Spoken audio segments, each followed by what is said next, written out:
Good morning, good afternoon, good evening. Pardon me. Whatever the case may be. Welcome to another stream with Bob and Oscar.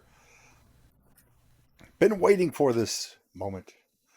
One, Tabletop Tuesday is back, and two, I've spent all day actually trying to get PC Gen to work properly. I forgot all about it because it was on the computer and I used it and stuff like that. But then when I redid my system, forgot to mute what? What didn't I do? What did you or did you forget to mute something? Okay. So I reinstalled it today and it would not save a character. So I tried a previous version. It would not save a character. So, and that was when I was trying to save in a folder it made in the PC Gen folder, which seemed perfectly logical to me.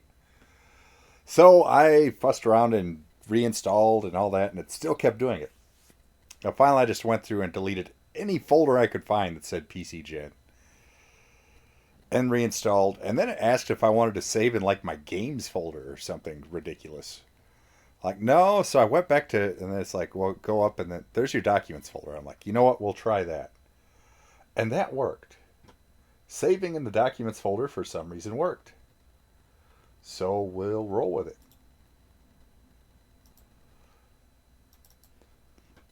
And this program now has been around for more than 20 years.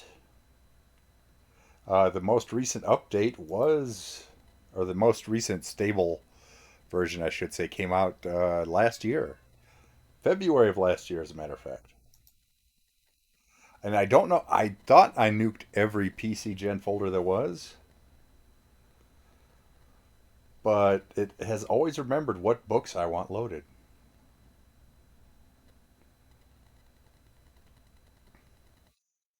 Yeah, saw that.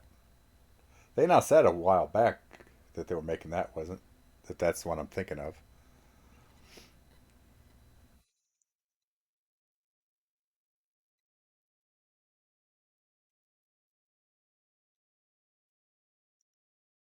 But this program's just actually for the character generation.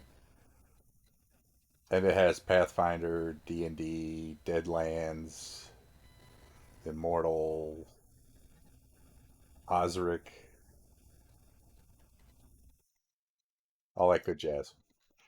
But yeah, we just okay. So actually, let's start from the beginning here because this is going to also be used as a tutorial for folks. And the game will be running hopefully sometime after Easter. As I was mentioning, if you download this and have trouble, I just recommend making your save folder in like your documents tab, something like that. Anyway, what you're going to do is when it pops up first, you'll get all this, and you need to select sources. Now, I've already gone through and you know what, we're just going to remove these. I don't know why they went red, but okay. And it'll probably start on this basic tab up here. See this? Why does control not make the little blinky thing anymore? Oh well. What you want to do is come over to the advanced, and this says third ed. We want to bring it down to Pathfinder RPG, not Pathfinder 2. If anything is over on this right hand box, get rid of it. Click on it and hit remove selected. Get it out of there. Then you're going to come on over to Paizo Publishing. That is the publisher of uh, Pathfinder. And you're going to add core rules. It should be in black. If it is in red and it tells you it can't load it, you may have to make sure there's nothing else over here because if it puts the basic Pathfinder RPG up, it'll load a bunch of other books in with it as well. So you don't want that basic auto load in there. And then, technically, you could have done this first, but Advanced Player's Guide. I just like to go in order of, I know that I use them. So the core book, then the Advanced Player's Guide, and then all the way down at the bottom, Ultimate Campaign and Ultimate Equipment. Add those in, and then hit the load button down here, and that will load those sources in. And I'll see here you are using the source material, the core book, Advanced Player's Guide, Ultimate Campaign, Ultimate Equipment. All right, what to do next?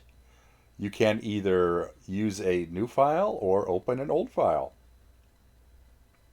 We are going to make a new character, so we'll just hit that new button. And right down here, right off the bat, it tells you right here what you need to be doing. Okay, this is why it is great for new folks that haven't played the game. You just start, click, and it'll bring you up here. And here's the name.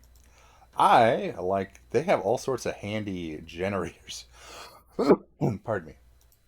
There's actually categories: fantasy, historical, horror, modern, historical, different ages.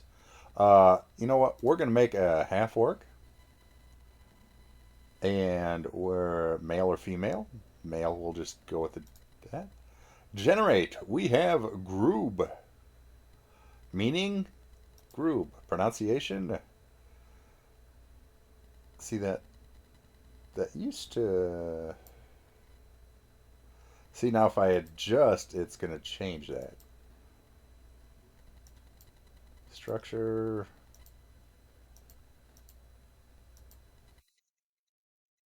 Okay. Anyway, we got us a name. We got group. Okay, select ability scores. This is where we're going to go to method because I have determined for our tabletop game, we're going to go with high fantasy. Now, you're going to have to go in and change some things here because the point cost was not correct. It was for a different buy-in. So I posted the point cost in the Facebook chat way back somewhere. But you can see right here, you start at 7 and you go to 18, and it's -4, -2, -1. 10 is 0. That is if you have all 10s, you are perfectly average. And then 11 is 1 point, 12 is 2, 13 is 3. Now you get to 14, you got 5 points. 15 is 7, 16 is 10, 17 is 13 points, and 17 honking points if you want an 18 in a stat. I don't know why that says 25, but anyway. Hit OK, and we can, no, not epic, high. And then we just hit OK. And after the first time I did that, it saved it. So I didn't have to redo those points again. Okay. High fantasy, points spent, a 0 of 20. I just clicked that because it said, don't mind. Everything's at a 10. You can start pointing away. I have an idea for an alchemist. So I want to be really smart. We're dumping the points to get that 18. That leaves us 3 points left, okay? That's not much wiggle room.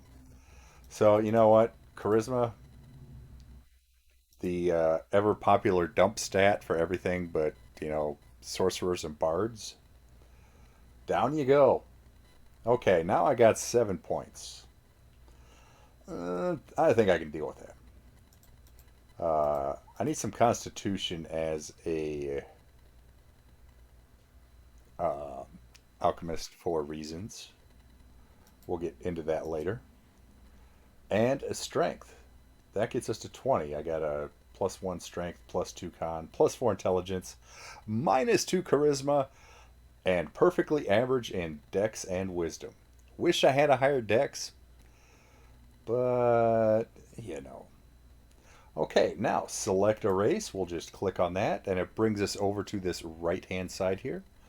You know what? This is really annoying me not having my control. Uh, uh,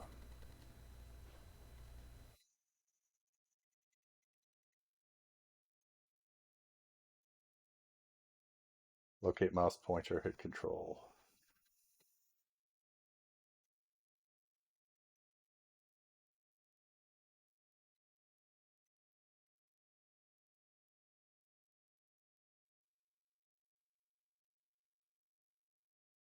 Uh, mouse. Settings.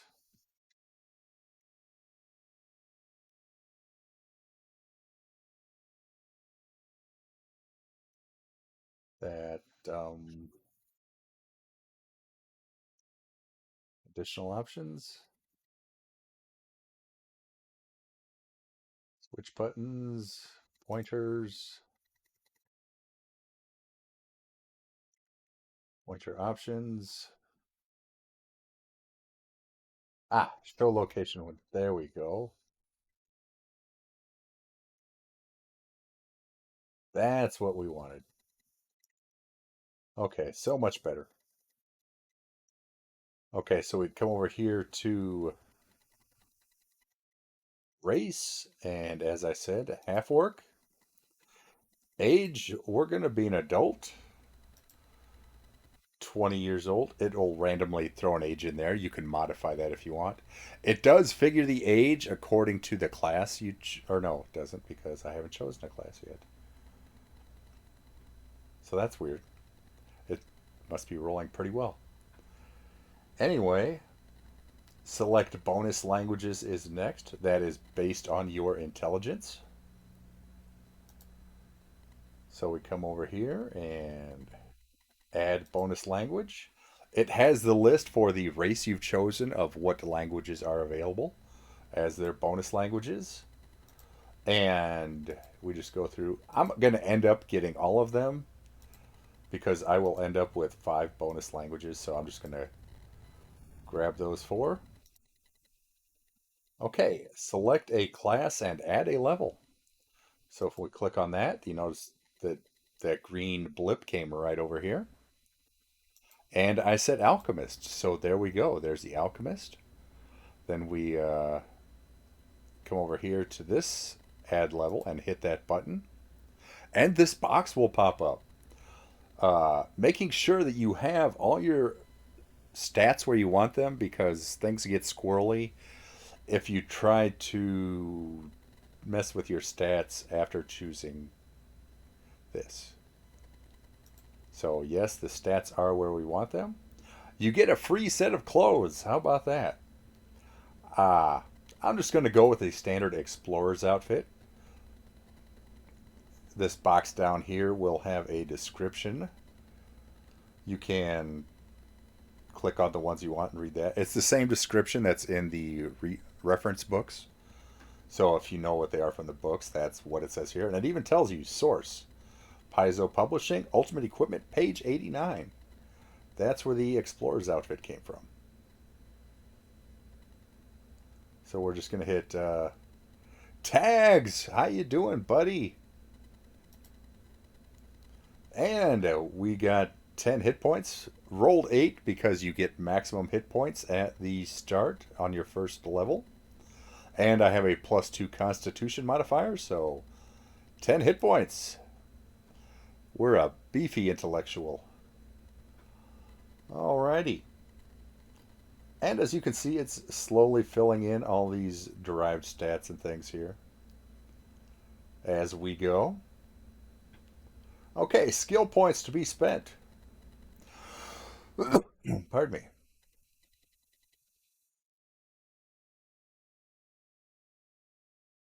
Have you been paying attention the whole time?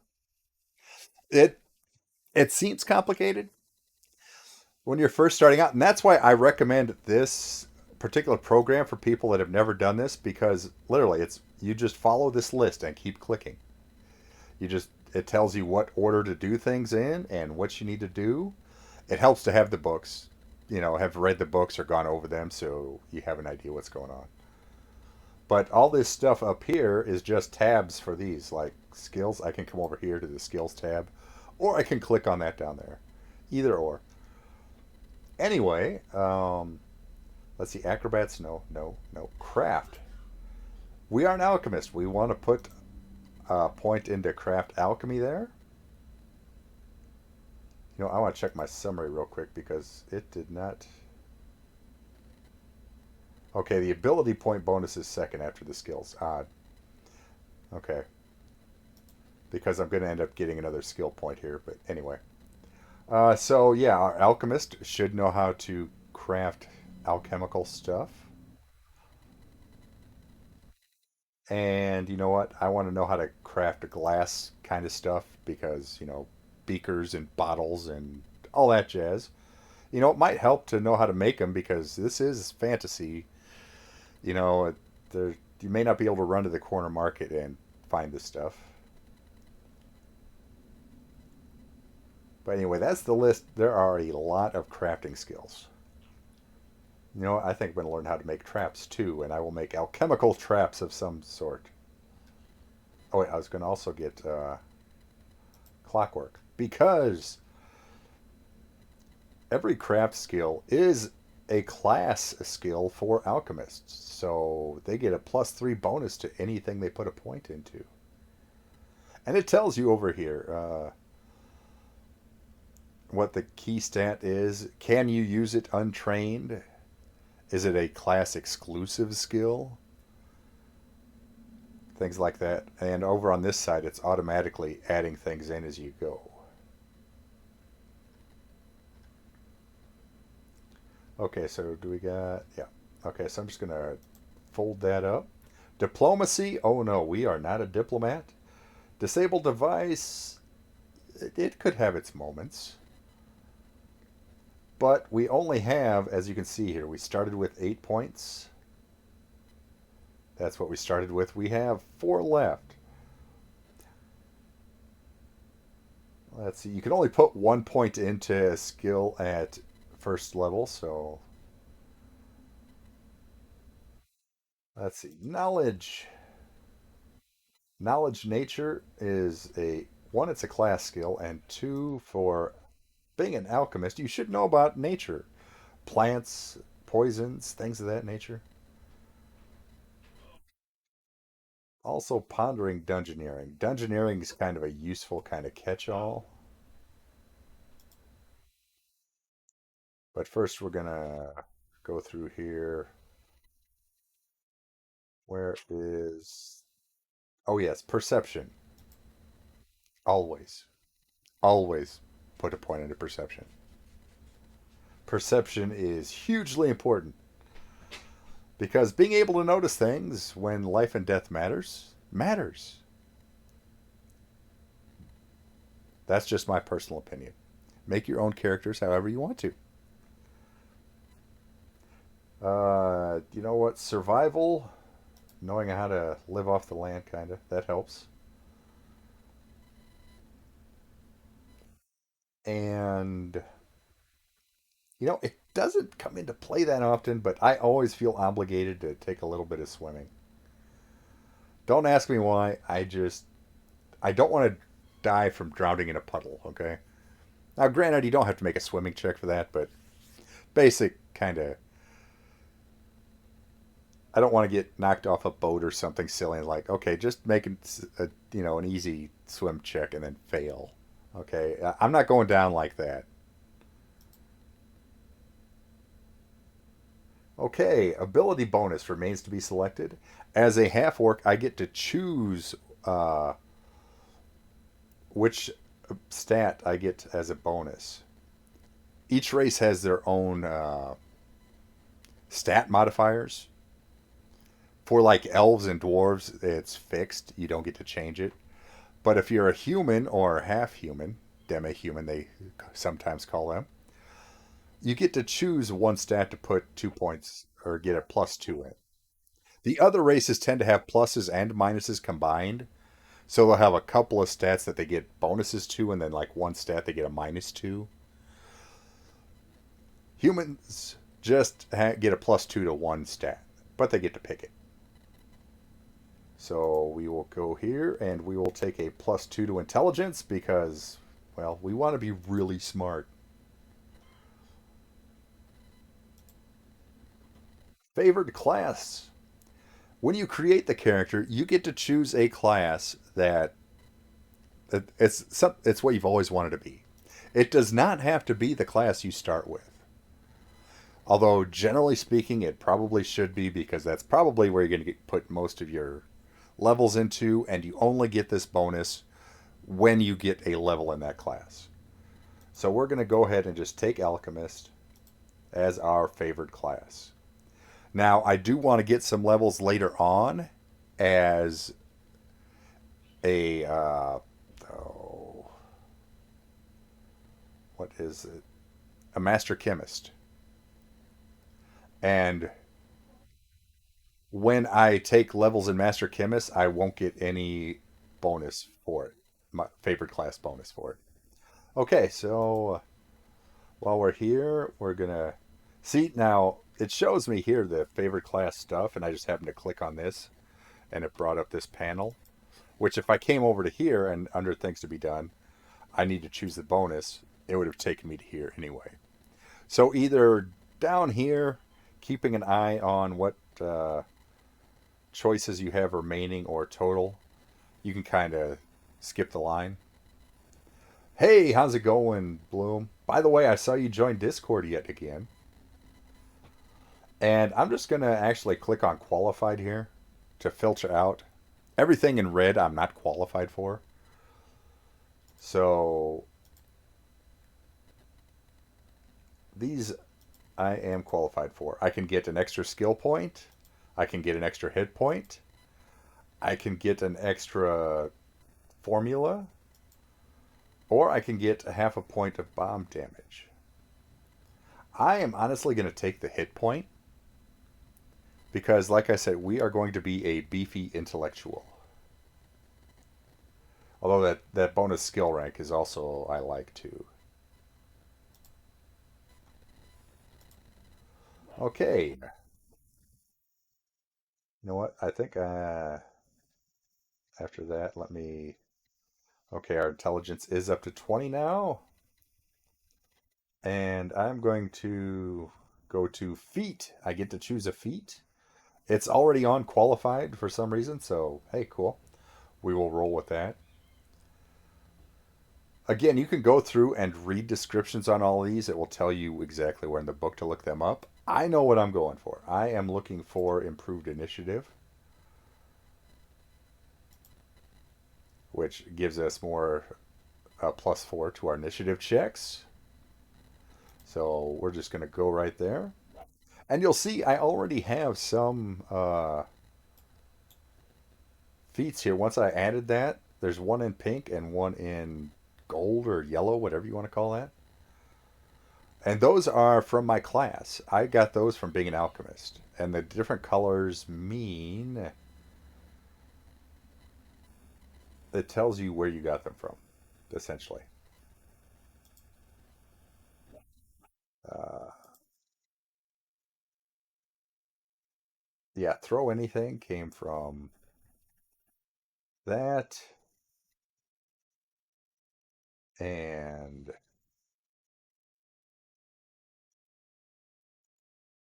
what was the other one? I forget now. Brew potion. Technically, both of those came from the class. I don't know why that one is pink. I don't recall. Okay, now traits remain to be selected. From Ultimate Campaign, you get two background traits that kind of. Well, actually, you can also choose drawbacks if you want. And for every drawback you get, you can take another trait. But drawbacks, they give you minuses, so you're taking a minus to get a plus. Whereas these traits, the two freebies, they give you pluses just free of charge. So we got two of these to use. And we can There's a lot of them. Bruising intellect, where you can use your intelligence for your intimidation modifier as well as strength. Oh wait, no, instead of your charisma. Sorry, my bad. But what did I have on my mind? Like I said, these are all background kind of before you became a hero, things you picked up. And what were see, I had such an issue with that saving earlier that I forgot how I made this character up. You can select no traits if you just want to go straight up. But generally speaking, if the game master lets you take things, reactionary. You were bullied often as a child, but never quite developed an offensive response. Instead, you became adept at anticipating sudden attacks and reacting to danger quickly. Plus two trait bonus on initiative. They name the bonuses, generally speaking, because you can only have one of each type of bonus. This is a trait bonus, so it will stack with our improved initiative, which is a feat bonus. Or an unnamed bonus, I don't remember which. And then, what was the other one? Oh, the tireless logic. Once per day, when you make an intelligence-based skill check or ability check, you can roll twice and take the better result. Yeah, like I said, we want to be smart. Okay, now the odd thing here is it did not bring up. Okay, see, it does say here that I have an additional language to learn, but it didn't put it in the queue there. When I got my 20 intelligence, that gave me one more point. So that wraps up that things to be done, essentially. Now, that doesn't cover buying stuff. You do have some equipment to start with. So we're just going to come over to this inventory tab. And for a alchemist, the average starting funds was 105. I just went with average because I didn't want to do the dice and the multiply. So I just went with the average. That is 105. Now the formula book costs 15 gold, which you get for free when you start, but they don't tell you about that. So I just give myself 120 gold. Oh wait, yeah, wait, what? And I would go ahead right now and character when you're character building this way, if you buy it and sell it for the same price, in case you make a mistake and have to go back. Otherwise, uh, it goes by. It starts on market price, which is after you've started the game and you're talking to a shop. You sell for half value. Apparently, in Starfinder, you sell for 10%. Ouch. But yeah, just go to the character build option there. And I'm just going to go with searching for learn how to spell here, Oscar. Formula book. Add that to add equipment. Adding customs when you're making like magic items and stuff. So you don't hit that, but you hit that. And now it's subtracted from our funds. Now we're down to our 105, which is what we would have started with. Those clothes we selected in the start, we already have. I'll show you those later. Now I want my portable lab, Alchemist Lab Portable, which costs 75 gold. Okay, there goes most of my money right there. And it weighs 20 pounds, okay? Another reason we needed a little bit of heft to our alchemist. So we're just going to go ahead and add that. And I forgot to hit my music. I need a little bit of background music here, but I don't want it overpowering, so I may just turn it down just a little bit here. Turn that about there. We're going to go with that maybe. Hopefully on the stream it's faint, but you can still hear it. Okay, so now we have our lab, we have our formula book. We got 30 gold left. Is that all right for volume, folks?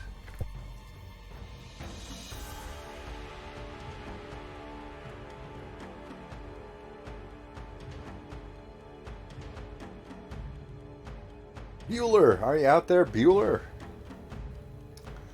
And we're going to go ahead and get us a little leather armor.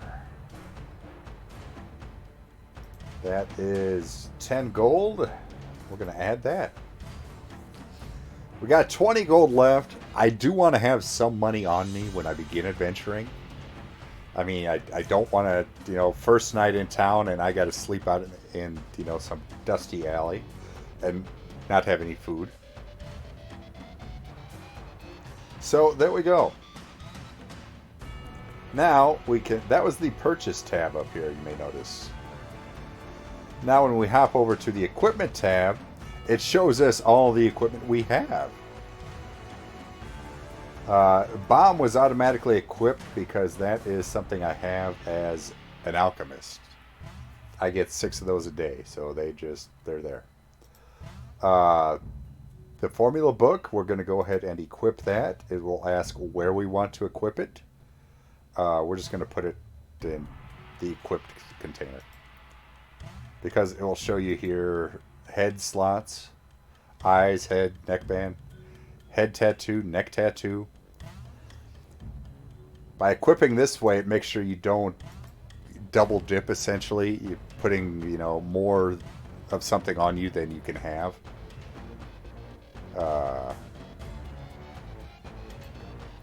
What is this? Is that a double weapon or both hands? Double weapon, hand, primary hand, secondary hand.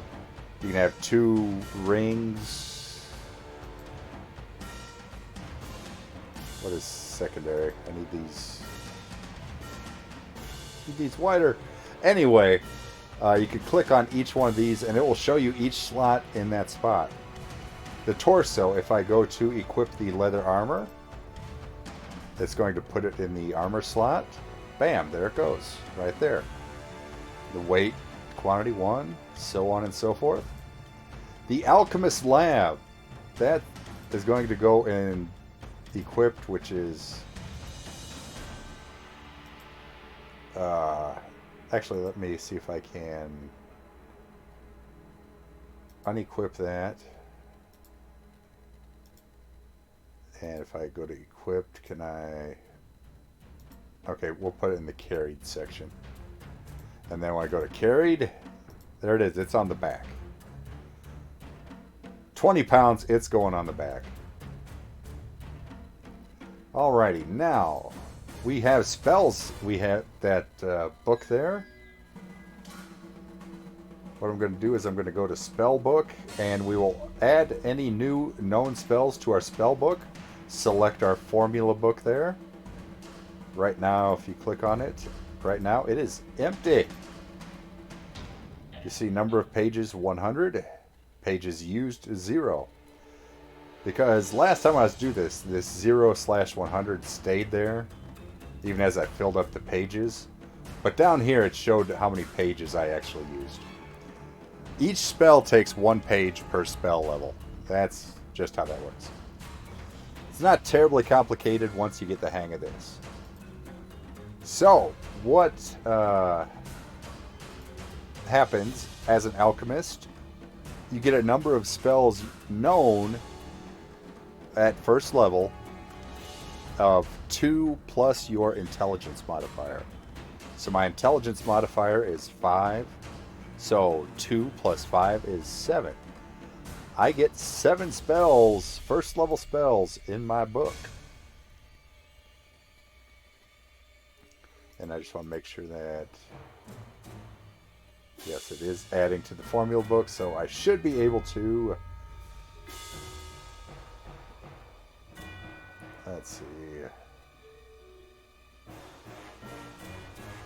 Comprehend languages. We're going to add that to our spell book. 1 out of 100 there. Now if we look, level 1. Comprehend languages. Alrighty. Cure light wounds. You bet you we're learning that bad boy. Just let me open this up so I keep track as I go. Pardon me. I do like endure elements in case, you know, we got to go sleep out in the roughing it. Yeah, I don't like to be cold at night. Enlarged person. Very important for this character build. Shield. Very important. Okay, so right now we're at 5. We have 2 more. Ant Haul. I'm kind of torn on that one. It triples your carry capacity for 2 hours per level. At first level, though, I don't know if I want to use it on that.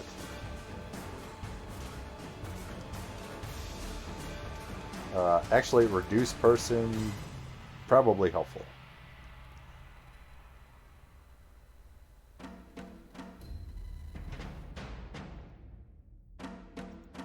Expeditious retreat is increased space land speed by 30.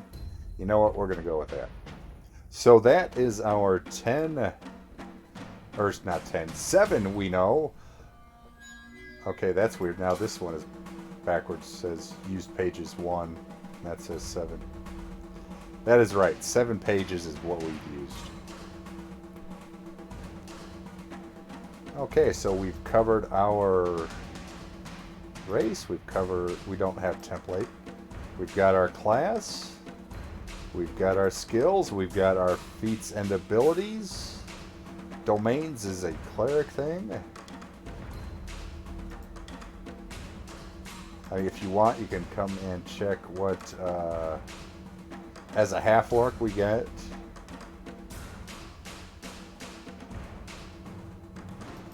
Weapon familiarity. We treat great axes and falchions as we are proficient with them, I should say. And any weapon with the word orc in it as a martial weapon. Martial is a class of weapons, I should say, or category. But being a brainiac, we don't use martial weapons. Now here, past our inventory description. You can add skin tone. We are a grayish half-orc. We got hair color black. Hairstyle stringy. Bowl cut. Eye color, we're going to go with yeller. Height, we just randomly roll. I happened to look at these charts earlier and I happen to remember them. It is 4'10" plus 2d12. So we're going to pull out a handy dandy dice roller here real quick. On the phone. And we rolled a 17. So that goes at 17 inches to 4'10". We'll add the 2 inches and you get 5 foot. Add another 12, you get 6 foot. So 6'3". Although they want it in inches, so 6'3" in inches is 75, right?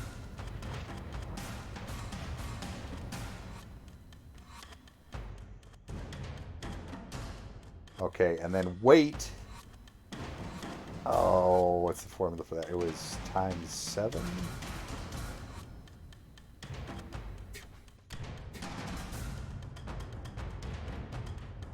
Oh, now I gotta look it up.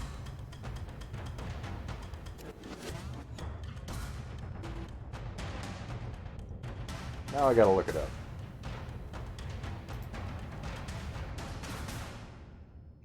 So I gotta pull a ye old book out here.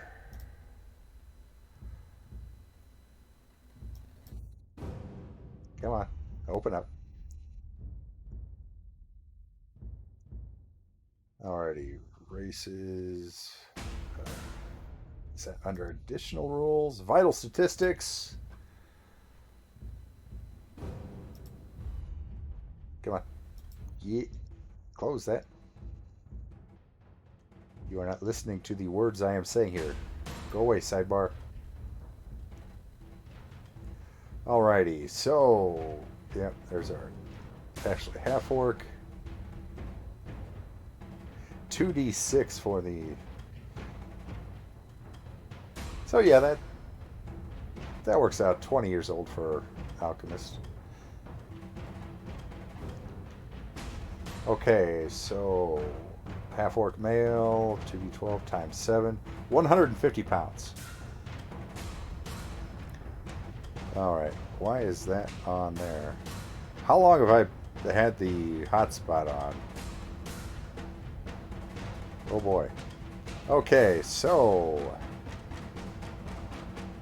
what is it? Sergeant, how you doing? We are showing folks how to use PC Gen Character Generator to make a character for the Pathfinder tabletop role-playing game. Is the audio okay? I have the music in the background. I'm hoping it's kind of faint back there, 'cause it's not drowning me out. I can never tell personally because in my headset, it always sounds the same.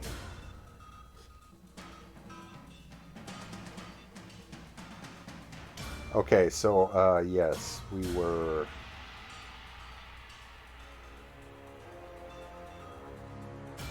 Uh, what was it? 15 inches. So 15 times 7.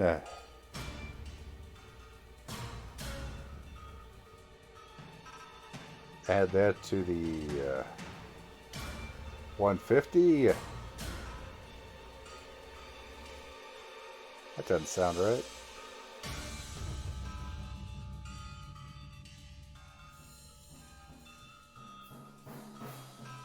Yeah, that's got to be right. So 255.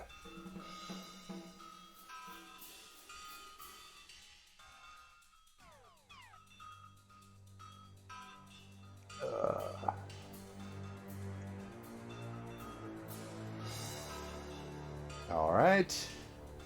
Now, if we wanted, we could put in a portrait here. Each uh, each game you play, you can add to your character's chronicle if you'd wish. You can put in a biography you'd like here. Uh, Description, companions, other assets, game master notes, all sorts of interesting things like that.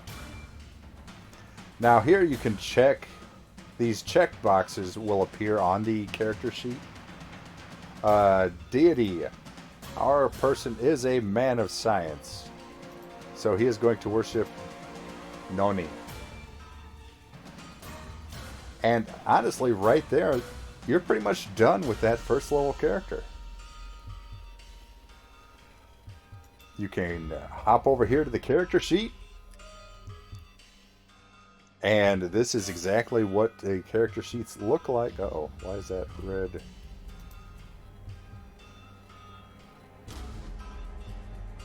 What is all that about?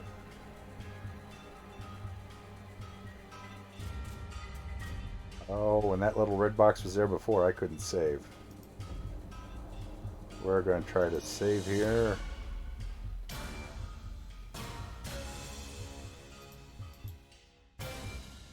Make a new folder.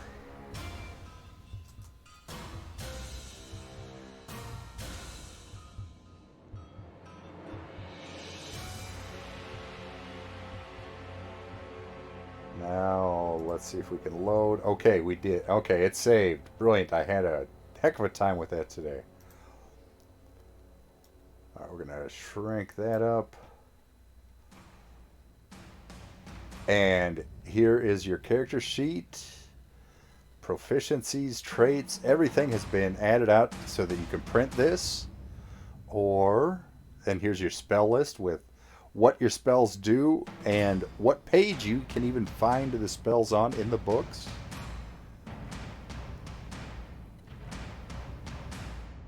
Actually, everything from the throw anything, your feats, all that, it tells you right here what book and what page you can find that information on.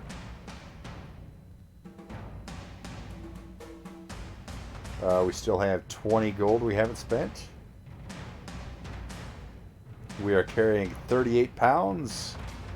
We are lightweight by 5 yet, so kudos. All of our skills figured with their proper modifiers.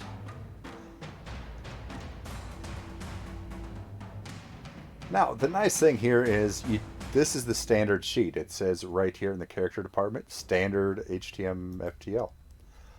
But you just don't have to deal with that. You can have a compact view, which that would be your character portrait right there. And it would pretty much cram everything onto one page. You can just look at the spell book. You can also, there are 2 pages for troubleshooting, and what those do is they break down how the program figured out how your skill ranks. For my alchemy, I got 1 point in ranks. I have 3 points because it's a class skill. And then I have +5 because of my intelligence bonus. Your stat. And I didn't take...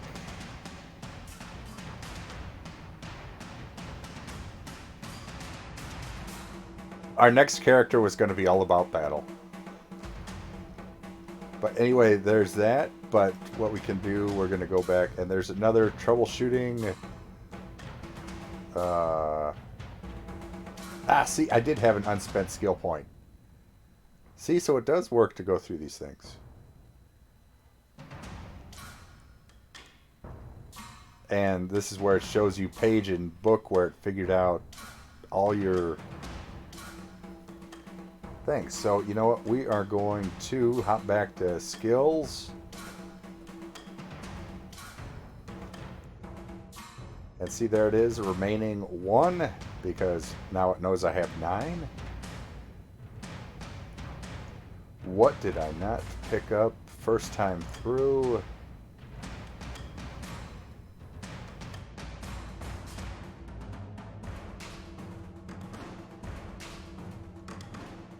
Well, that's because you just got here, Battle. You missed the whole clicking on things to show you what's going on.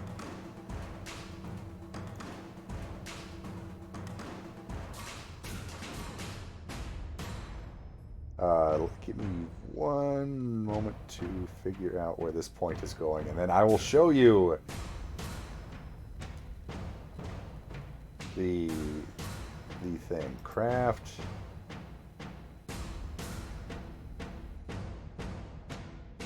Yeah, I did. Okay. How's the audio, by the way, Battle? I do have the music playing in the background, but I hope it's not like overly loud. That you can hear it, but hopefully it's not loud. I hope. We're gonna have... Thank you. We're gonna have brewer. That's what that's where that point was going, into brewing. Okay, there we go. Now let me just roll down here, make sure there's no red.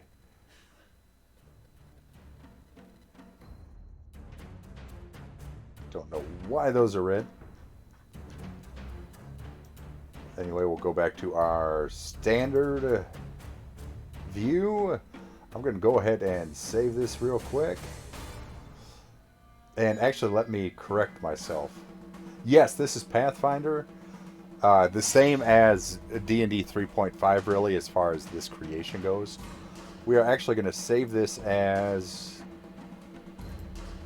Groob 01.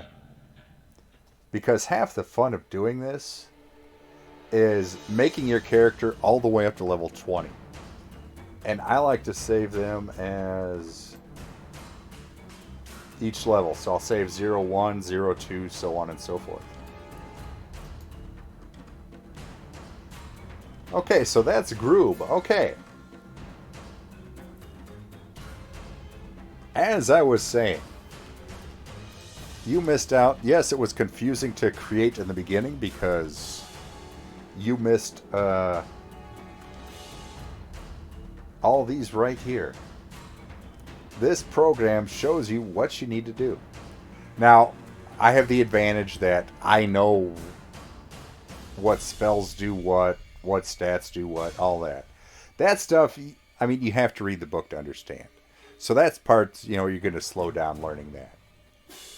But this right here, it takes you through the checklist, and it does things in order, and it won't let you do things you can't do.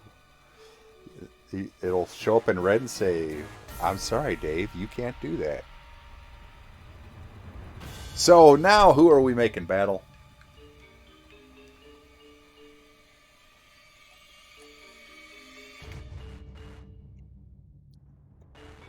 If you were going to be part of the group, if your character was headed out on the quest to take the One Ring to Mount Doom, what would you be, Battle?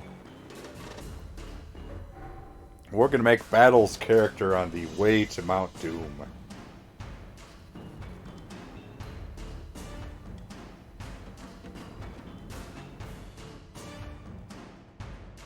Be a dwarf, be an elf, be a human, orc.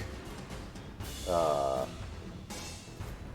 mean, we have half elf, maybe elf. All right, let's generate male or female there, Battle.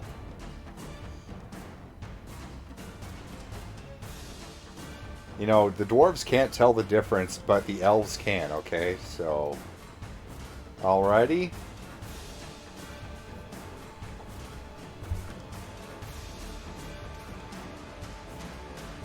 And we're going to go with, boy, there's all sorts of... Middle-earth elf. Let's choose a Middle-earth elf name, shall we? Pyrind. Pyriand? Now, what if we...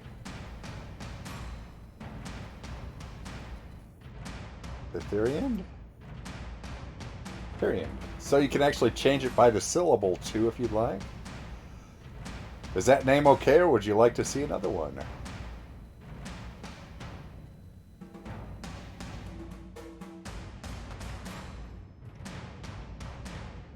Pronunciation? That doesn't help. Okay, so we'll stick with that. Alrighty. Select ability scores. Okay, we have 20 points to spend. Now, they don't go 1 for 1. But 10 is perfectly average. 18 is as high as we can go. Well, what kind of elf do you want to be? Do you want to be a spelly kind of monk? Or not monk, elf? A monk, a bard, a fighter? What kind of elf would you like to be? A cleric? Clerics are all about the wisdom. That's the priestesses kind of thing. The healers.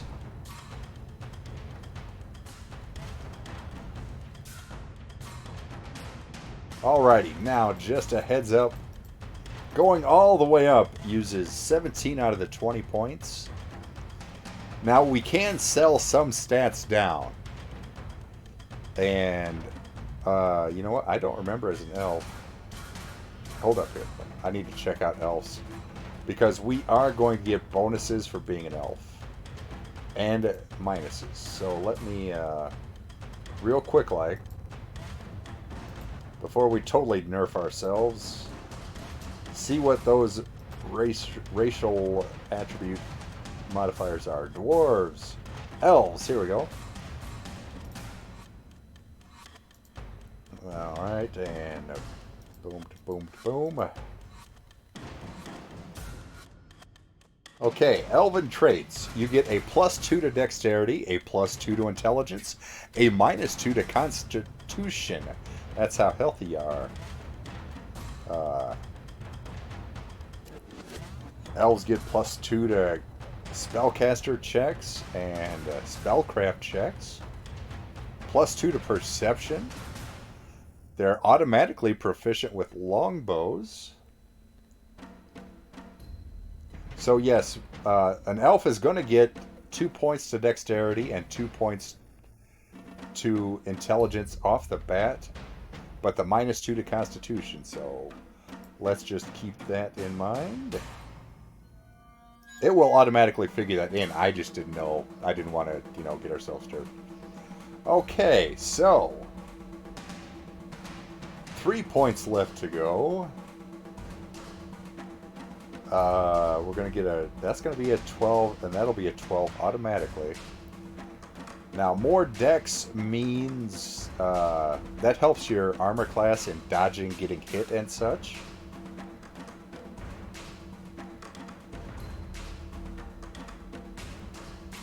Think Legolas, he got a bloody nose once, and that was it. But he had a much higher than that. So we'll probably, let's see what we got there. Okay, we go with the intelligence route. Alrighty, and then we got one more point. You know what? 1 point isn't going to affect anything, but we're going to put it in dex anyway because we're healthy. At least I don't think... Wait. Oh, okay, that we can go to 13. I thought 13 jumped up by 2, but it did not. Okay, now we get to select a race right down here, as you can see. We're just following the things to do on the list. So it'll hop over here.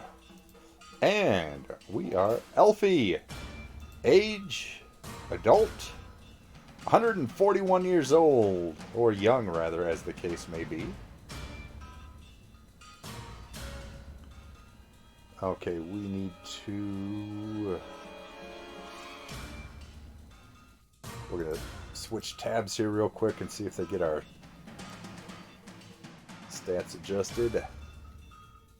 Yep, they did. Our constitution went down to 8. Dex and intelligence went up.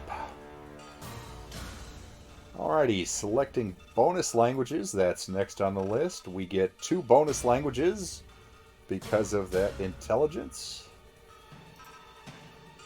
Celestial, Draconic, Gnoll, Gnome, Goblin, Orc, and Sylvan are our choices.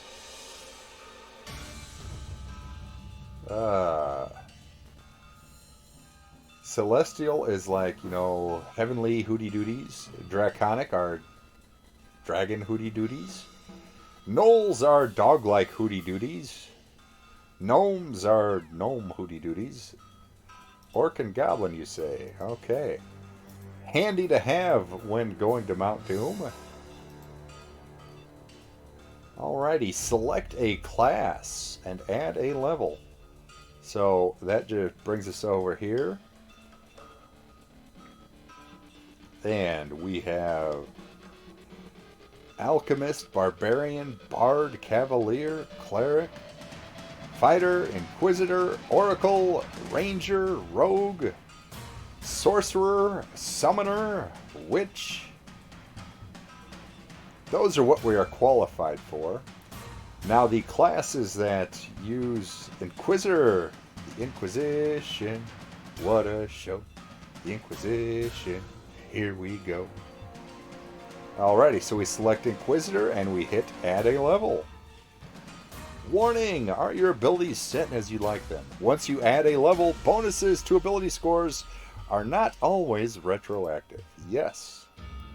Okay, we have Artisan's outfit, Cleric vestments. We get a free outfit to choose from here. Cold weather outfit, Entertainer outfit, Explorer outfit, Hot weather outfit, a Monk outfit, Peasant outfit, Pickpockets outfit, Scholar's outfit, Traveler's outfit, Soldier's uniform. Cold weather, let's see what cold weather comes with. Includes a woolen coat, linen shirt, wool cap, heavy cloak, thick pants or a skirt, boots. This outfit grants a +5 circumstance bonus to saving throws against cold weather.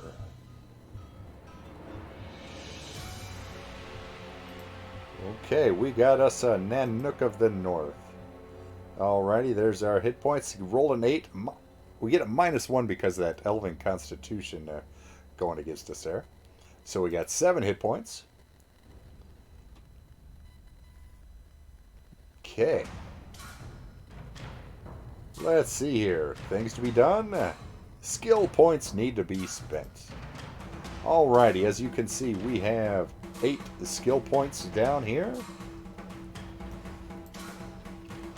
Now, we can sort real quick and see what our class skills are.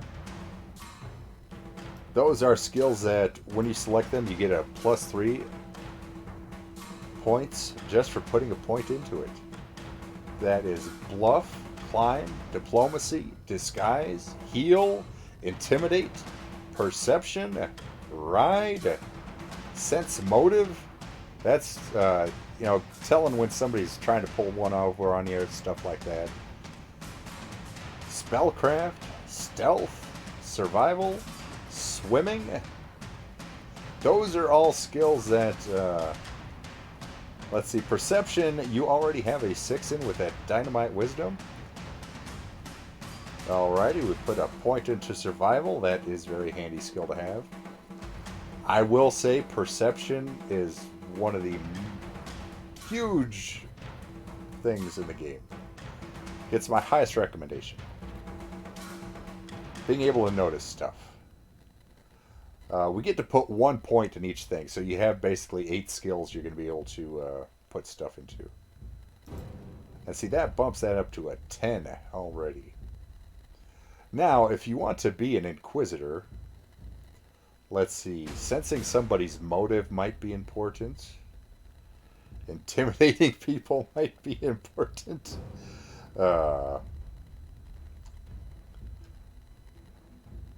I don't know if I've ever played an Inquisitor.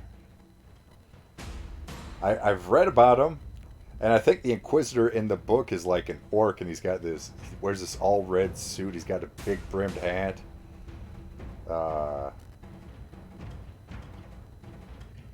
Let's see what else we may. Let me check that. Oh wait, knowledges are also, well, some of them. Knowledge religion is one. Knowledge arcana. There's crafts too. But anyway, we bluff as an Inquisitor. Yeah, I'm gonna say diplomacy probably wouldn't hurt. Most of your class skills are actually pretty helpful for being an Inquisitor. Sense motive is definitely.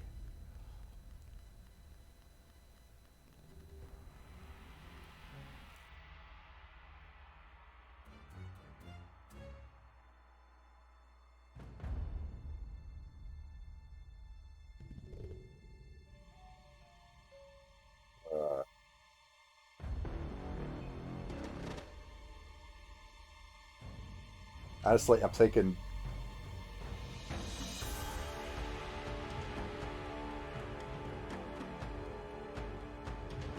I don't know what that means, Battle. We're actually going to put a point into religion, knowledge religion, because you're an Inquisitor, you probably should, although it doesn't necessarily have to be a religious Inquisition, but I don't remember if there's a... Oh wait, tracking is survival, so yeah, okay. No performance skills. Apparently all the craft skills are... Okay. Where are we at? Oh, we got 1 point left. The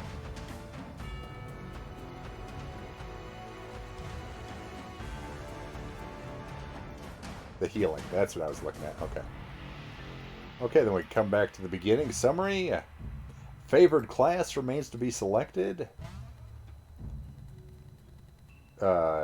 Generally, I recommend taking the class you start with because you get a bonus each level you level up in that class. So generally speaking, the first class is your best one. Unless you're doing some weird thing where you're starting out as one class, but you're just doing that to get a bonus for some reason, and you're going to spend your life as something else. So we're just going to add that Inquisitor as the favored class. Now if we jump back to here, favored class bonus needs to be selected. Okay. We're going to just click on this qualified here. You either get an extra hit point or an extra skill point since you leveled up in your favored class. Alrighty, we will take that skill point. Alrighty. It wants to know what we want to put that skill point in.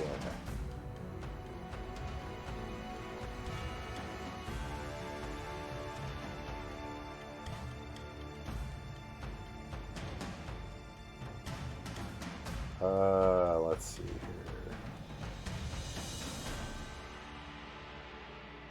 Crafting armor. There we go. Okay. Never hurts to know how to make little armor.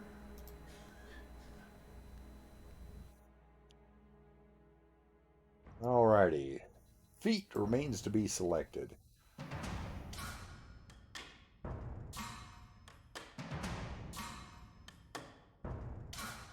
Let me see class features here. I need to see.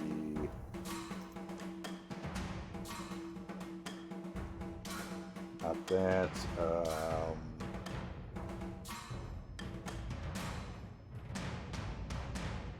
Trying to figure out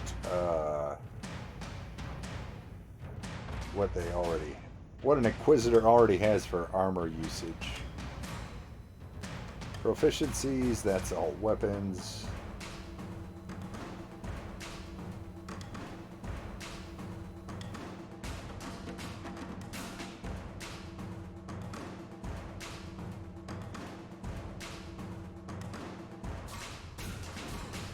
Oh, what armor can you use? Hold on. To the book. Inquisitor is an APG.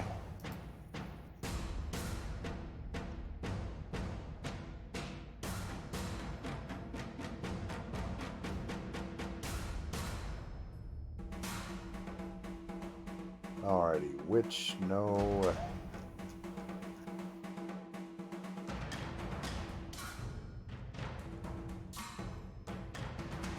Classes.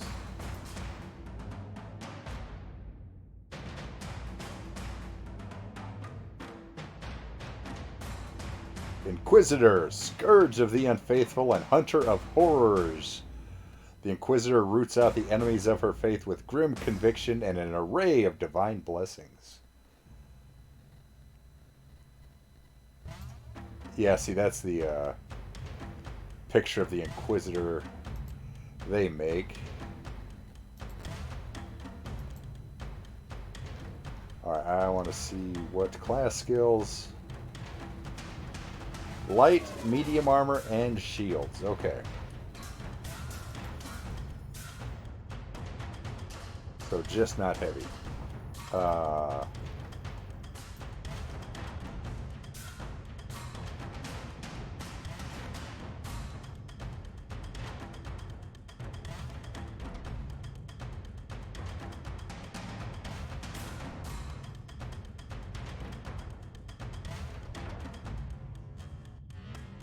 You know what? We're going to go with just the default.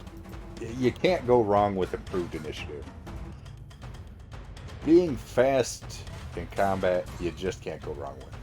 Domain choice remains to be selected. I have no idea. Uh, what that is all about. We may have to read here real quick.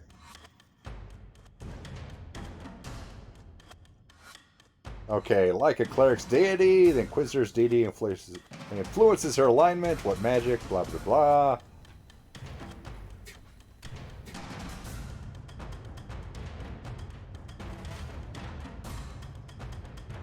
It's a little too big. Back down just a bit here. What did I say we were...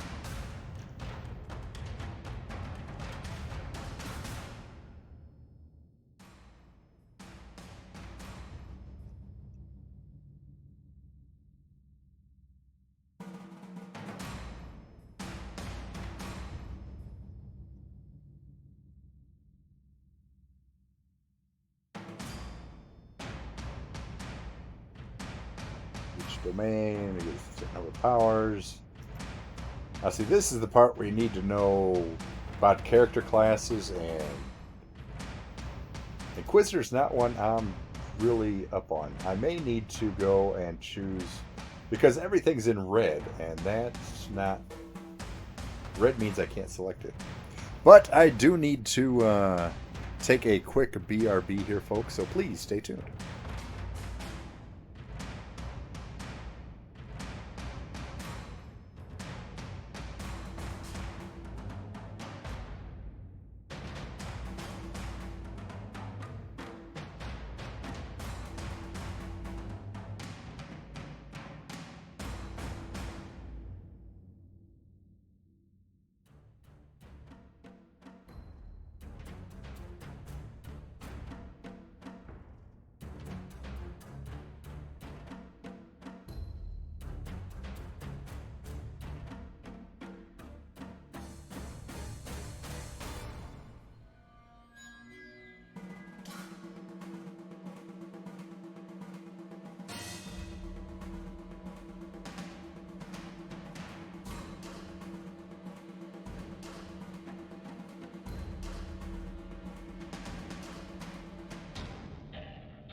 Alrighty, we are back. I need to turn this down just a bit more. There we go.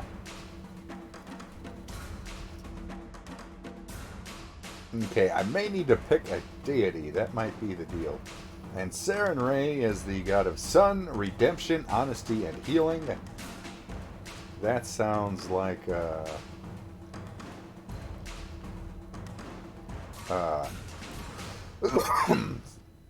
one that would have an Inquisitor type.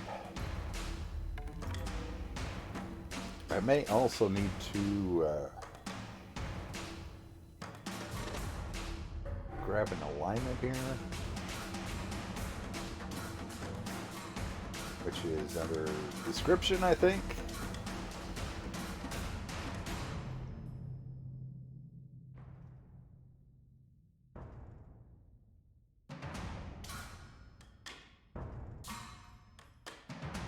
Hold on, I'd better check. I think Inquisitors would have to be lawful, but let me just double check here.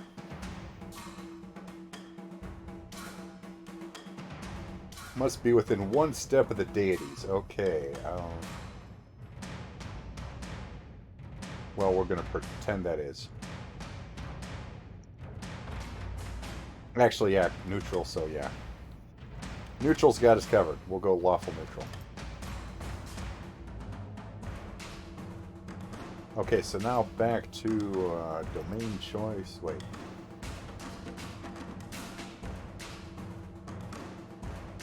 Yeah, how are we qualified for none of them? Let me just start clicking.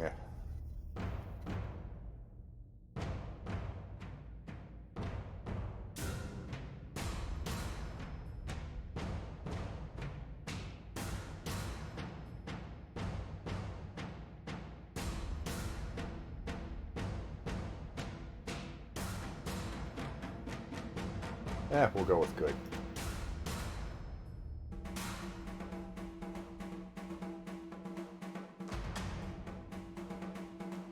Oh, wait, we're neutral. That's right. Law?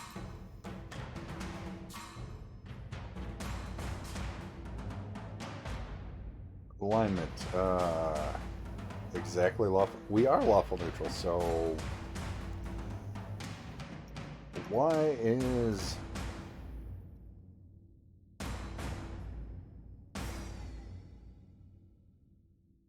What is our hang up here?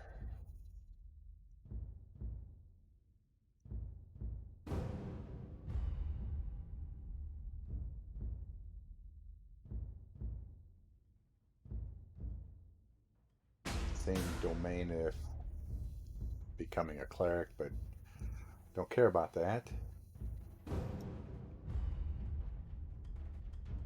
Why are we not qualified for any of them?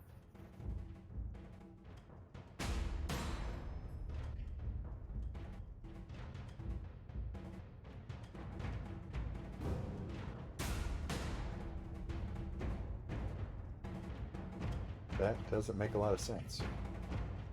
What if we go back to this judgment effect?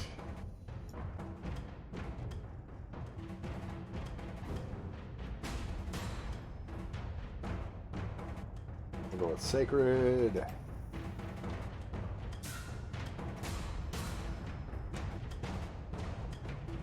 Would that qualify us for anything? Nope.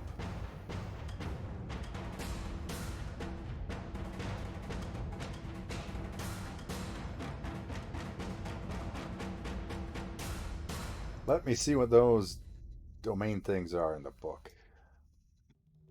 I have to...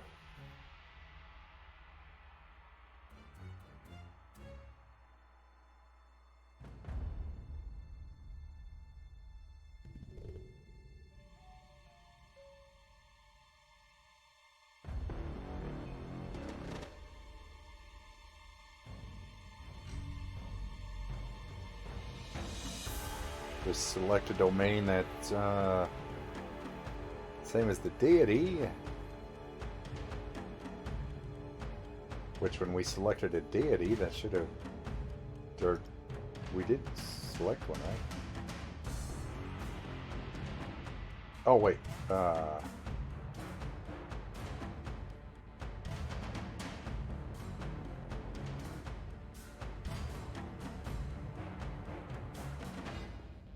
Okay, I may have to go change our alignment here real quick. What's that? Fine, we'll be a goody two-shoes. And that opens it up. So we'll go with a good domain.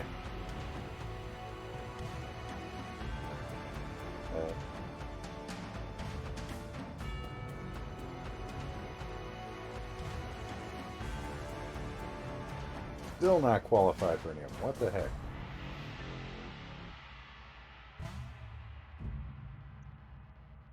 What's your domains?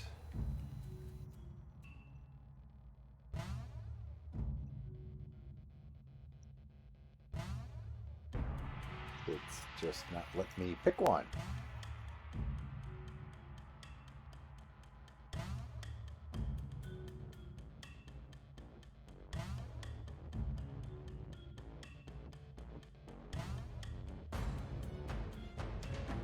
Those are the judgments.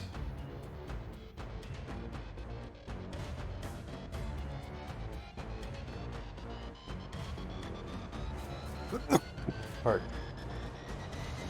Why can I not pick anything on this?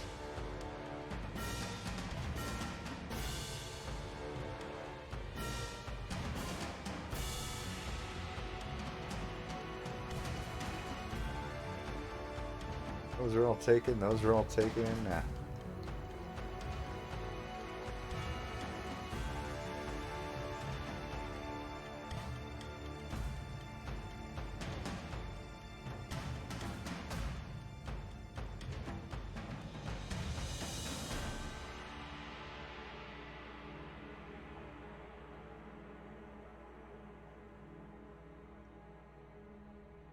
Don't get it.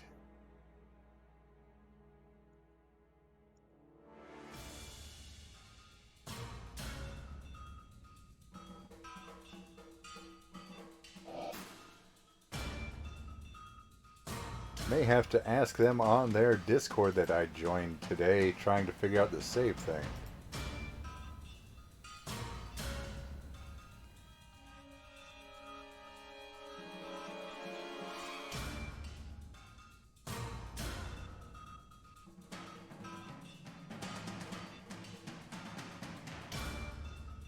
Do we already, being clerics, do we already know everything basically?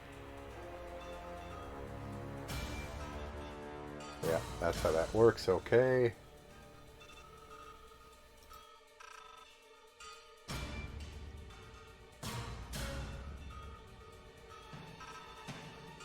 Why can I not select?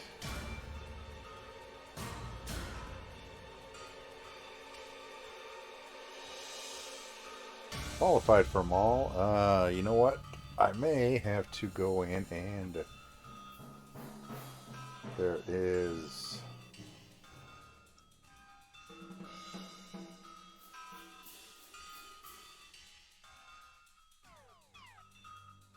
miscellaneous.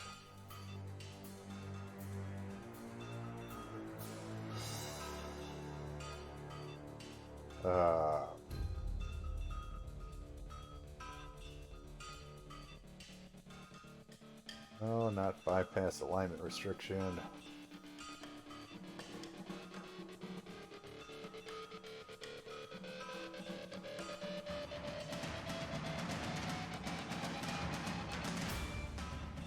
Yeah, but I can't, see it says domains remaining to be selected, 0.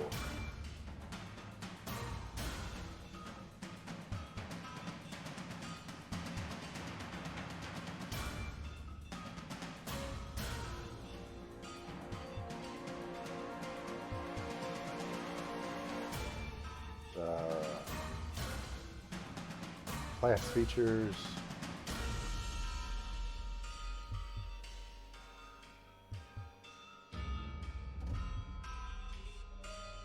some reason that just all of these are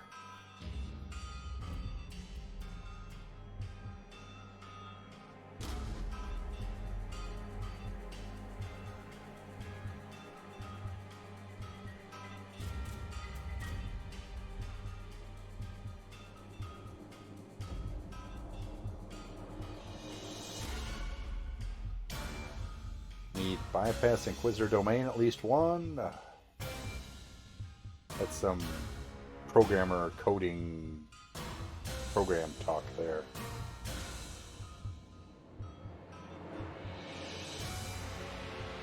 Alrighty, traits.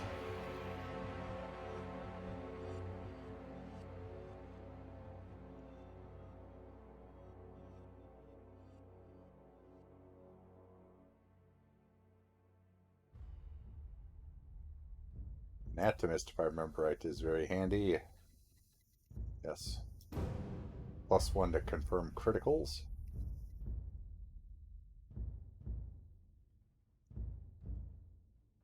You were born out of wedlock. You already have that, basically. You have the sense motive thing already going on.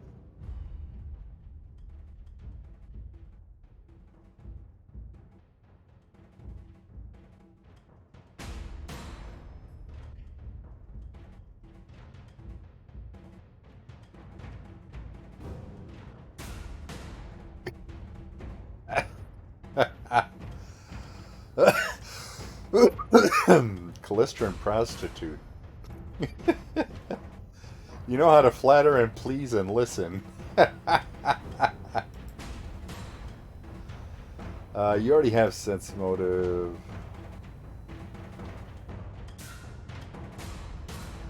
Actually, we'll really jack up that sense motive.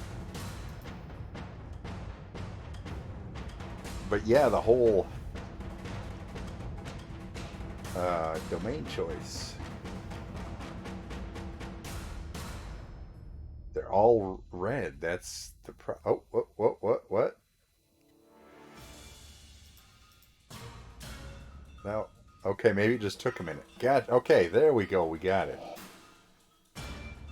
Okay.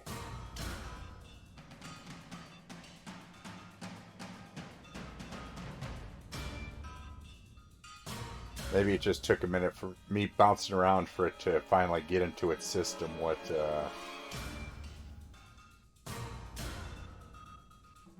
Glory. Glory sounds good on the quest to the Mount Doom. And spells,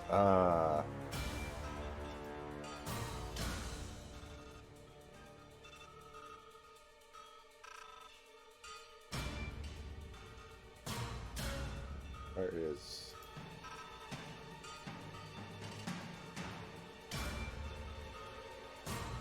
I would go through them, but there's a lot of spells, so we'll just kind of...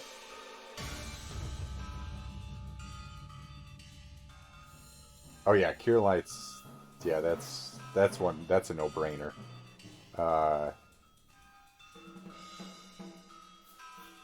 And comprehend languages as an Inquisitor might also be very handy.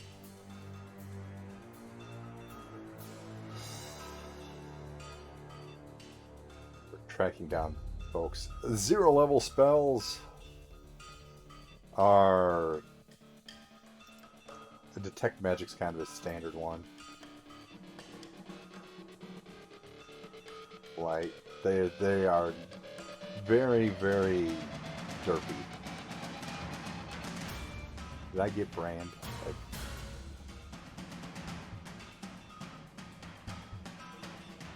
Creates a permanent brand on a creature.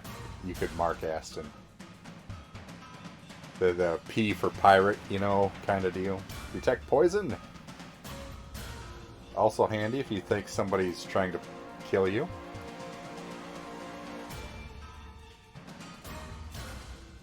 Actually, light. You're an elf. You got low light vision. Maybe not so much.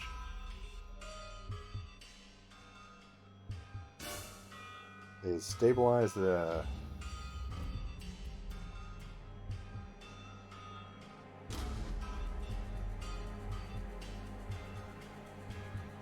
Yeah. Stabilize, keep things from dying. Very important. Okay, that is that.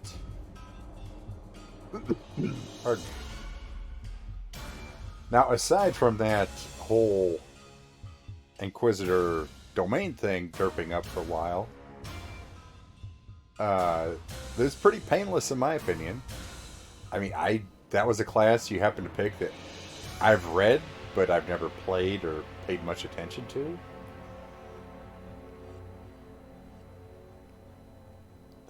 Then there's the whole, although there's that cold weather. We haven't bought anything. How much money does an Inquisitor get? But yeah, just kind of showing to folks that, I really had no idea. Now, granted, I know this system, so yes, I did go faster in that vein, but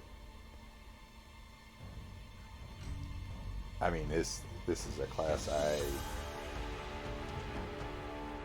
knew nothing about. And I mean, I know very little about clerics. I have dabbled a little bit in cleric, but when it comes to domains and stuff, I'm pretty well baffled on it. An Inquisitor, 140 gold pieces starting off. That's average. You can roll dice 4d6 times 10, but I just normally go with the average to make life easier.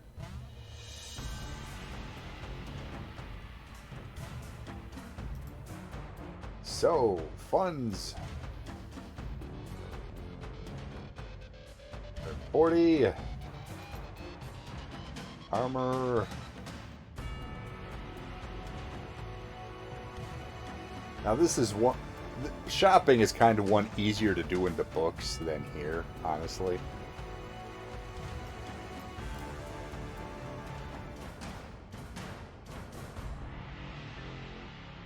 It's much easier to look at a catalog and shop than trying to...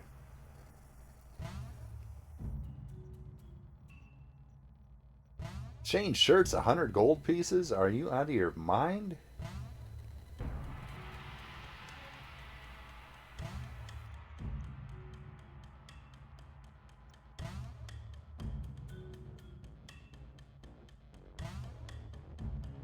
Barding. I know I don't want barding.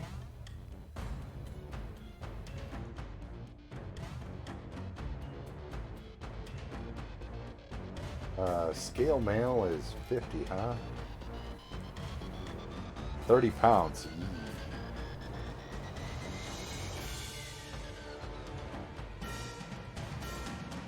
That's kind of hefty.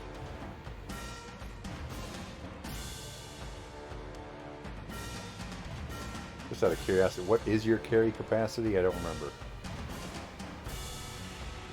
Light is 33. Okay, so maybe not scale.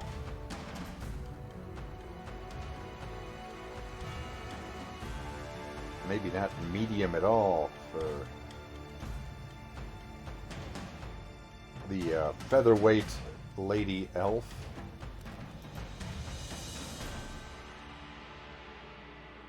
Armor of insults.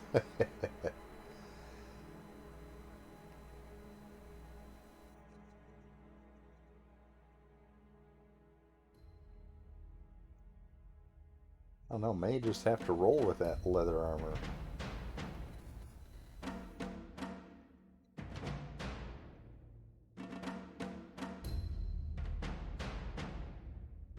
A little something.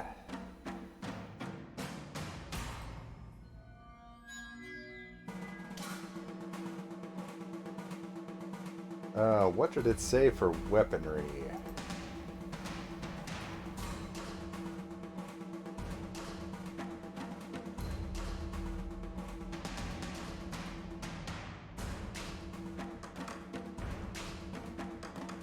Oh wait, I can just look on your character sheet to see what weaponry you're skilled with.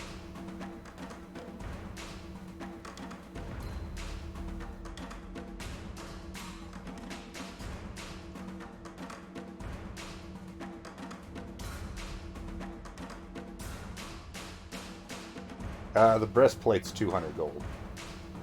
Too much monies.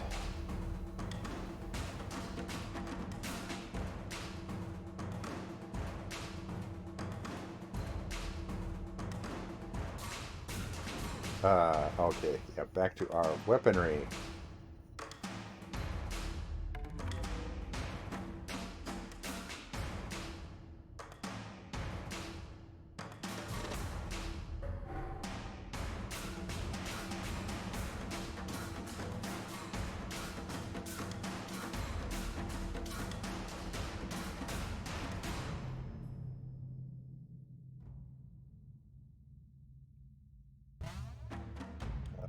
Let's see, the cheapest there was...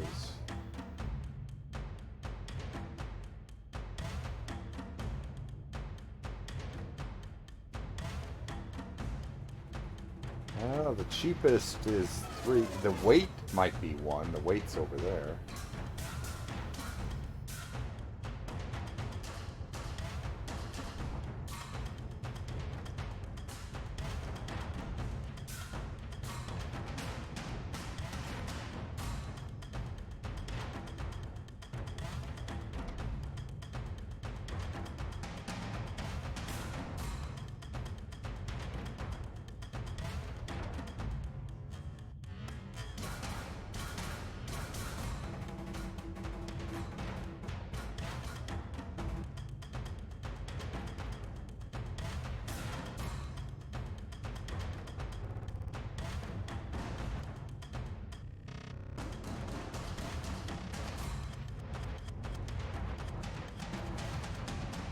What am I looking for here?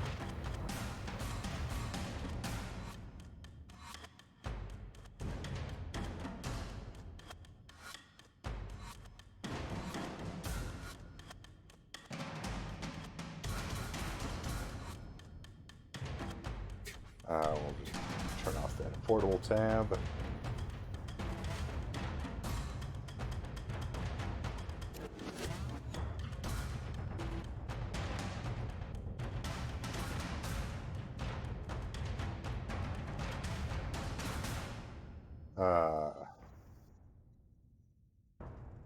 This is all the breastplate stuff.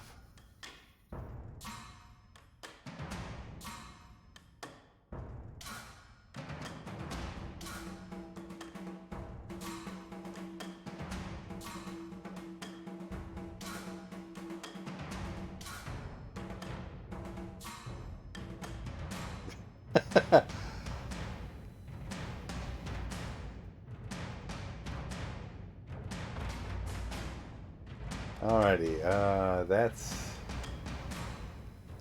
Battle's thinking about chicken.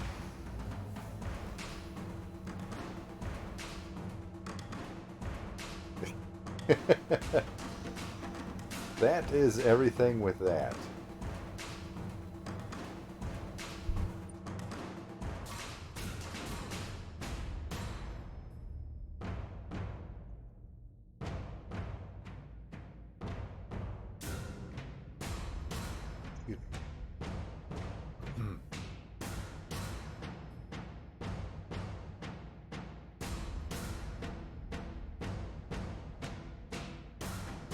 I'm wondering if...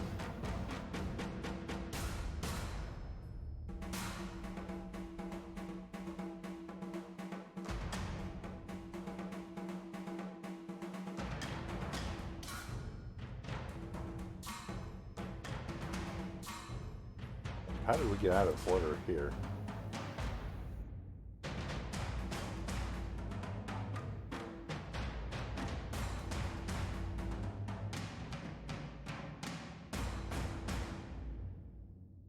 Yep, I was going to, now we're looking at weaponry. Just some leather armor. That's what we can afford and offers protection. Let's see.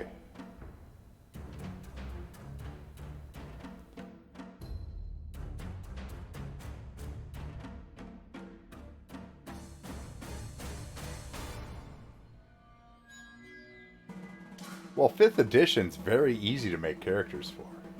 That's what its bailiwick is.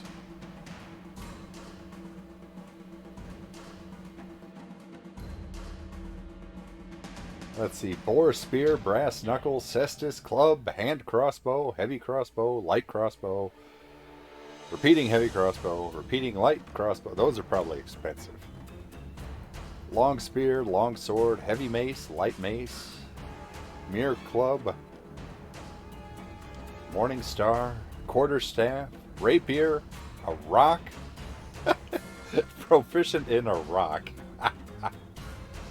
scimitar, short bow, short spear, sickle, sling, spear. Wait, we already have boar spear up there. Why did they repeat? A stake.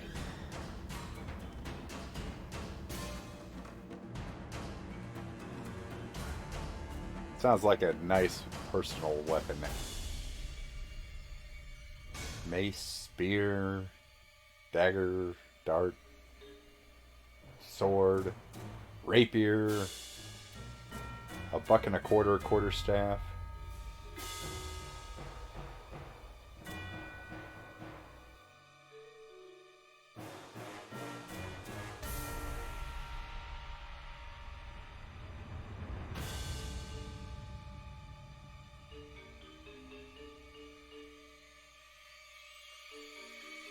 But yeah, 5th edition, all for it. It gets people into the game. But they don't have, 1,000 different kinds of swords available, kind of thing.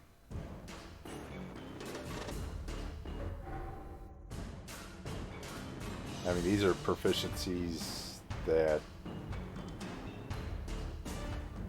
they're not really a fighter type, the Inquisitor.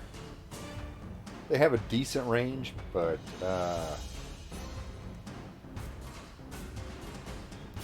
now fighter's proficiency list can be just downright ridiculous. Maces are good for intimidating people and getting the truth. What do we got in the mace department?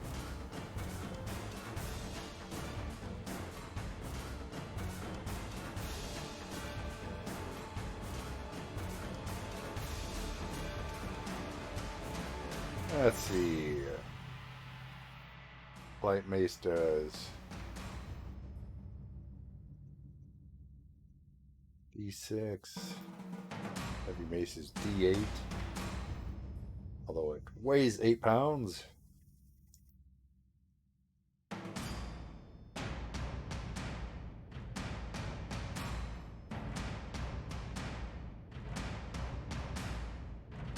Oh, is Baldur's Gate 3 is 5th ed?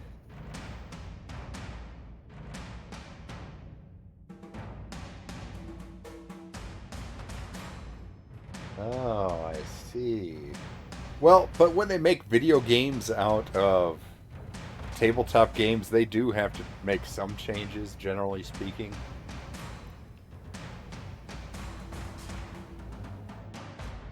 For half the weight, I think we'll go with a light mace because... Oh, not custom.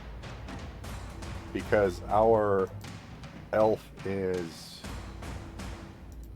a lightweight. Well, that's the way Pathfinder was with their video games. They were close. But some things they just had to, like flanking and such.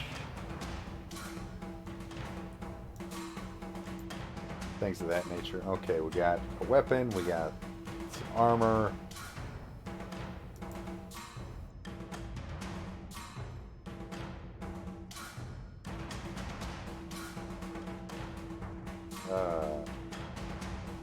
No cost on tattoos. I forget how much tattoos cost.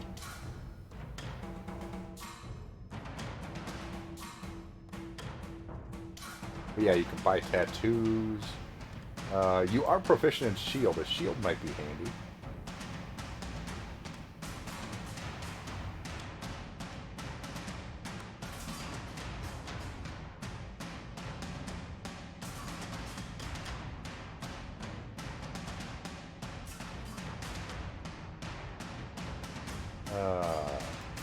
Yeah, buckler, no.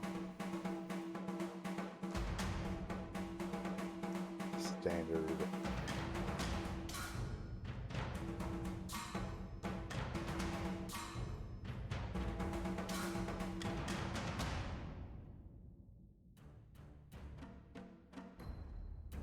Uh, Clar is a light shield, pretty cheap.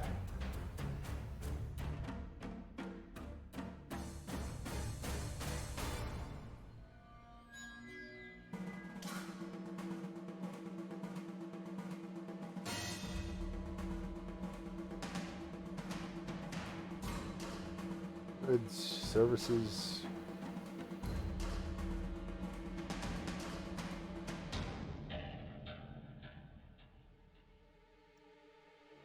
Starting. Oh, that's just general goods. What do we got here?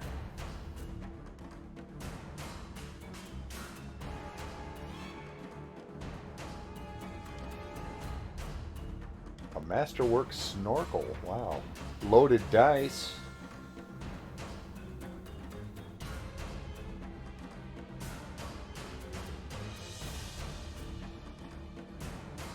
Where's rope? You always need rope.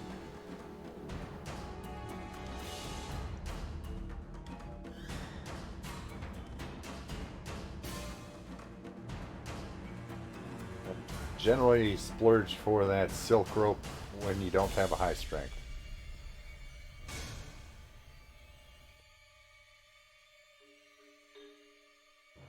A mithril skillet. Seriously, only a halfling would buy that. A mithril skillet. I bet you it's non-stick. I bet you that's the deal. I bet you it's a non-stick skillet.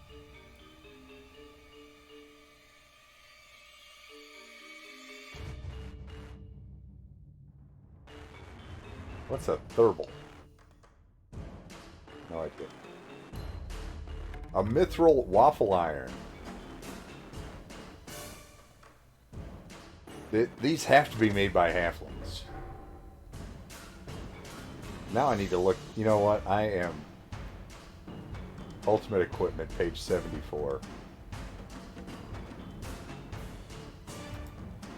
72 and 70. We're looking it up. We're seeing what this mithril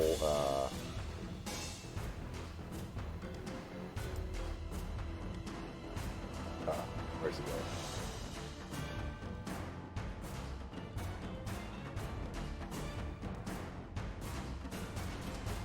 Oh, equipment.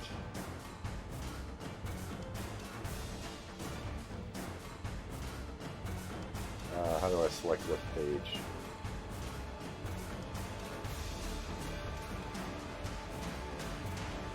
Gear.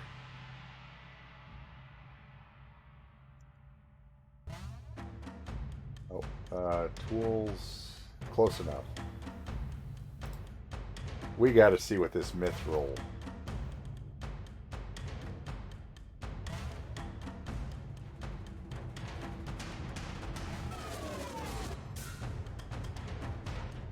There's our tattoo costs. 270. Waffle iron.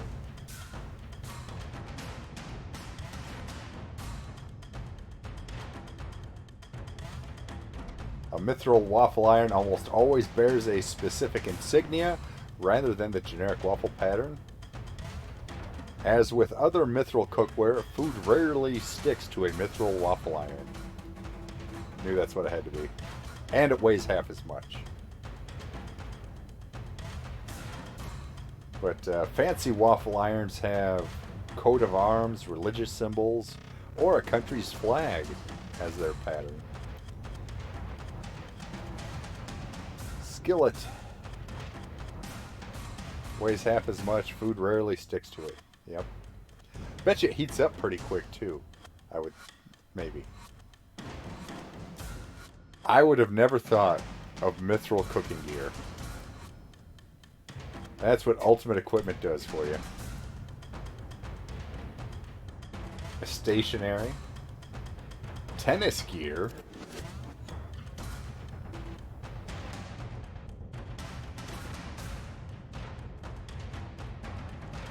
You know what? We're going to spring for a waterproof bag. Those come in handy. Oh yeah, water skin. Things my alchemist did not buy.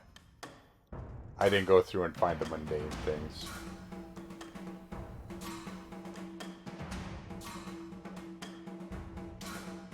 Oh yeah, holy symbol. Yeah, you're gonna need one of those.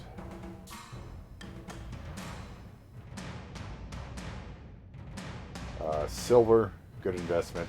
Silver holy symbol. There you go.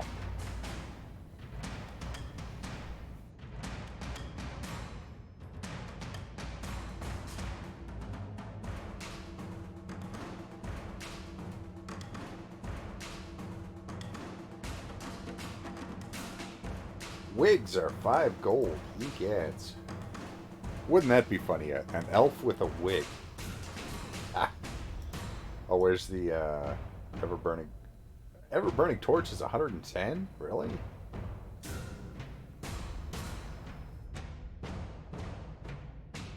Well, there's the common waterproof lamp.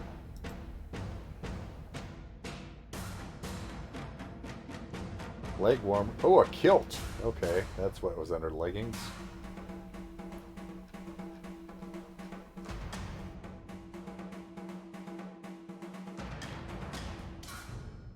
Extra ore. Entertainment. Ah, the marked cards and the loaded dice.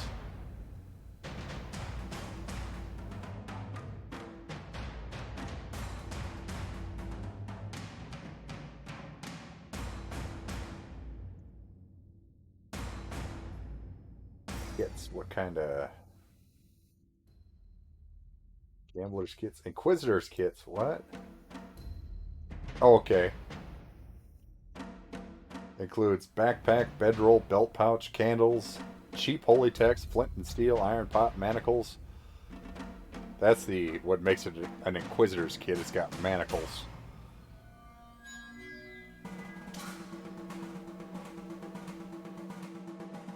Okay, so you can add that, and then it has its own... Nah, keep the silver, though. A wooden holy symbol, so many things can have for that. But you don't need that water skin. Because it comes with the water skin, so there we go. What did a alchemist kit come with? An ink pen. I also find it amusing that all of these come with soap.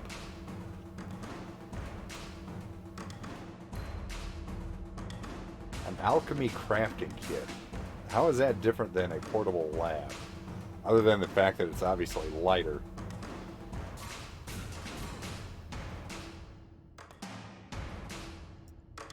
Okay, so that pretty much, I mean, that gets you all the stuff you need, really.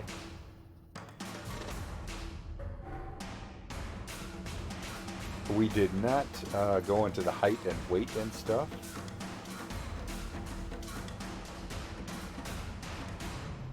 Which is...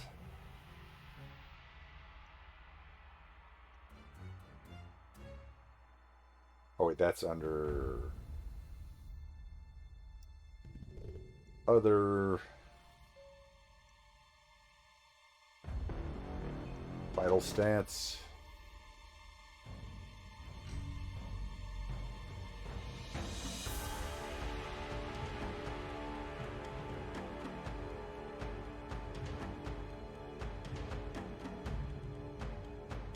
Elves have a higher base height starting out than the half-orcs, but they don't have as much variation. I see. Alrighty, so...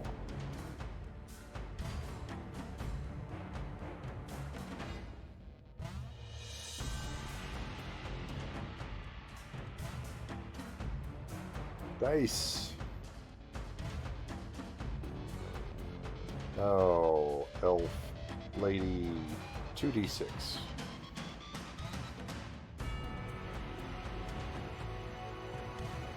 Rolled a 7, so that goes...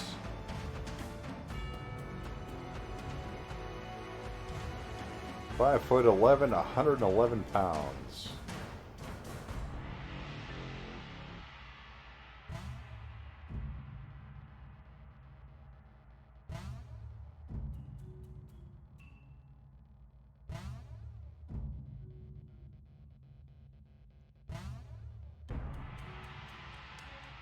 If I did my math right, let me see here. 5'11". Where's the weight? Why is the weight not there?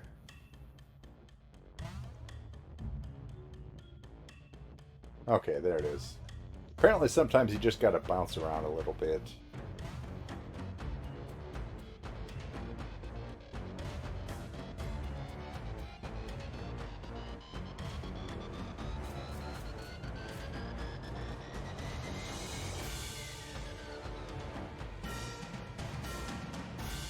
So what is that sense motive up to now?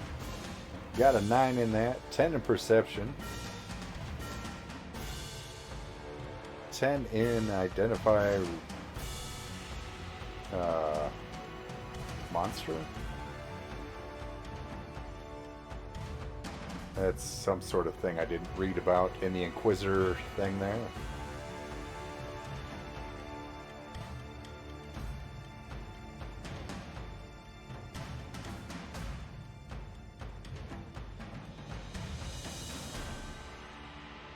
Oh, yes, indeed. And if you have a class with companions, this is where you can add those on. Or if you have a mount. Another handy thing is we're going to hop over to Groob here, our alchemist. He has mutagens. It's where he can improve his stats.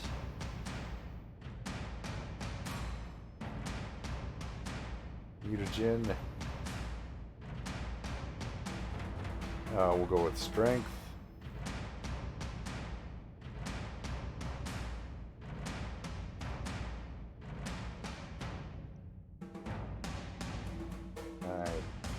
Yeah, see, that's good. Move that.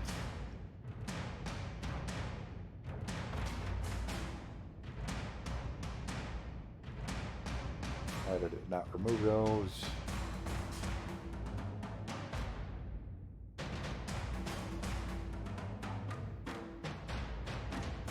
Okay, so now if I click that, say when he uses his mutagen, it gives him his +4 to strength and his -2 to intelligence. Goes ahead and then modifies all the things that is affected by that. If I click that again, it gets rid of it.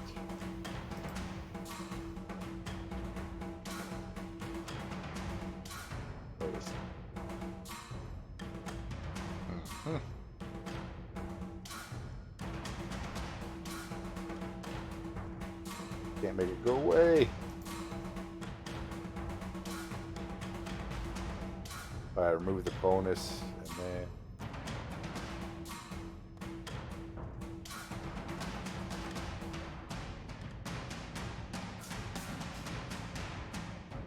for some reason I can't make that go away. And you can have different equipment sets here when you do your inventory. You go to equipment, you can make a new set,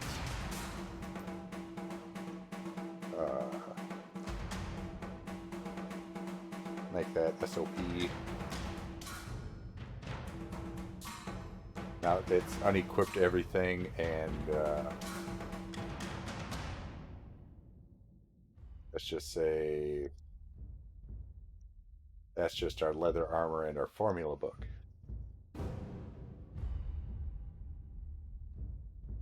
And then we go to character sheet. Now it'll say what we got depending on whether we're on default set or SOP. So you can have different, loadouts, as they would say in video games. Just flip between them like that.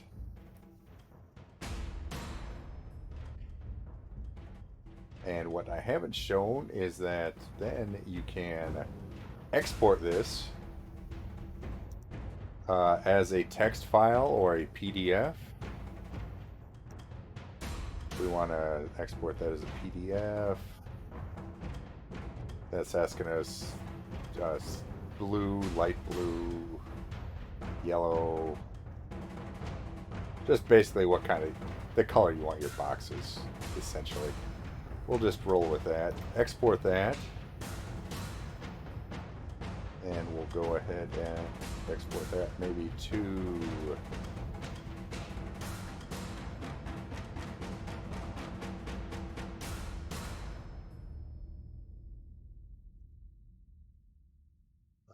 documents one. Now we can put in, well, it's a PDF file, so we'll be able to tell the difference.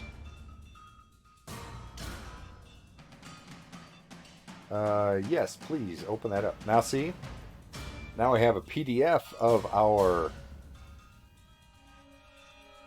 character sheet. This is the bluish color, I guess, is what we chose. And this is handy on your Kindle because you just tap those little boxes and it'll mark what spells you've used or whatever.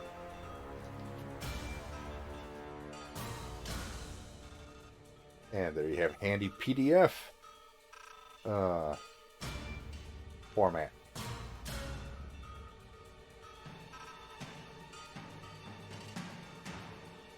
Good old soap. Use it to scrub clothes, pots, linens, adventurers, or anything else that might be dirty. One bar has approximately 50 uses. Those must be pretty healthy sized bars. Scrub 50 adventurers. What is standard?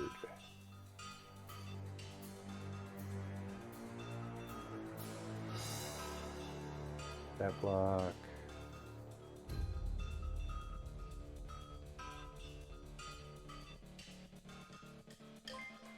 Either with the sub, thank you very much, either. If you're there. If it's an auto sub thing, well, thank you still, but pay no attention to my babbling. There it is. Okay, so we're up to an hour and a half for the next subathon already.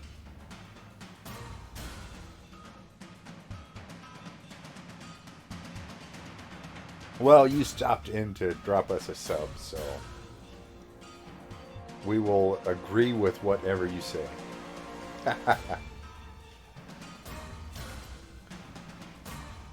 Alright. Save that. What's that going to ask us to... Now that... Okay, that opened it in a browser window as a... Okay, that's what that exports like.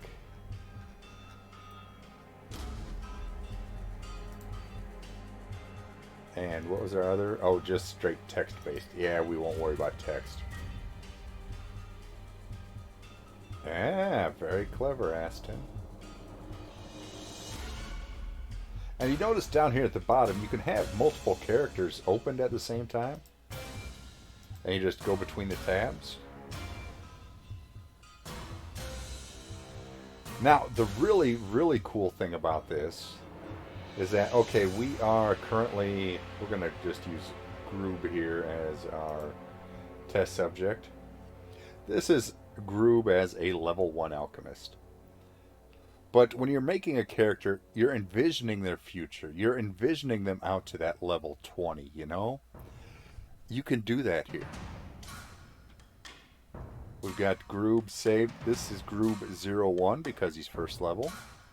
We come right over here and we hit add a level.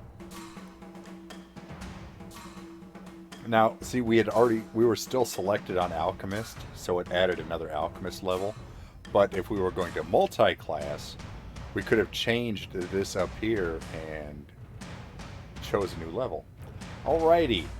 Rolled hit points. Okay, we got a house rule about this. You got to roll at least half. Okay. So it says it rolled a 1. So add 4 to that. You got to roll at least half. Because D8 is what alchemists roll. Yeah, first level gets max. We did get max on. No, this automatically gives you max on first level. But ours is we house ruled it, and it works out. You get at least half on your levels up.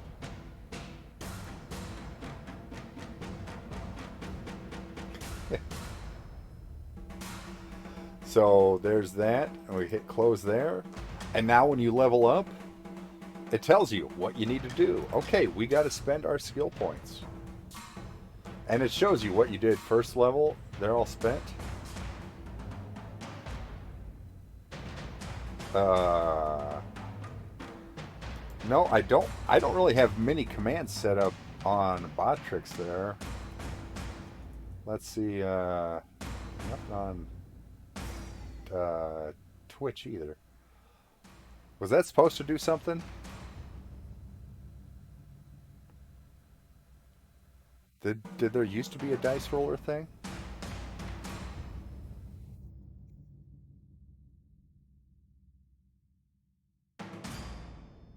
Oh, back on. Well, okay, that's how many platforms ago battle?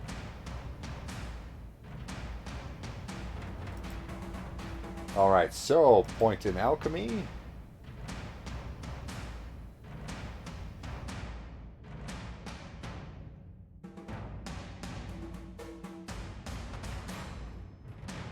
And you know what? Our other crafts. You know what? Traps we'll put another point into. Because I'm feeling devious.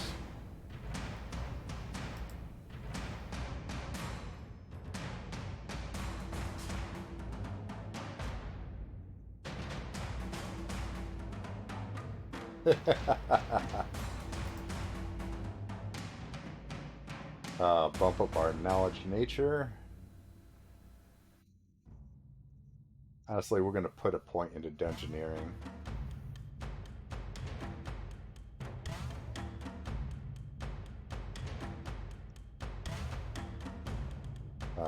Perception, yes.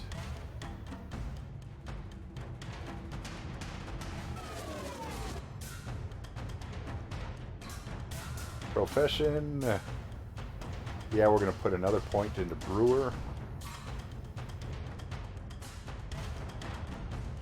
You know what? We're going to put a point into gardener.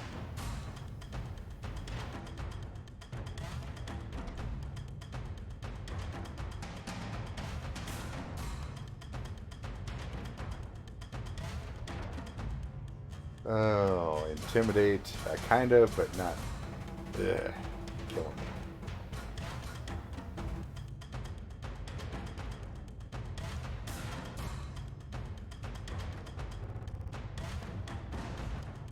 Yeah, give him the hose, battle. Give him the hose.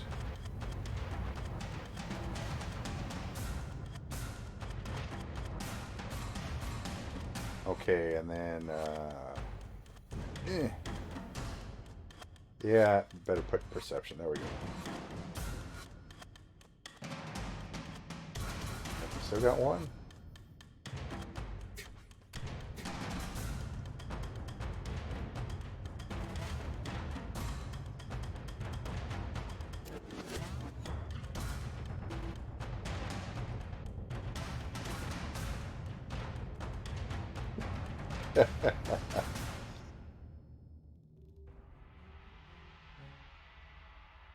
What? You know what? We might. This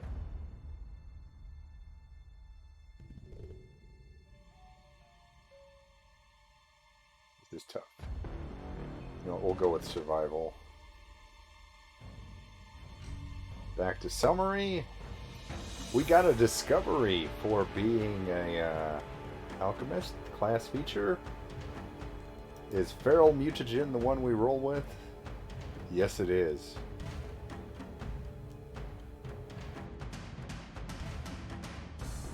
Okay, go back to our summary. Favored class bonus. You're a mod on Twitch. You got the little sword by your name.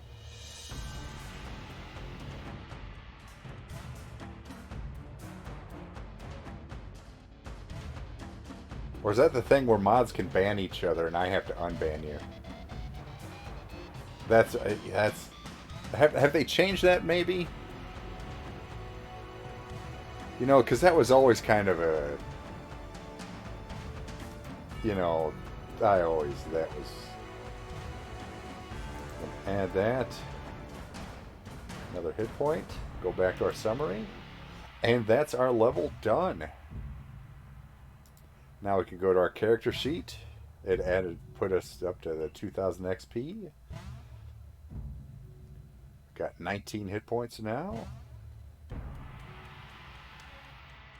+2 versus poison because that also kicked in at second level. Let's see, reactionary, logic, bomb. Our bomb does... Oh, that's right. I haven't been adding a half point per thing. Feral mutagen. Oh. But is that a trick, Aston? That could be a trick. Battle, go over there and try to ban Aston.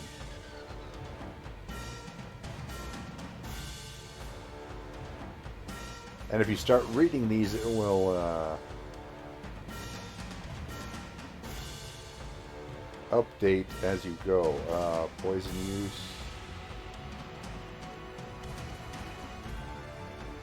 We now have 4 per day.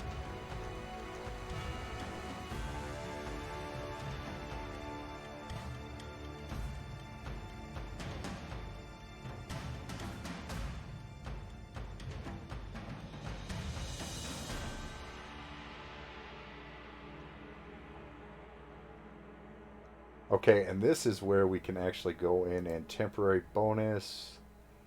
What is feral mutagen under?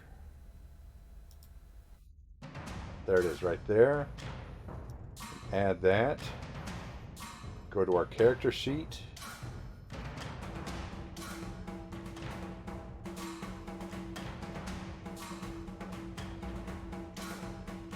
Unclick and then click.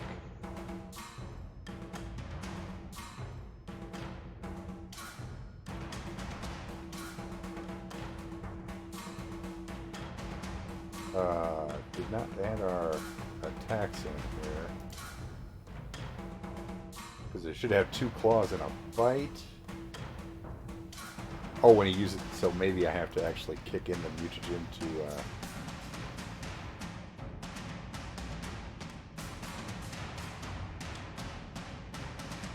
temporary bonus.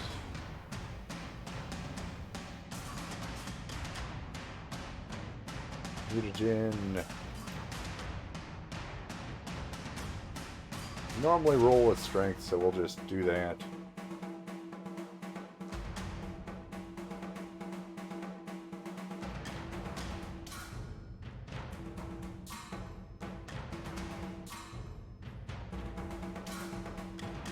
Why?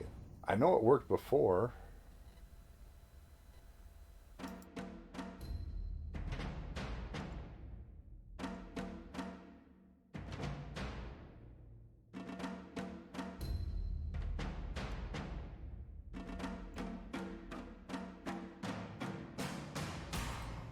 Why has it not put in our combat, our attacks and such? I still don't like this little red.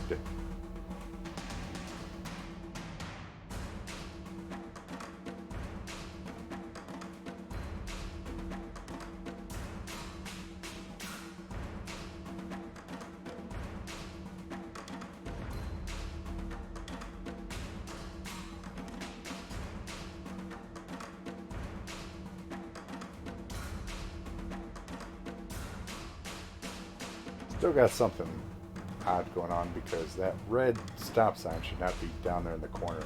You probably can't see it. But yeah, it used to... Oh wait, I bet you I need to go into...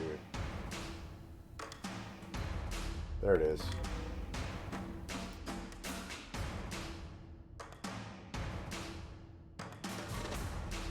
It's actually under equipment.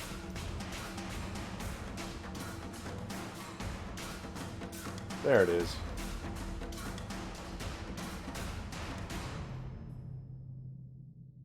There's our 2 claws and our 1 bite. Okay, that was driving me bonkers. Now that was under SOP. Now if I switch to default, does the claw and the bite... No. Interesting.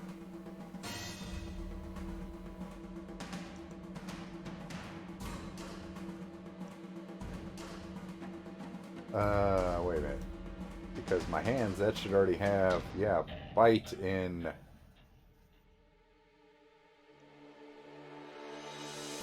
where can we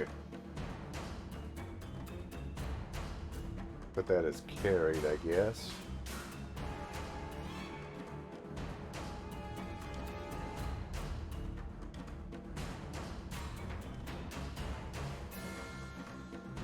Okay, there it added our bomb in. Range increment and proper damage. Now see, that damage is +4 because our intelligence dropped. Normally it'd be +5. So if we turn off the feral mutagen, it did not. Oh, that's because we didn't turn off that mutagen. Now it went to +5. Okay, so that did figure that out. Generally, everything seems to be working properly.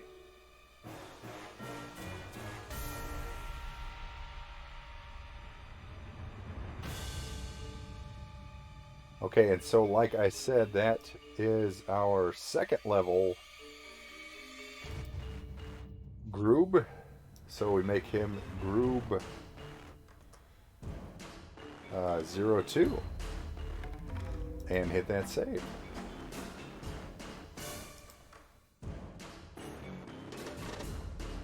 Group 1, Group 2, and then what I've done is I could spend, you know, half the day getting this character to 20th level and seeing when, as you get there, sometimes as you go along and you see the stat blocks at the end and your character sheets, things don't always work out the way you kind of envisioned them, even if you know the rules and stuff. You're looking at it, you're like, yeah, but that's not really what I'm going for.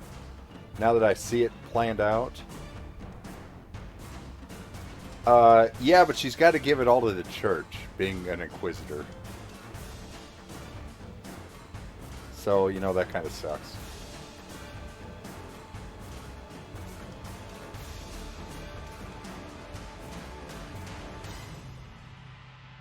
Although technically that job was her former job. She was back in the day, you know. Traits are things before you became an adventurer, essentially, what she did. She was just a popular girl.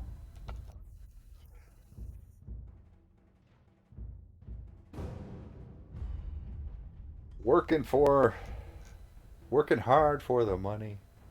So hard for the money.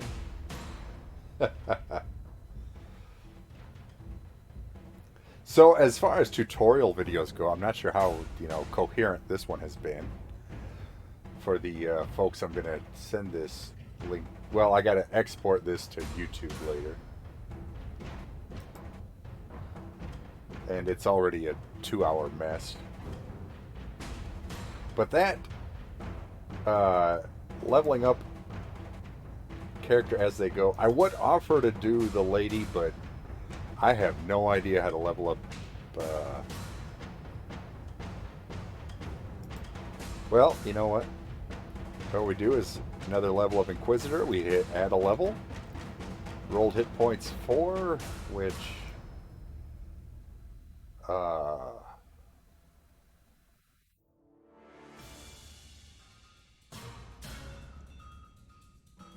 they roll a d8, so bump it up 1 to make it over half. Because technically, average on a die is half of the die plus 0.5. That's why it rounds up for average roll. So there we go. Okay, so now skill points 3 spent. 8 of those. We're going to go through and use a lot of the ones we already got. Bluff. Diplomacy. Intimidate. Very perceptive. Perception's actually higher than sense motive. That's pretty impressive.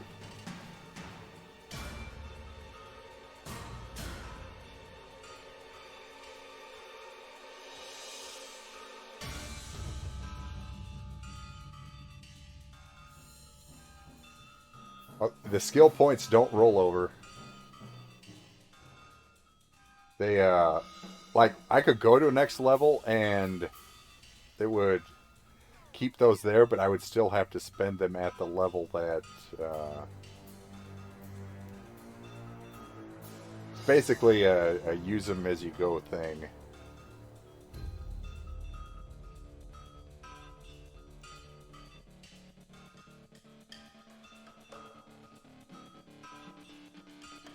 Oh, wait, we didn't take any swimming? How did I miss that one? Because like I said, that's the one way it's like, I refuse to go down for lack of spending a couple of points in swimming. Yeah, it's not like in video games where you can kind of hold on to things until you're like, hey, I need to be able to be good at that. Skill points represent things that you've learned along the way. It's not like just one night you woke up and it's like, oh, hey, I know this better. It actually represents the entire everything you've been doing the last level, essentially.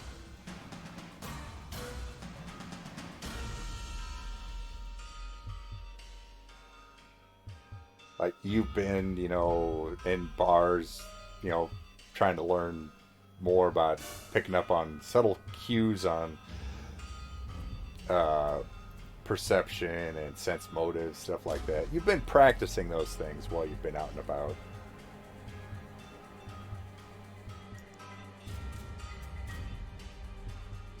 Alright, what else have we... No points in any of that.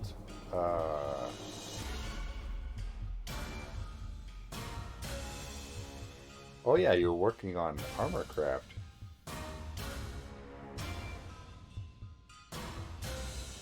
Honestly, I think I've maybe played a bard once in my life. Oh, on Cape. I was thinking in the games here. Favored class bonus. Uh, Honestly, I would recommend the hit points. Your second level and you got 11 hit points. That -1 con is not doing any favors. But all bards, I don't think so.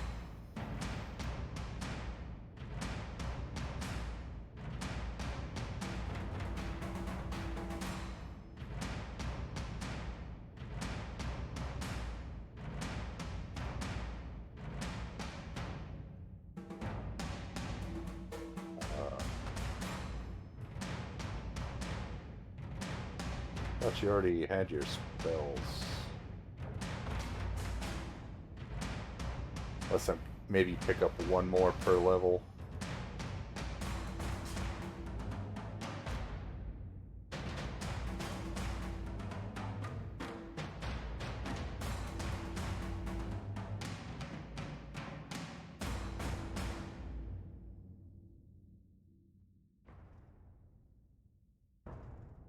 True Strike is a nice one. Gives you +20 on your next attack. We'll just roll with it. Oh yeah, okay, there it updated to 3.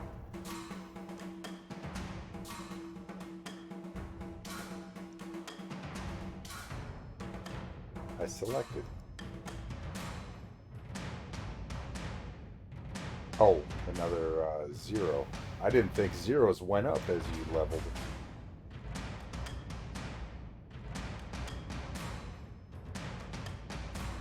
Yeah, I was gonna say it's okay. I don't remember all of that. Well, you must get the detect. Ah, as an Inquisitor, you get all the detects apparently for free. Gotcha.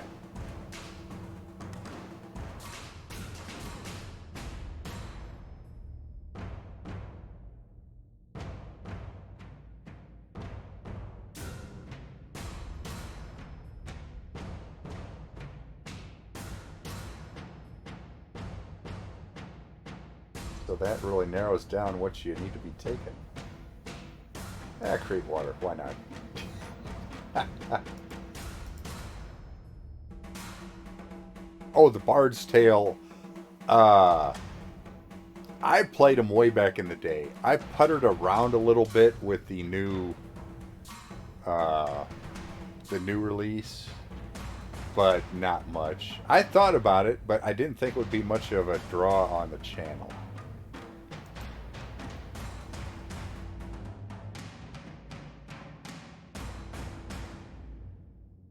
Did we not equip your...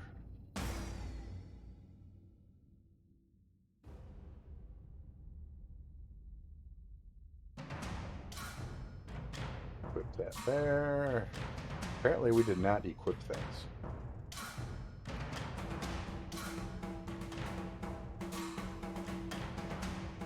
That goes in carried.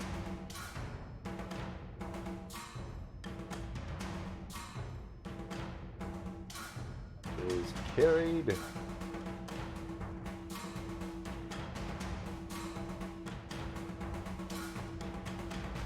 Equip that.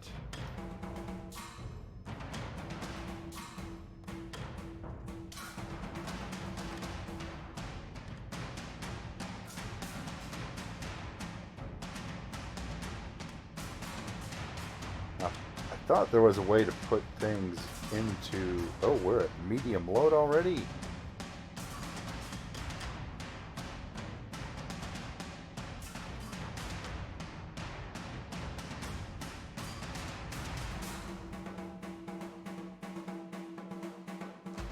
What if we...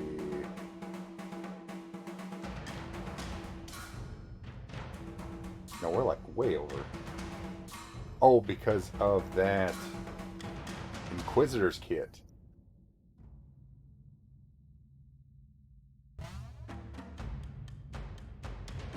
That needs to go in... Oh, see there, we could put it in the waterproof bag.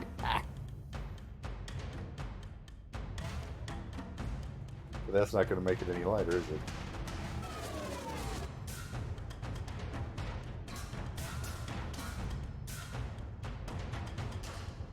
Okay, now that got rid of that. Now if we put that in not carried, that should take care of that.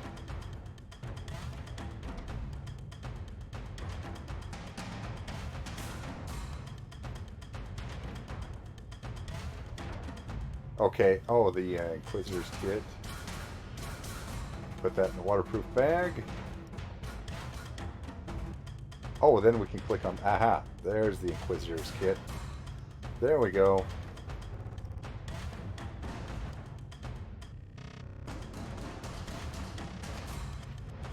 And that will also go in the waterproof bag.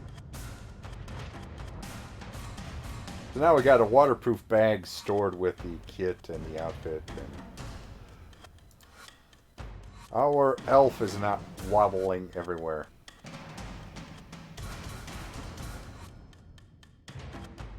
And then you just go to File and Save As. And we make this Pyrand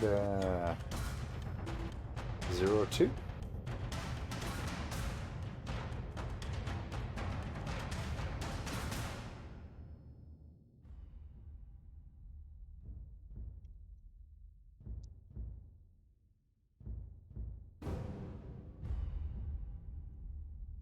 But honestly, Battle, when you were talking about does your lady, make money doing her job? That's entirely up to you when you're playing. When you're in town or something, you want to make some money on the side. You tell your game master, "Hey, I want to go and try to do my thing at the local lady's house or whatever," and you see what the game master says. That's the fantastic thing about tabletop RPGs. Hey, we're you know he's the one that took the prostitute thing. Alrighty, we'll be back in one moment. Please stay tuned. Ugh, gotta get more. Ugh, yep. Tea.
Alrighty, we have returned. Let's change up our music selection a little bit.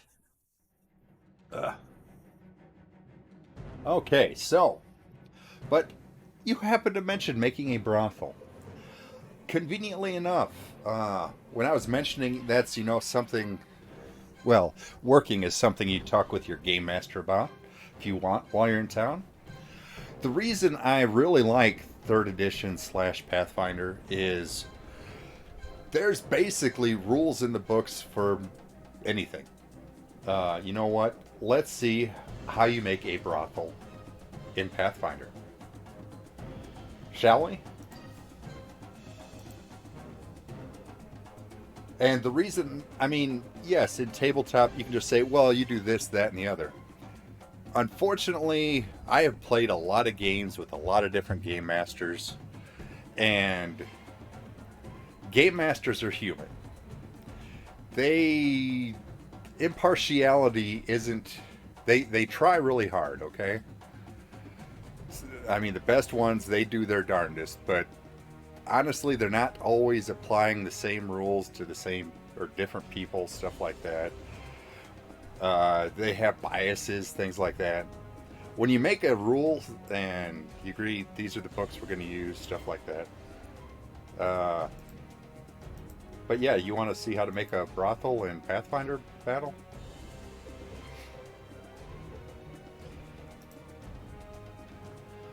In Ultimate Campaign, these 4 books, and you can pretty much do all this stuff I'm describing with the 4 books I load in. We'll go ahead and open up Ultimate Campaign here.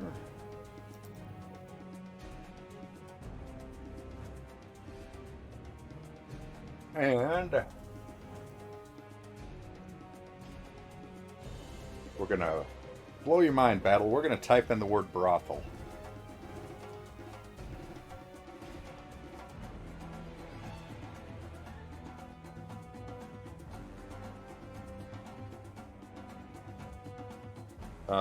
Brothel gives a discount for an arena. The black market gives a discount at the brothel. Theater discounts brothel. Aha! Drug dens. Settlement. One of your houses or tenements becomes a hive of illicit drug trade. Trigger. Okay, not what we're looking for. Plague hits a brothel. Brothel. Okay, where did I miss the actual... Oh, no, wait, they were called dance houses. In this printing, they were called dance houses, but they... Or... No, what were they called? Let me go back to the beginning. Dance hall, maybe. There it is, dance hall. An establishment for dancing, drinking, and consorting with attractive people.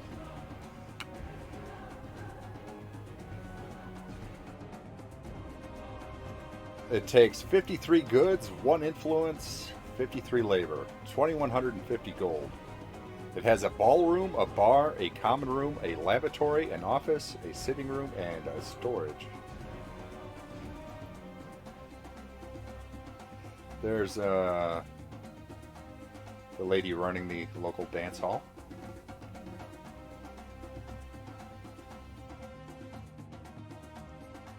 But yeah, in the campaign building system like Kingmaker had, that tells you exactly what you need to make a quote-unquote dance hall. Although they call it a brothel in all the text.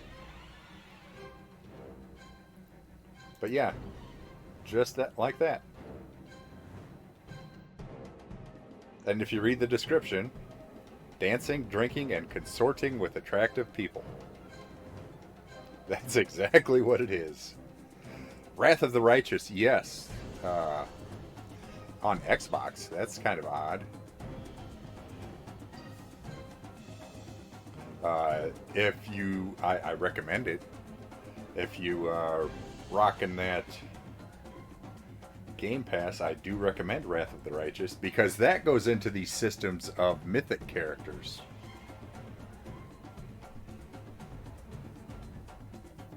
Bobby, you gonna get comfortable or what?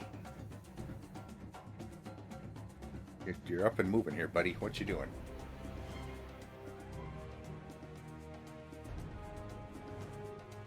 I have not played Wrath of the Righteous as much as I played Kingmaker. Kingmaker goes in and explains the kingdom building mode, which is where you get things like these brothels and such. And Wrath of the Righteous goes into explaining the mythic system, which is different than Epic. Do they call it Epic in D&D? I forget. Basically, it's different because Epic is like beyond level 20, and Mythic you can be a first level character and have a Mythic line. Kingmaker was really enjoyed Kingmaker, but the way they did their kingdom building is you were on such a tight timeline that you didn't really get to fully explore it and really have a lot of fun with it as far as the kingdom building went.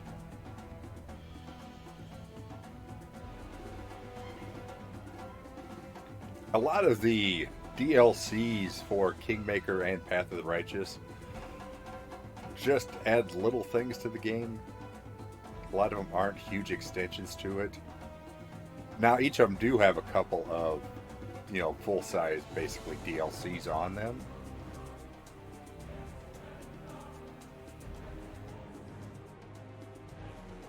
But yeah, there's our dance hall and how you make it. Now you'd need to acquire or create. Okay, when you make a back, too big. Construction examples. Okay.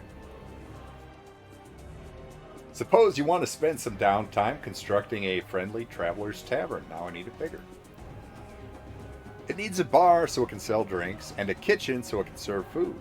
So you would need to build a bar module / kitchen module. Guests need a place to eat and rooms to sleep in, so you have to have a common room and lodging. To keep the horses safe, you have to have a stall nearby. By adding up the goods, influence, and labor and magic values to create, and by adding those values up, you get a total of 33 goods, 3 influence, 32 labor, and 90 days. By spending that capital, after 90 days of construction, the inn is finished. And that goods, influence, labor, and magic values, those, essentially you can buy those, or you can go out and adventure for those resources, or a combination of the two. Running a business, recruiting for an organization, you can make yourself a thieves guild if you'd like.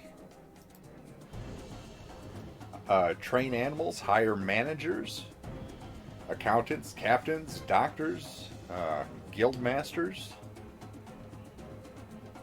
Guild master for the Thieves Guild makes 5 gold pieces a day. Which, when you're a peasant, that's good money. When you're a hero, 5 gold pieces, it's not the money you blow through as a hero. Entire villages could retire.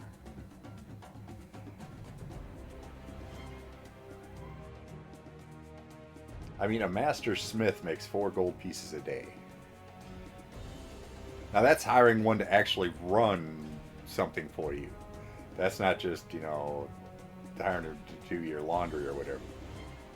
That's actually running if you have a blacksmithy or something going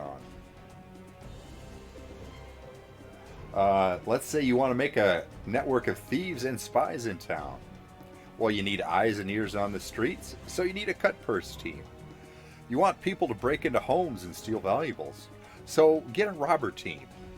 To hide your wealth from the tax collector, get a bureaucrat team. By adding up the goods, influence, labor, and magic values, those are the 4 values you use to purchase really anything that you build in the campaign system, whether it be a castle or a donut shop. And you can actually be the people that run the country, like Pathfinder Kingmaker shows you that system. Alternatively, if you just want to buy an existing guild with Game Master approval, you can add up the prices for those teams, pay that amount, and be on your merry way. And like if it were for me, I would say that would be possible, but there might also be a time factor for, you know, briberies and paying people off and switching allegiances.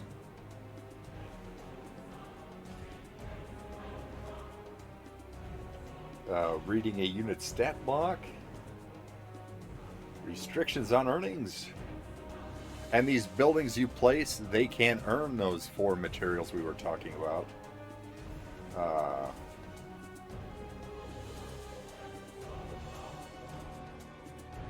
Let's see. If you construct a building with a bar, a common room, and a kitchen, you may use it as a tavern or a headquarters for your adventuring party. If it's a tavern, it's open to the public and it generates capital. If it's for your adventuring party, it's a private building and it doesn't really make capital because it's just for you and your buddies and it's not really turning a profit or anything. That's just where you play D&D at.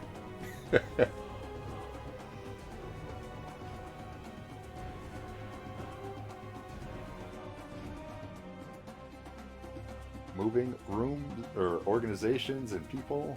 Rooms, and then here's the breakdown of all the rooms. Like an alchemy lab, after you build it, it can earn gold pieces, goods, or magic of 10. So that magic cost, if you have an alchemy lab, you can be banking magic capital to spend for later builds. It earns apparently 10 a month. Up to 3 people can use the alchemy lab at once. Animal pen earns gold, goods, or labor of 8 a month. That tells you need 6 goods, 1 influence, and 5 labor. 250 gold pieces worth of items there, and 16 days to make. Armory, and then it gives you sizes in squares, so you can actually lay out the buildings.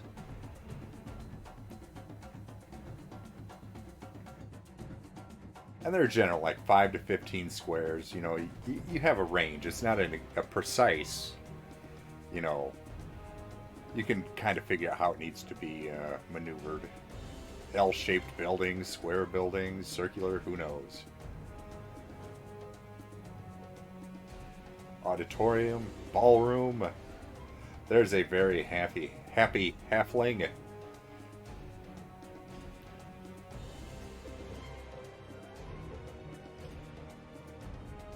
Bars earn influence. A bath earns influence. Battle ring. Brewery. Bunks. Upgrades to lodging. Like I said, they can upgrade rooms as well. The barrel of ground upgrades to a crypt. A cell. Confessional. I mean, all sorts of things you can create. Whether you want to just make a business or you want to make a town or even, you know, several towns, cities to become a kingdom. There's rules in this Ultimate Campaign book for that.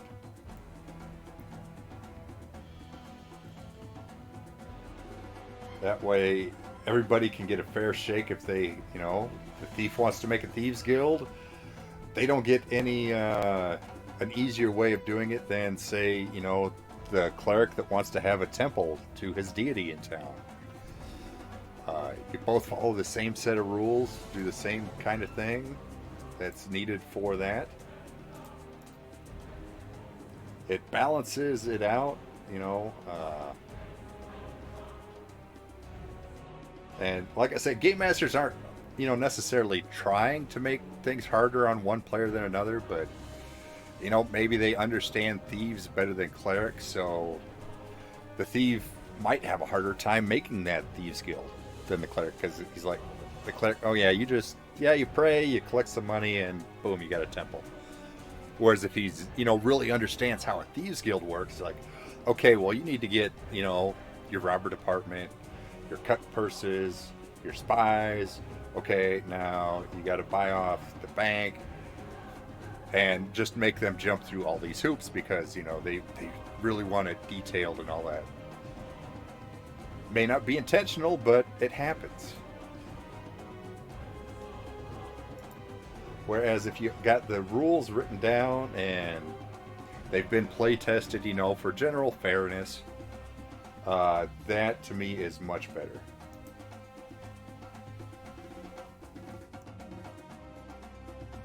I mean, when I started playing, yeah, we didn't even have figures and maps. Everything was, you ask the game master, okay, I'm going to go run and attack that guy. Can I get there this round? And the game master, yeah, sure, why not? Or, no, it's a little far away. Yeah, it was all just, yeah or no. Everybody just kind of guessing. This little red dot is going to drive me bonkers.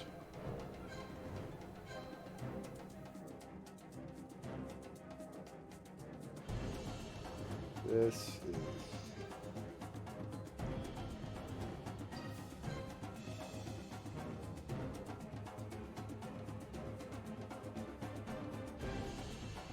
I think I need to get these save files out of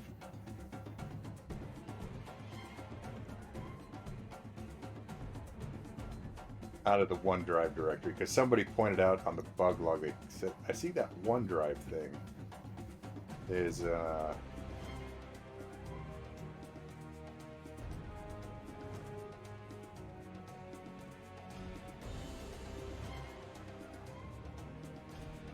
that's now.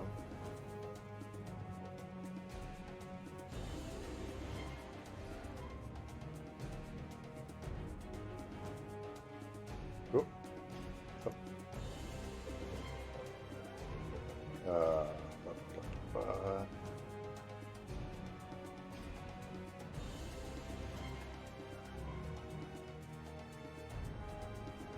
Hold on here. Beverage break.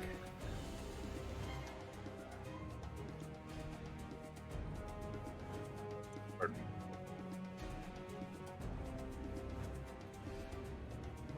Okay, so we are going to try to find somewhere to save that's maybe not...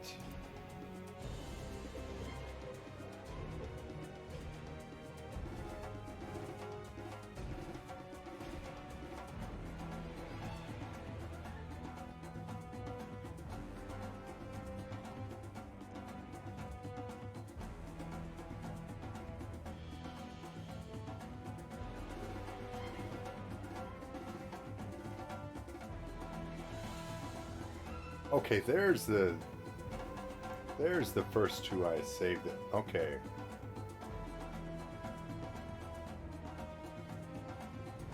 I did. Okay, so we'll go there. Save you in there.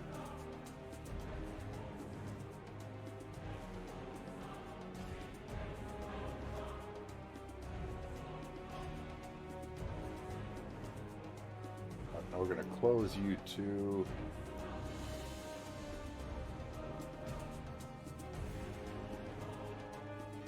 Then try opening from that other folder.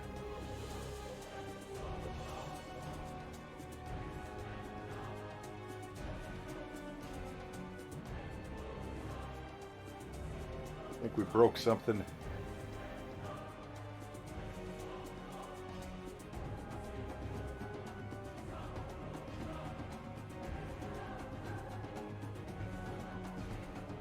You know, close that for a minute.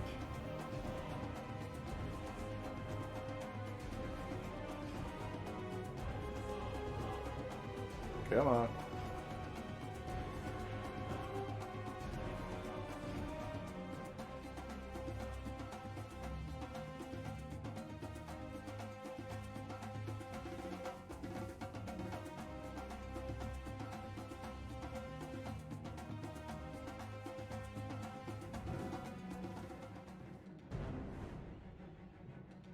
It broke.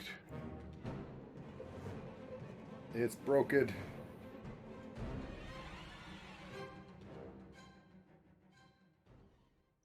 Oh, got it.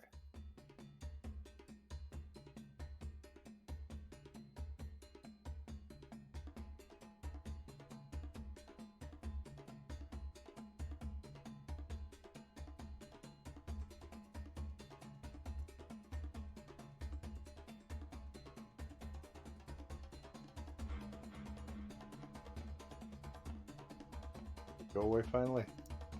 Oh, not that. Okay, it did. It went away. All right. Try loading this up again real quick.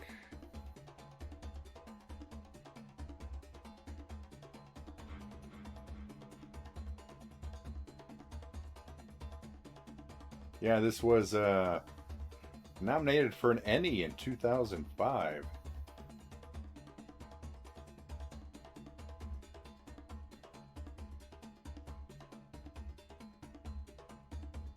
And you can use this to make monsters and monsters with classes and just all manner of thing. Okay. Load up those sources.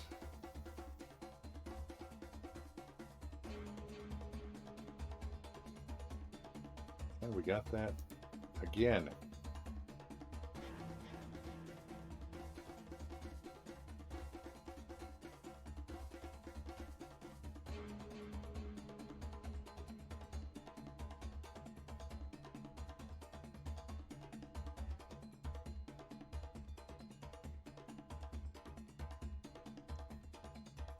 I don't know what garbage collection does. Why don't I have that green check marking?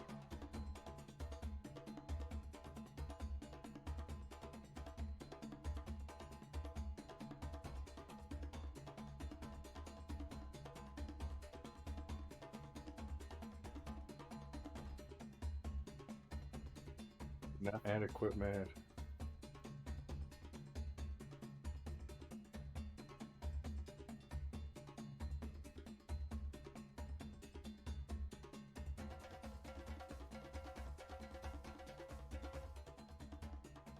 Not find equipment.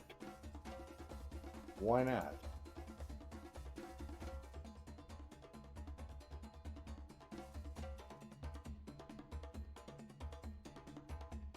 Where is this?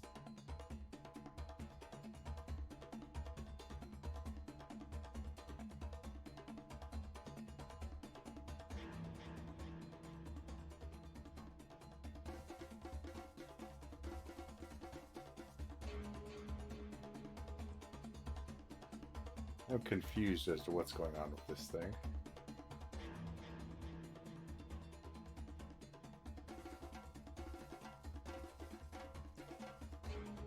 I wonder if it was the other version that the RC8 I had that loaded properly. Where's my downloads at? We may be going back a iteration here.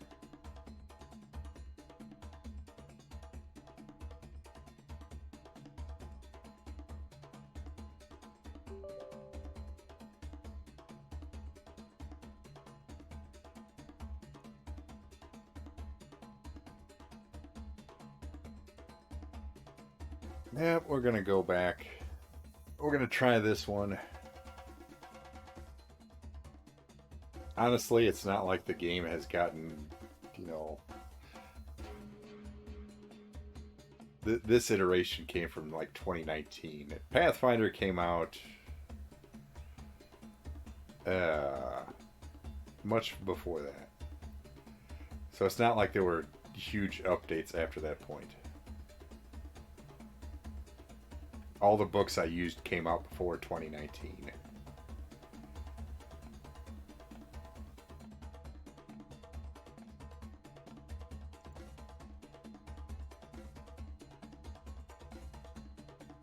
So, chat Winder. There it is.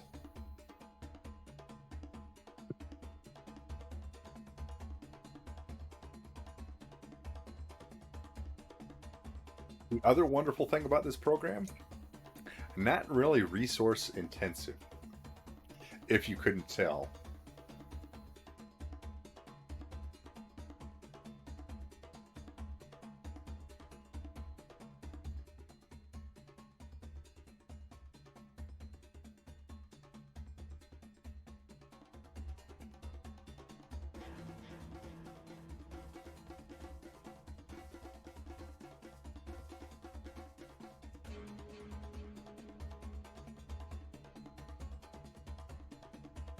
But I don't want my Magic and D&D combined. They're supposed to be two entirely different things.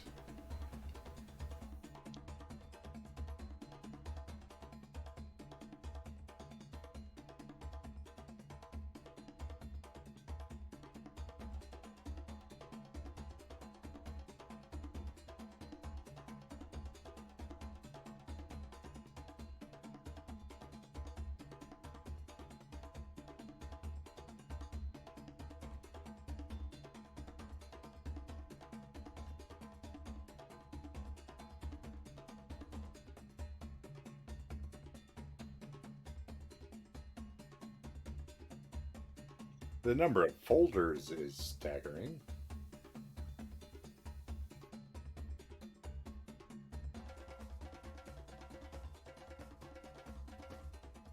Although I guess yeah, all the books.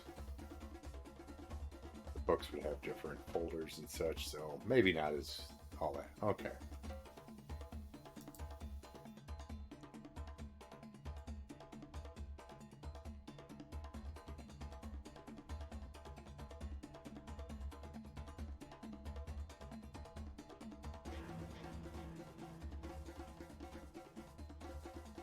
And it still knows the books.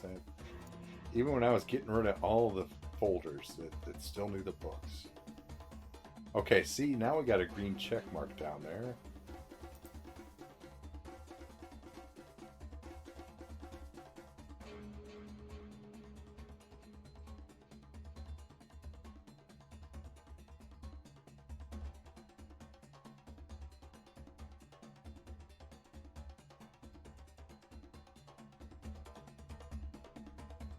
Don't get to deal with that.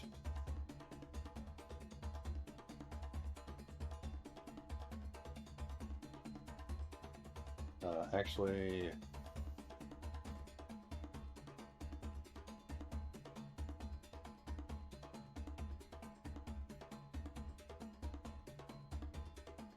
close, no, close, no.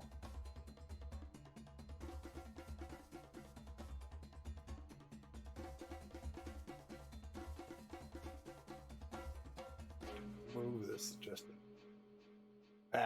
Wee bit here. Stop it.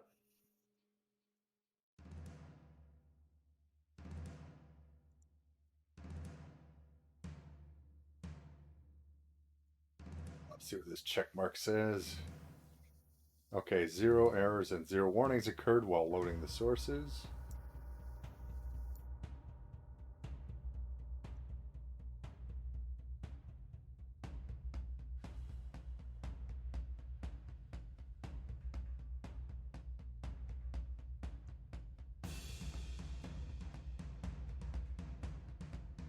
Alright, we're just gonna buzz through here. It's 8:06. Not that one.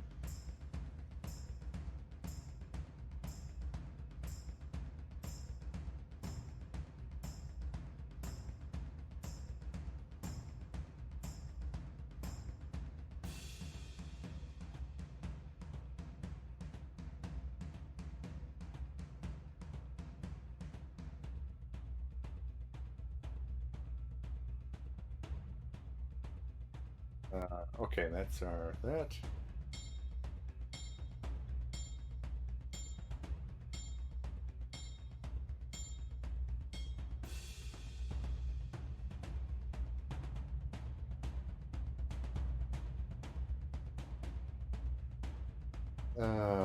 Do, do, do, do.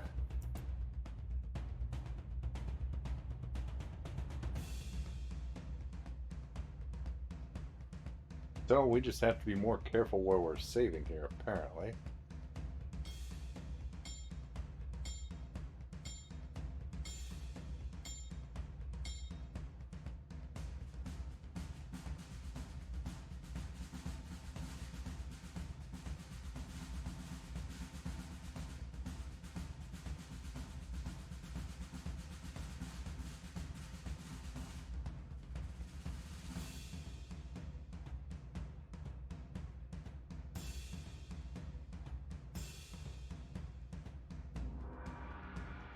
Alright, those done.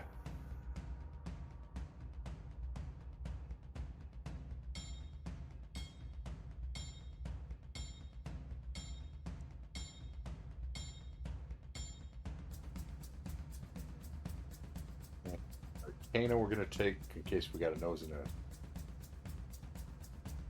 a spell book. Perception because always. Survival. We'll get our point of swim later.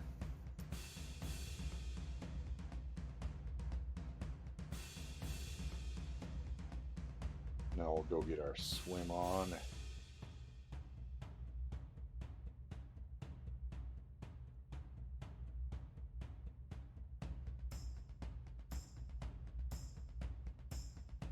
Go ahead and get our hit point.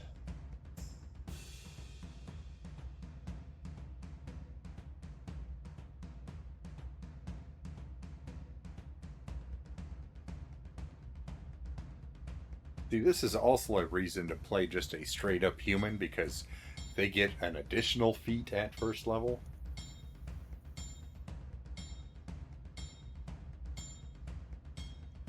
Instead of just the one. And if you're a fighter, you get 3 feats. A human fighter, 3 feats at the beginning. Let's go ahead and get our last language in there.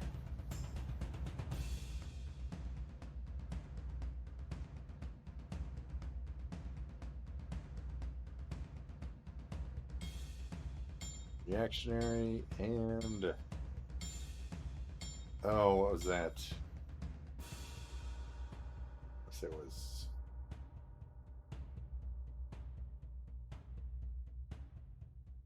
tireless logic. That's what it was.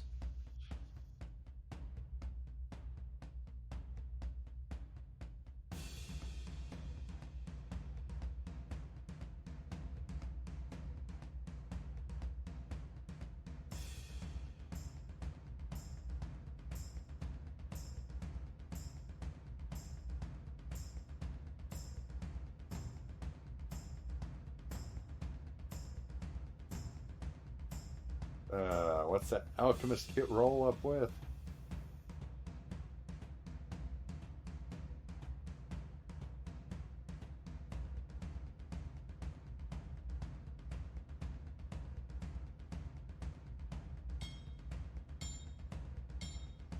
Five days of trail rations.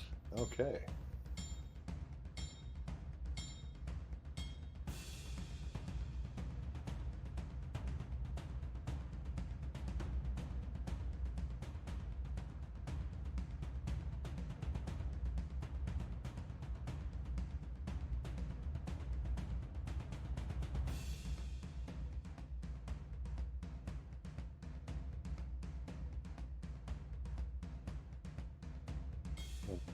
That.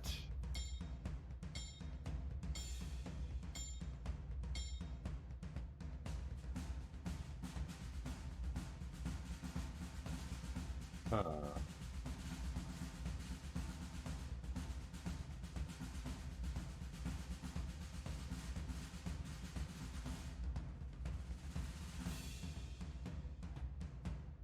That saves us a lot of...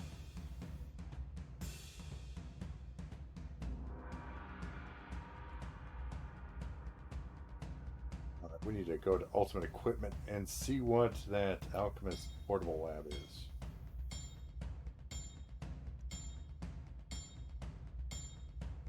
Oh, of course I closed it, derp.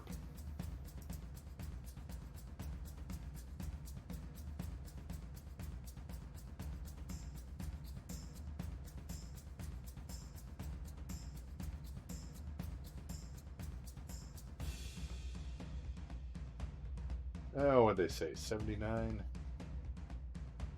Now we're halfway there already. Might as well just keep clicking away.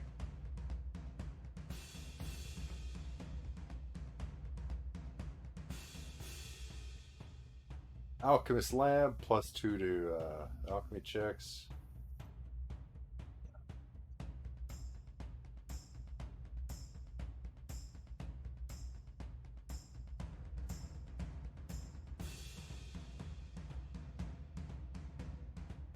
Portable Alchemist Lab, +1 to craft on alchemy checks.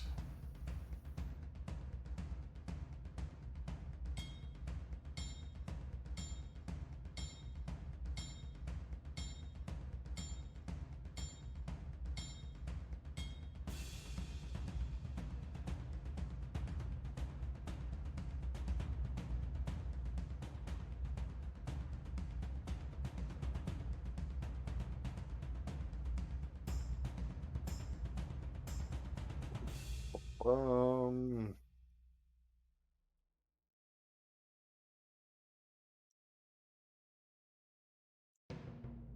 so what is...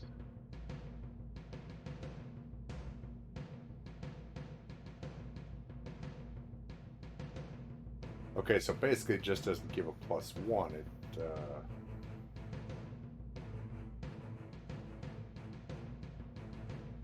guessing the alchemy just crafting kit is just straight up roll. The labs provide pluses, so okay, I can deal with that.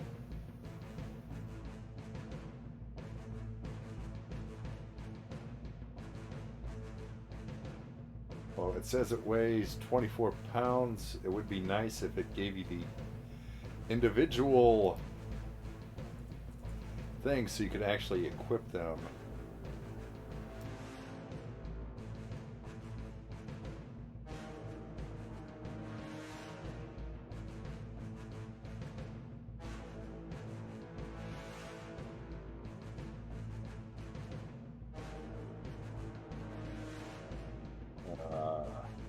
Because the other way to do that would be to buy that and then actually just go in and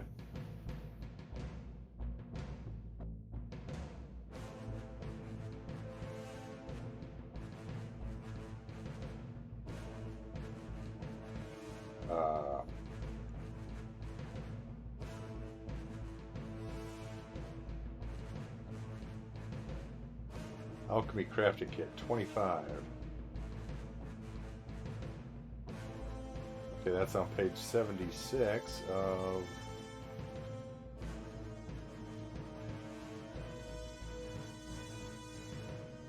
Of course I...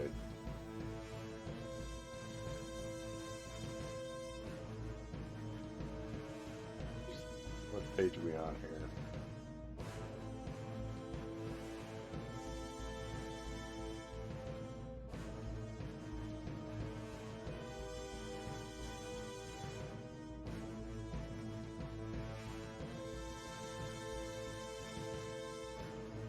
Alchemy crafting kit provides no bonuses.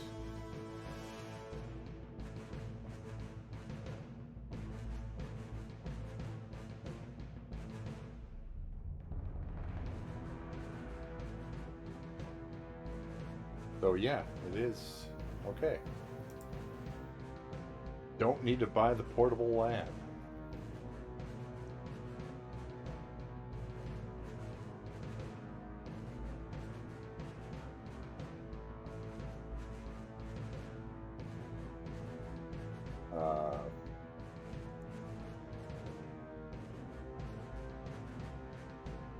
Backpack.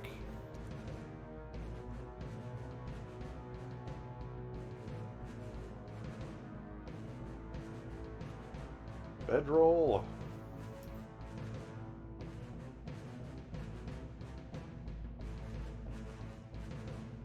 Belt pouch.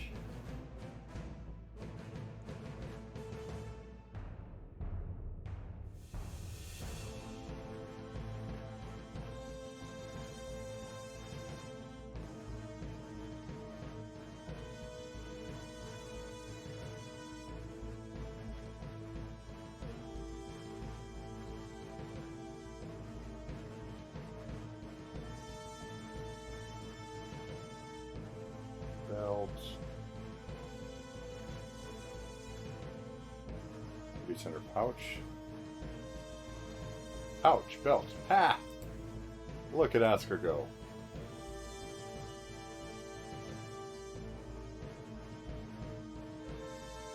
Flint and steel.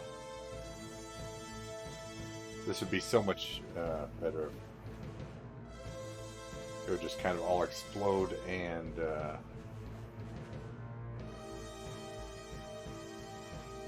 fill in, and yeah. But is it under pen?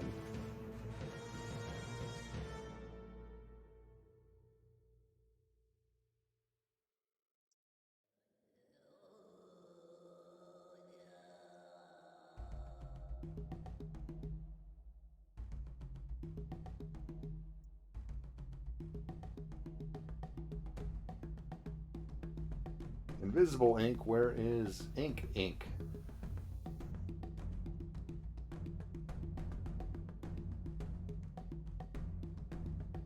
Lead-based ink? No, that's not really,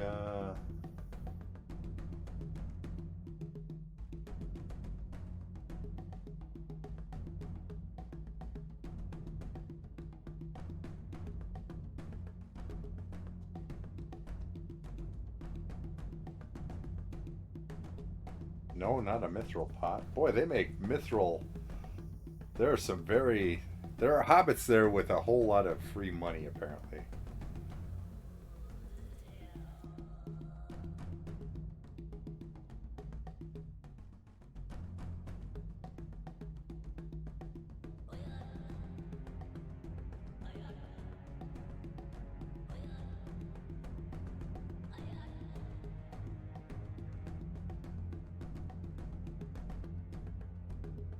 Yet.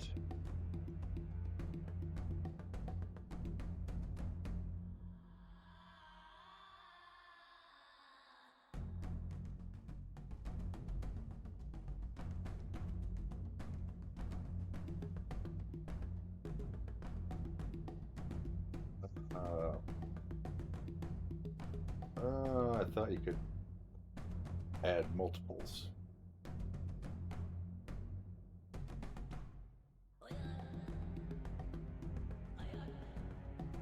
Alright, we'll just click on that. 10 of them.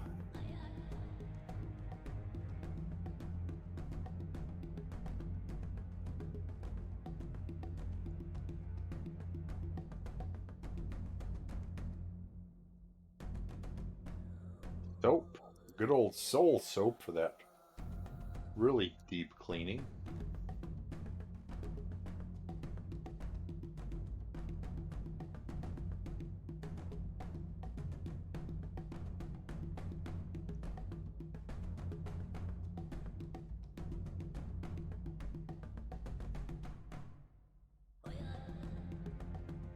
Trail rations. Half-link trail rations. Half a pound, huh? I don't see half-link trail rations weighing less than everybody else's. That just don't seem right. Page 90, let me see. 95, 96. We gotta look this up.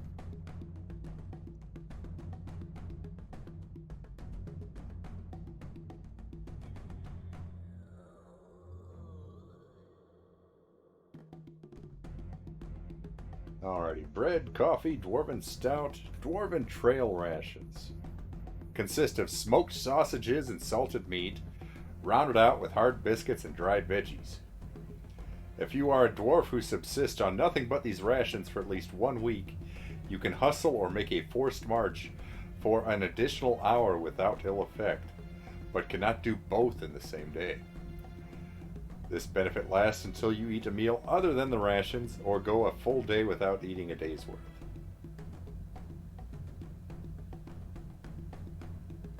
Elven favors soft trail bread made with oats, with other grains, berries, nuts, and sweetened with honey.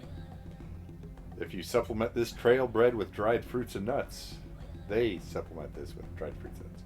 If you are an elf who subsists on nothing but these rations for at least 1 week, you receive a +2 on checks and saves that benefit from the endurance feat. This benefit lasts until you eat another meal with rations other than the rations or go a full day without using. A fortune cookie costs a copper piece. No trail rations, I don't know. Grog, 2 copper pieces for half a pound. Haggis, a silver piece for a pound and a half. Halfling trail rations. A day's worth of halfling trail rations is actually more than what a typical adventuring halfling eats in a day. A full belly strengthens a halfling's resolve. Common foods include sweetened dried fruit, aged sausage, hard sharp cheese, honey cakes, and a mixture of roasted grains, nuts, and molasses. If you are a halfling that subsists on nothing but these rations for at least 1 week, you reduce the penalty for the shaken condition from -2 to -1. This benefit lasts until you eat a meal other than the rations or go a full day without eating a day's worth.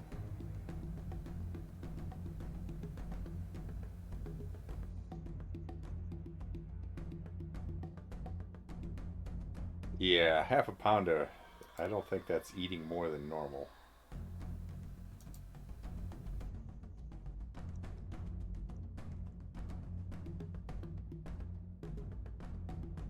And a water skin.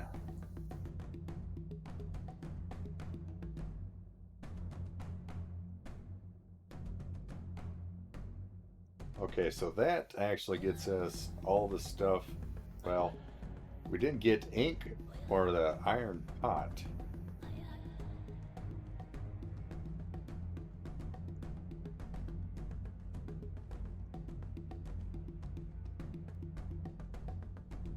Fact.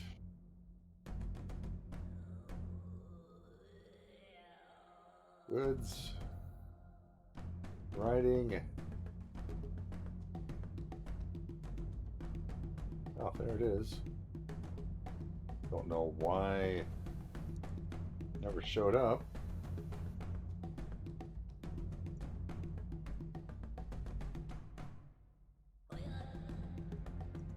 Trade. Pound of pepper. Guinea pig. Cold iron. Chicken. Beaver pelt.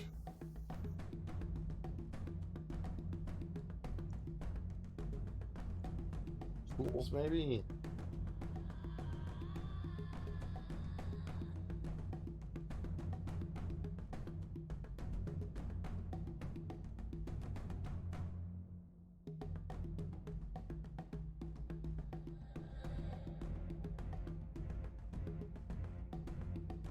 Tools, come on, you can find us a pot. Apparently not.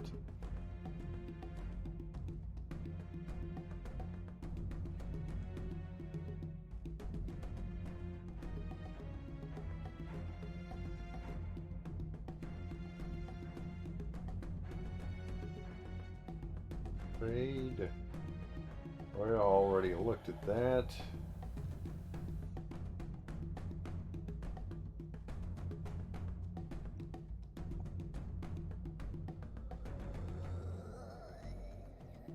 Hilts, keyboards.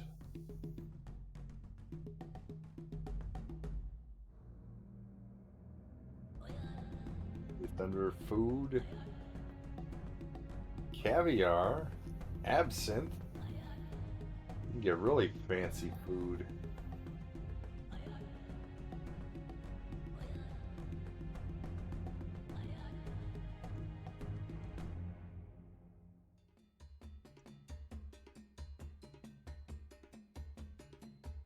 Prosthetic leg. Oh, they got all sorts of prosthetic limbs. There you go. Jug. Flask. Barrel. Bottle. Bucket.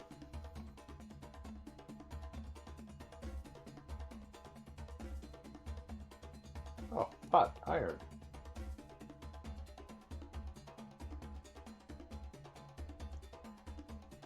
How did I not, everything was in reverse alphabetical order, apparently, when I flipped it around. It, magically appeared.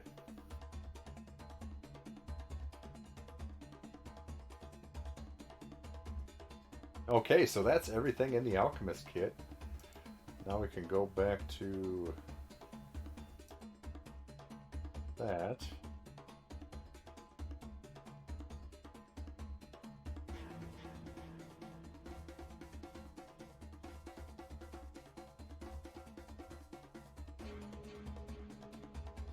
Actually, I would go back to the cache list and then remove the Alchemist kit and go back to that. Since we individually picked out each item for that, got our leather armor.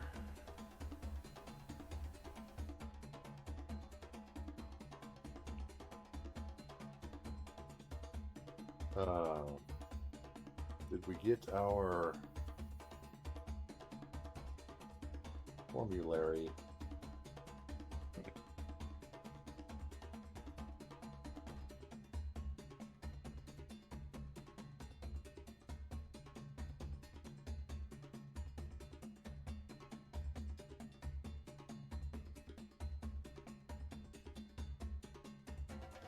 Traveling book weighs 1 pound.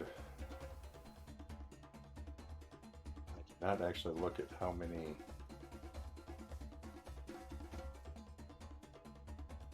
What page is that on? 79 of the, oh, APG.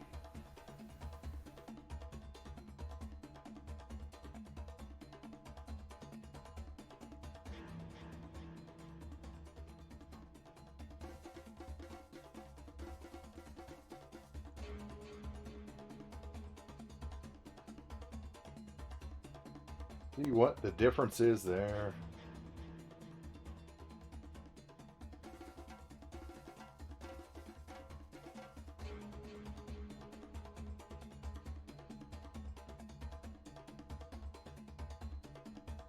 Like, say what?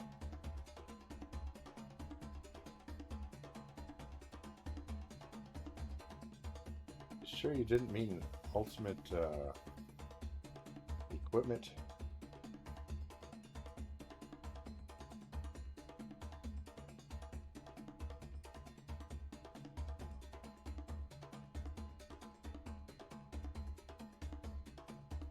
Yeah, you meant ultimate equipment.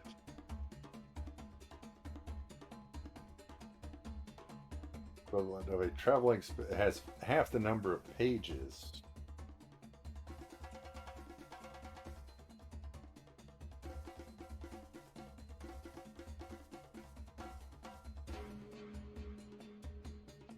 Holy cow, it is. Look at that time. Okay, so it has half the number of pages, but I like the fact they mention hiding a traveling spell book containing the most important spells just in case. That's kind of interesting.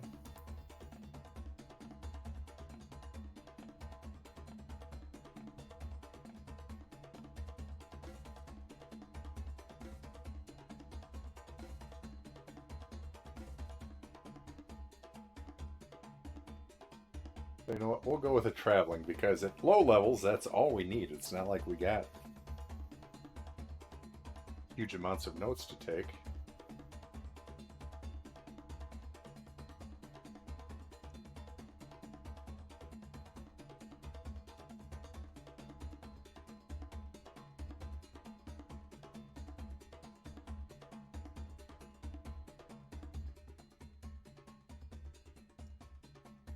You know what? We're going to go ahead and buy that great axe because we can use a great axe. Advantage of being a half-orc. You can be a spellcaster and still use a great axe with proficiency.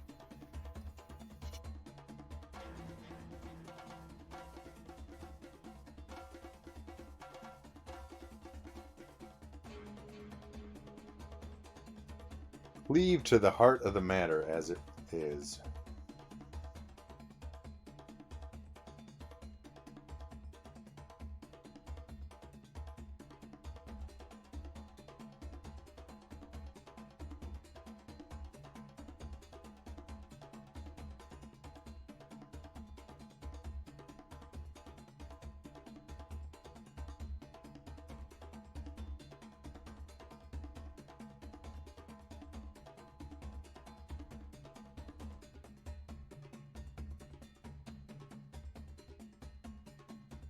We hit. Uh-huh.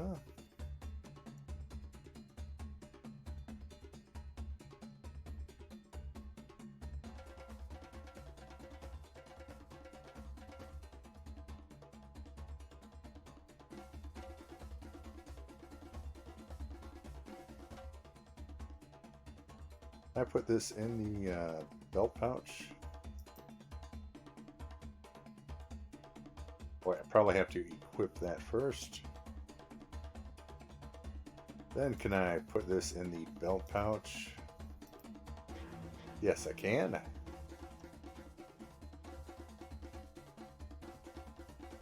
Mess kit goes in the backpack.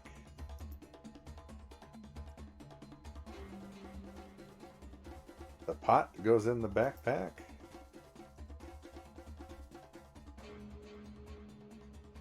Ink can probably go in a belt pouch.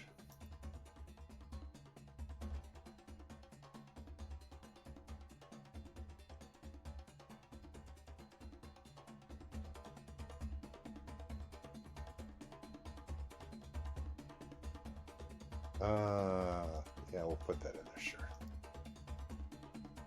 Torches!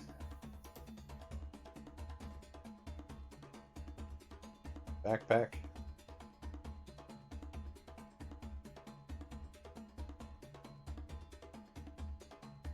That's equipped to the rations. The soap. And that all go in the backpack.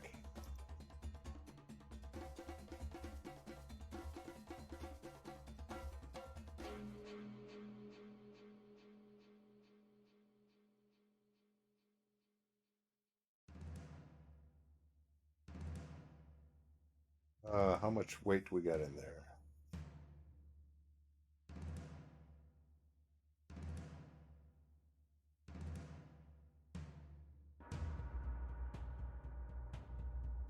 One, two, 2.5, 3.5, 7.5, 8.5 pounds. I think that's easy peasy for a backpack. You put the mess kit in the iron pot. Down there, you got the rations probably kind of filling in there. Yeah, that'll work. The bedroll is carried underneath.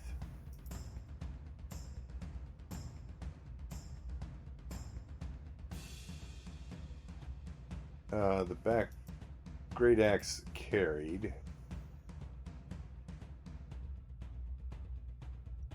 The bombs also carried, I guess. We're at a medium load, huh?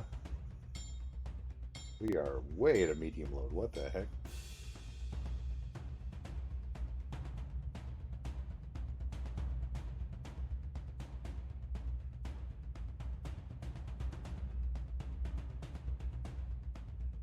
Let's see. That leather or explorer's outfit is 8 pounds.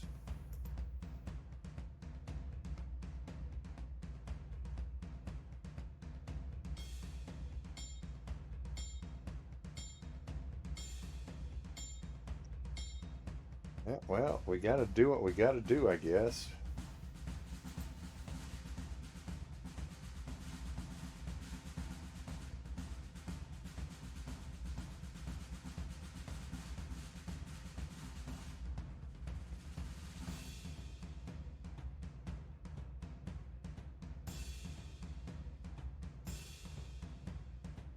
Leave that as Ront 01.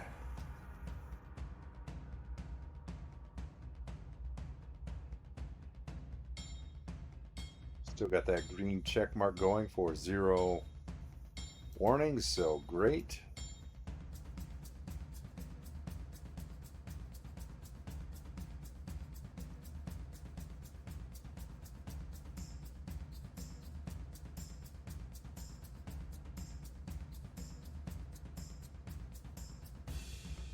$75 and $255. I remember that.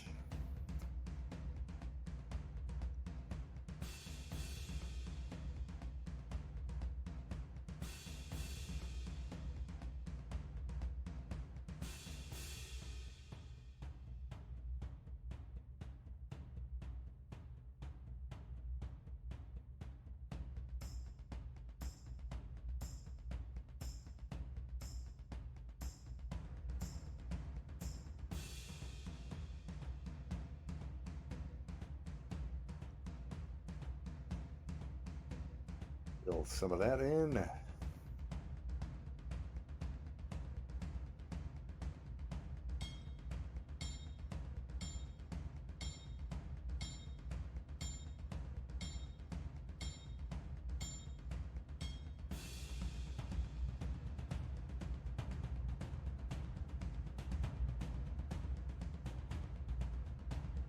D12 plus 1 until we get big and drink a potion. Yeah. Or a mutagen, rather. Oh, that's all nice and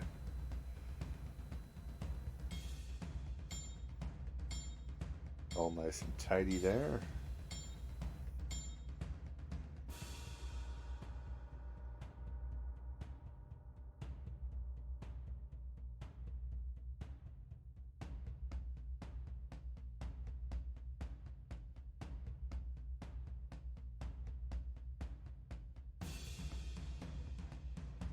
Still got 40 coins to spend.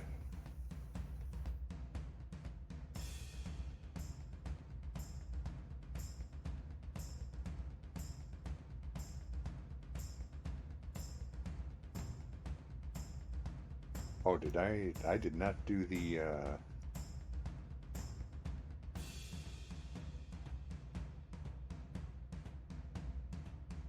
known spells.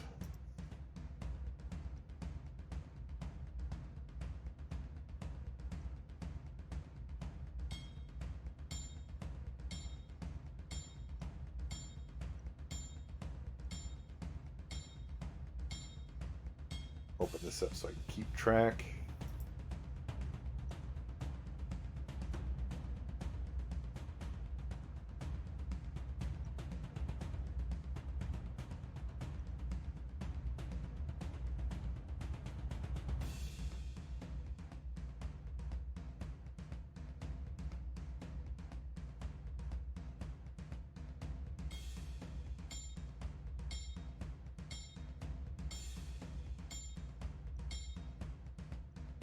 And I think you can.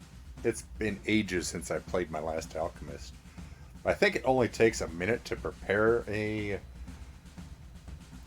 uh, a drink. So I just have a couple for emergency use, and then have that one available to make if we need it.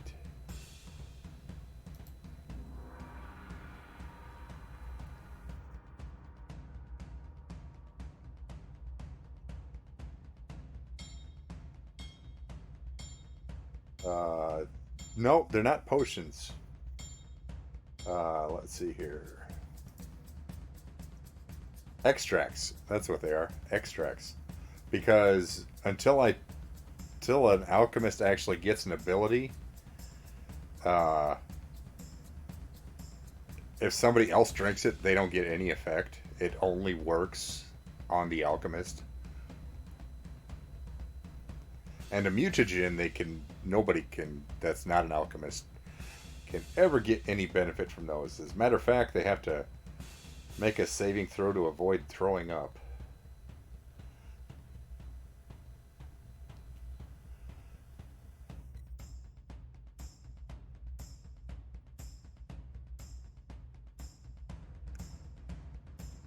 Okay, so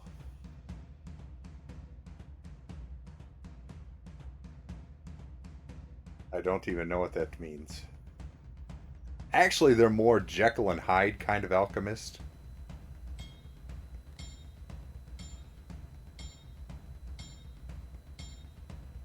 It's be- better combat through chemistry. No.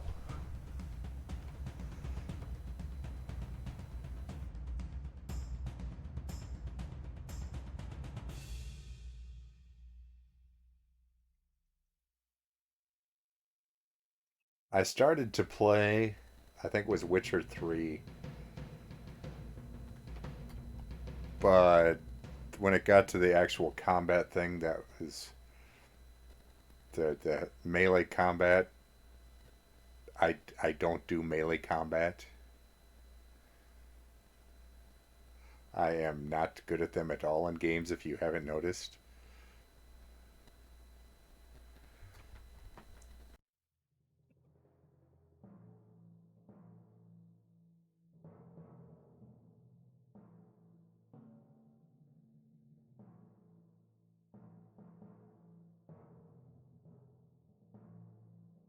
All right, so that is Ront 01.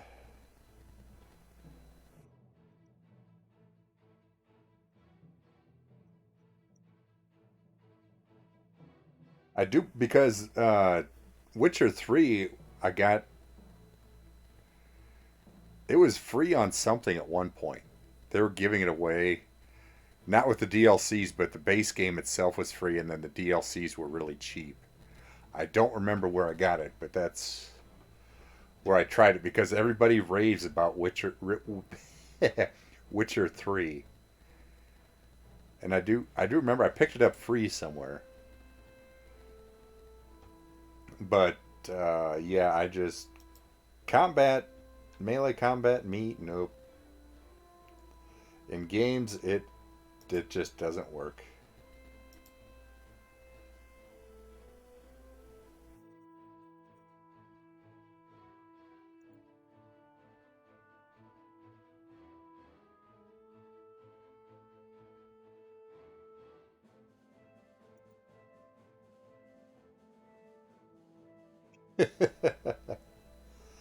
That's what your wife said.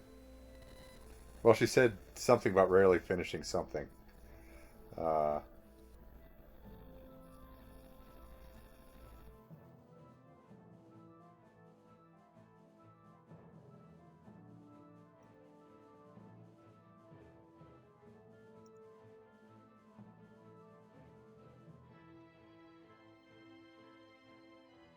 well, maybe it was the other way around. Yeah, yeah, that could have been it.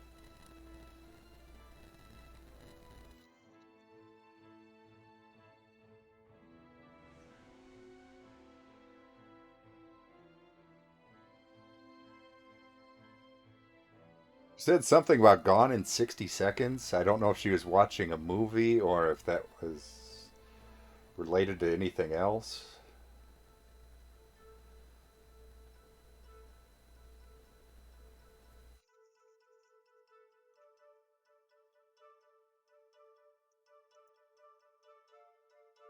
Got the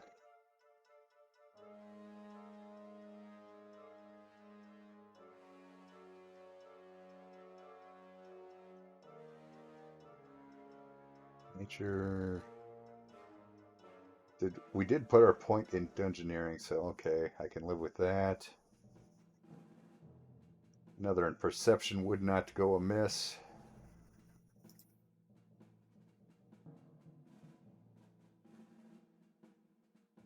I didn't put any points in Brewer. Odd. Not in Gardner.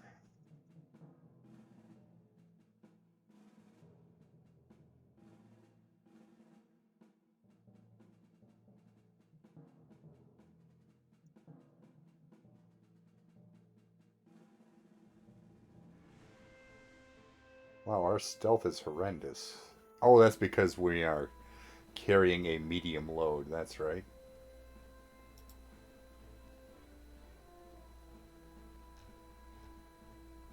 Yeah, we need to lose some weight there or something.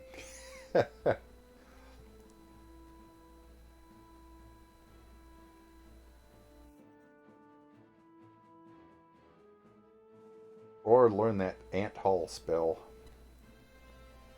That could be another way around that.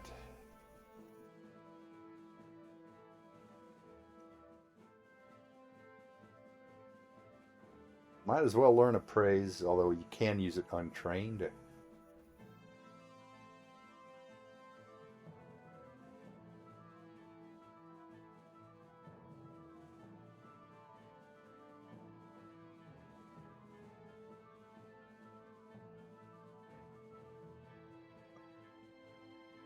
And conveniently enough, this thing remembers what level you learned what skills.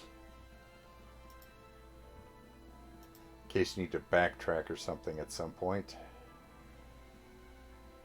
Infusion, that's what it's called.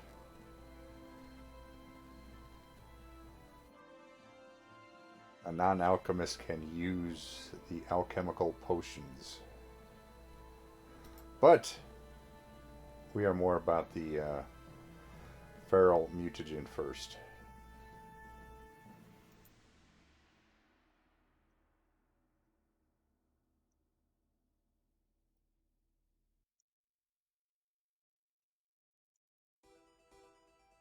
Okay, and that takes care of that.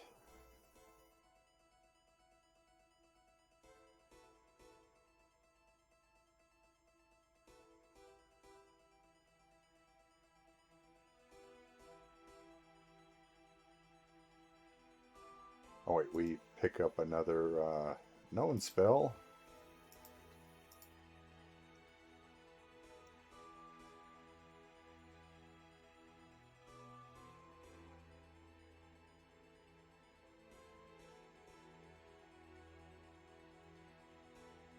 Ant Hall it is because we can't carry squat.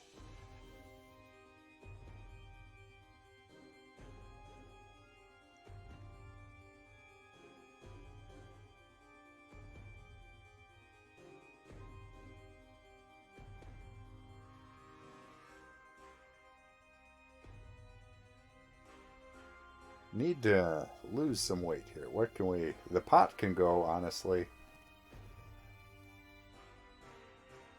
That can be left back at wherever we camp out. That explorer's outfit at 8 pounds is just killing us.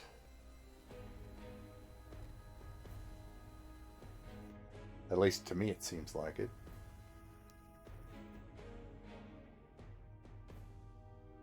I don't want to lose the great axe, but it might force us to.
So yeah, Ant Hall, temporary bonus.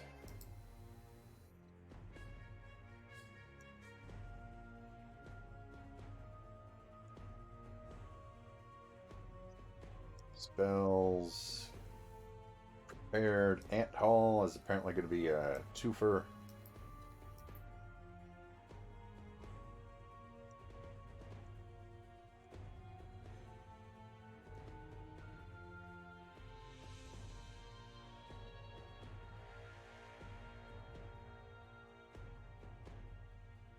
Says we can cast 4 a day, so yep.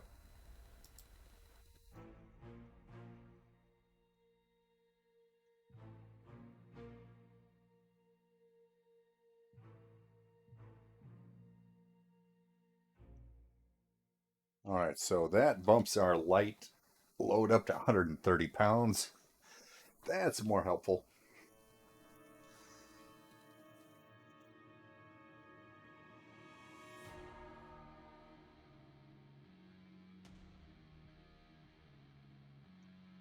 Now, in theory, if you're in a party, hopefully you got a wagon, so you wouldn't really need to do that. But just to cover our bases, we're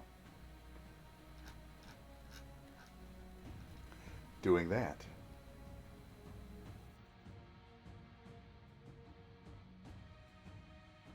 Trying to think, does it show where you have your active spells here?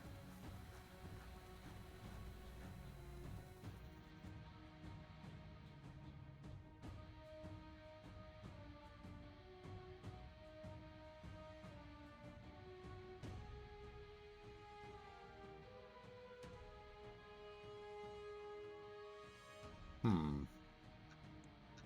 Don't see other than just on the side there for temporary bonuses.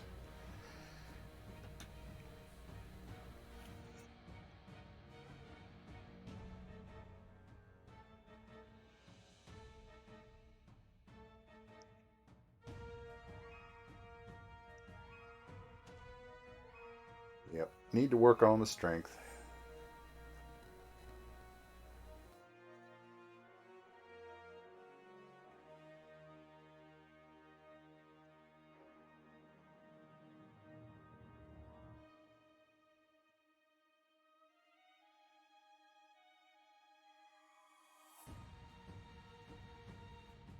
$20. Okay. I thought it was 10 minutes per level for mutagens.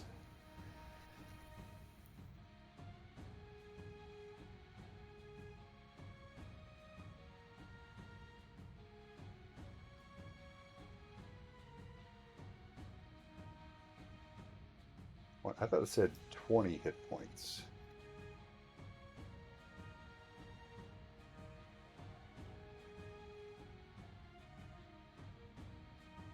Two per 17. No, 21, that's right. Don't know why it says 20 here.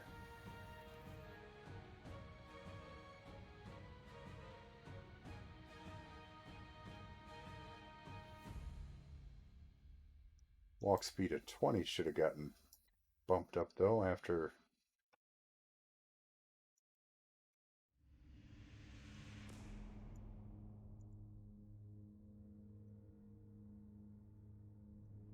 After the what you call it? Okay, now on the character sheet it says walk 30. It's still saying 20 up here. Of course, it's saying 20 hit points too, so the front page stats sometimes are a little off. Don't know why.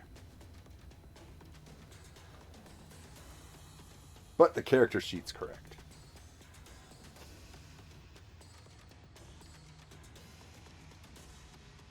Alright, then we go in and we save Ront 02. Still got the green check mark.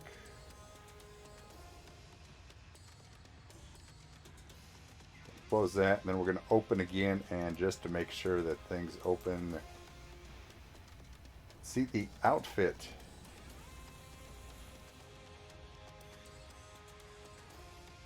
Why can you not find...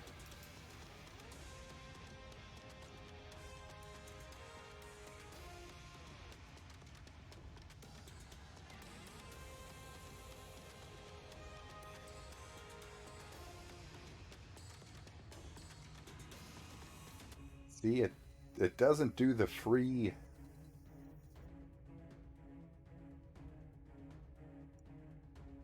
That free gear throws it off. Although I think I remember that being an issue. I don't know why.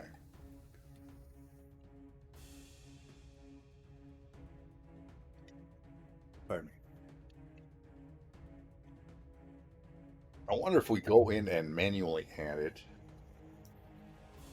Uh, Go cashless and add or search for.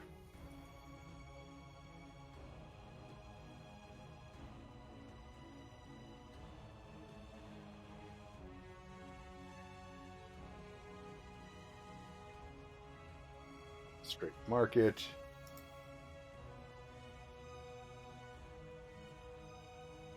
Equip that.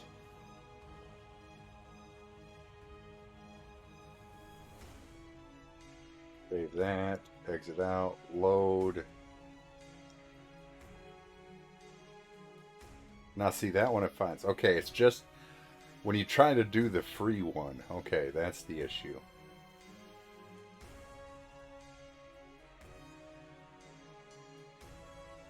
Okay, and now our move speed and hit points are fixed.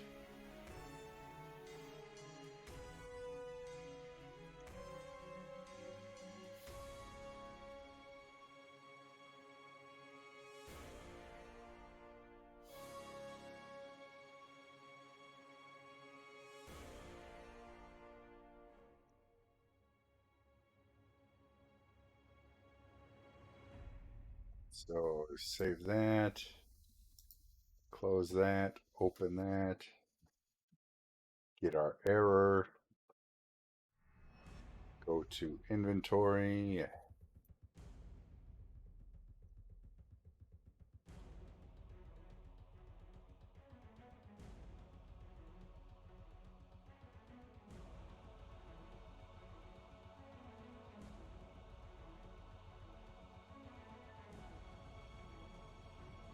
There's that.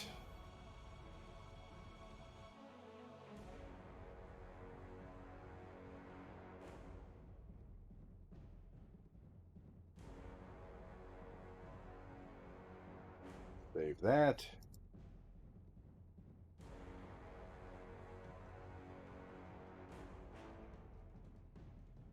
Okay, so that takes care of that. That's how you fix that one.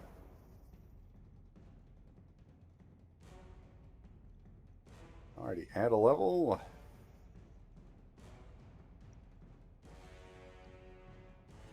Got at least half our hit points.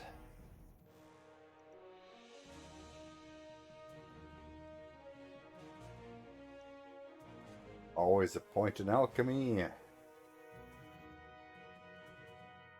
I didn't learn clockwork. Huh.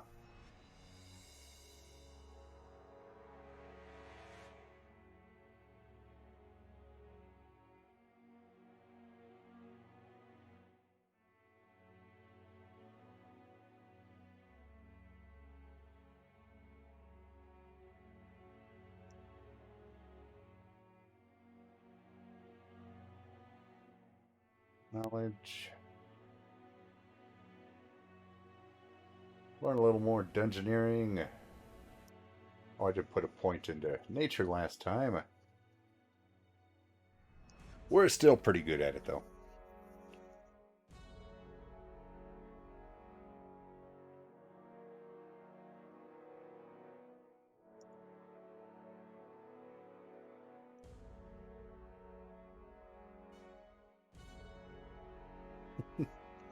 Mr. Bob keeps getting out of bed, turning a circle, and then getting back into. Don't know about you, buddy. When you go to bed, you kind of move around a lot.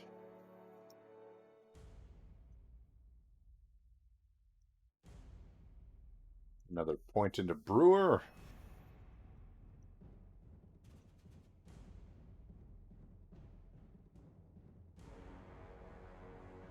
You know what? We'll put a point into Spellcraft.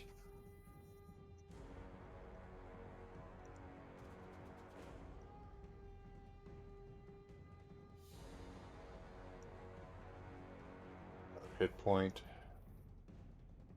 Hey, we get a feat.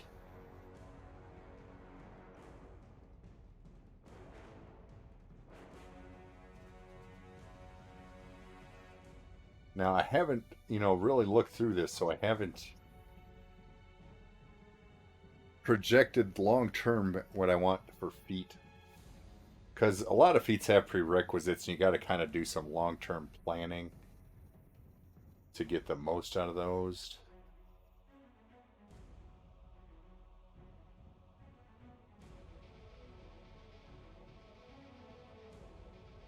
See, I'm looking at just what I'm qualified for, not necessarily what I can be. Crafting construct. Oh, craft magic arms and armor. Wondrous item.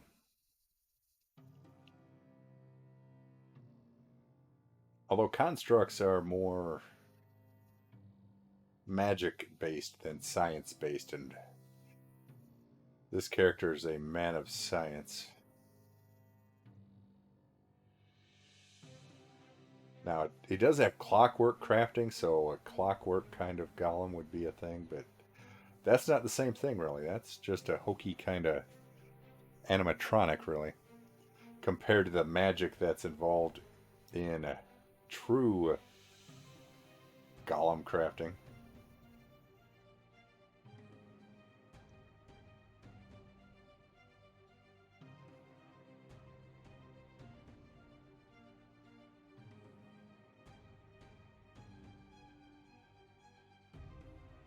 Dodge?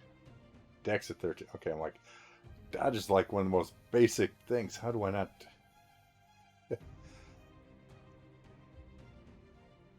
Oh, base attack 6. Okay. We do not qualify for that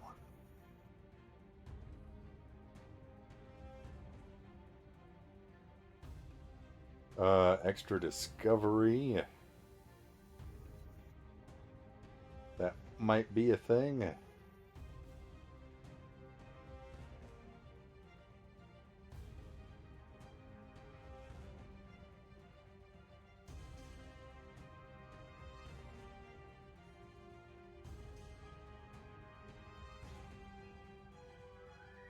I already have improved initiative, don't I?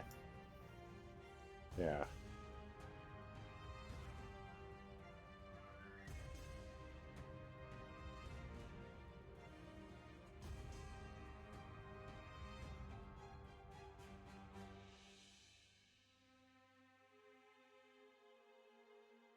Ironhide for a point of armor class.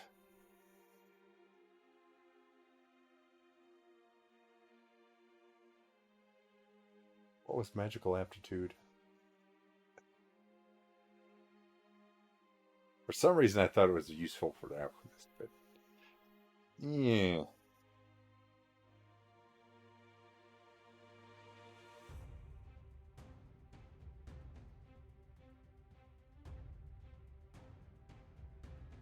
Power attack, strength of at least 13. I'm like, we are just one shy on many of these basic prerequisite feats.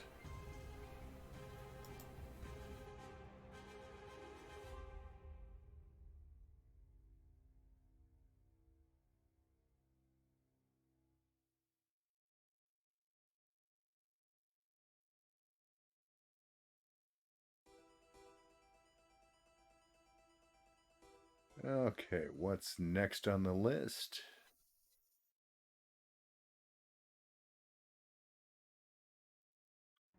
Or if I hit that one yet or not.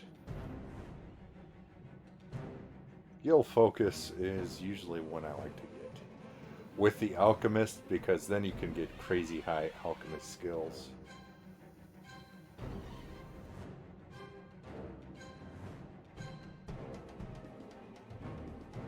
Toughness, just your standard +3 hit points.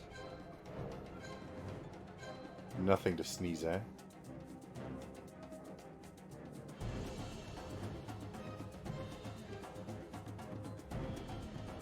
Didn't see anything that I was thinking I needed to focus on long term.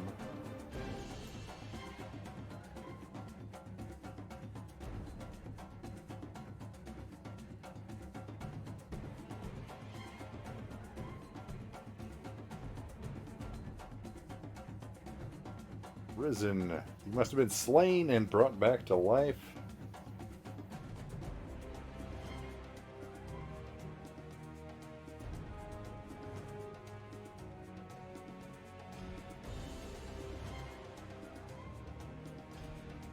Oh, this is a story feat as well.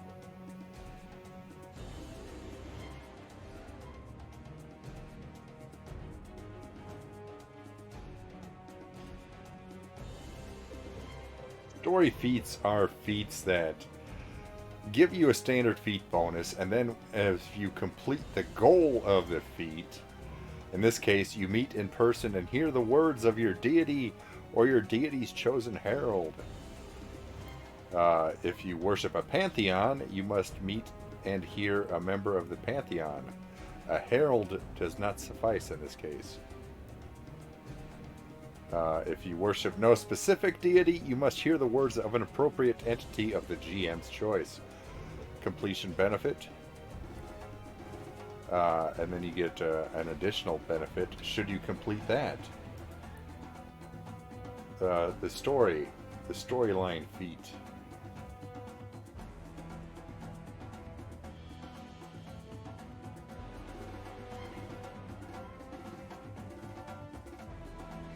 I don't know. I may go with the Cosmopolitan. Seem to be something else I rolled with, and I don't remember why.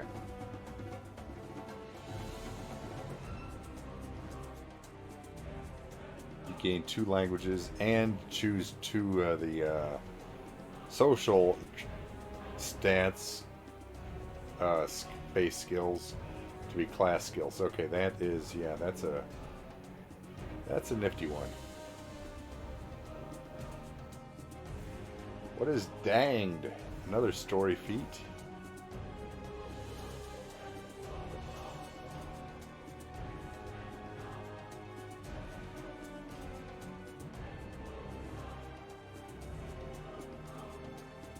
You know what, we're just gonna go with deep sight, sure.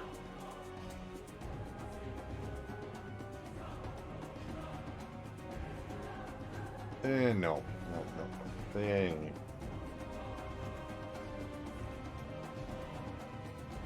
Nope. We're gonna go with extra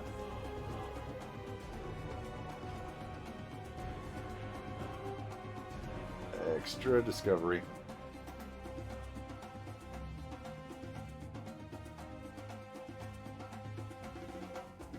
And then we'll pick up probably infuse, because we already have feral, right? Yeah.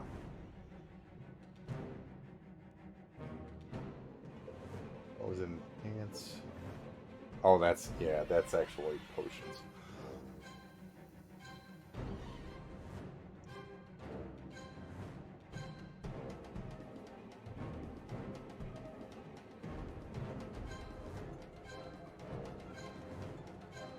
Infusion turns the extracts basically into potions at that point.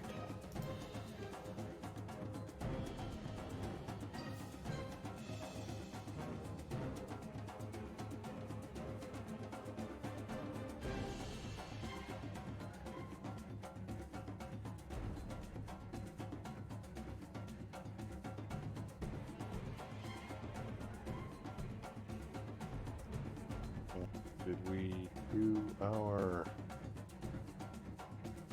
hokey pokey then with the spells?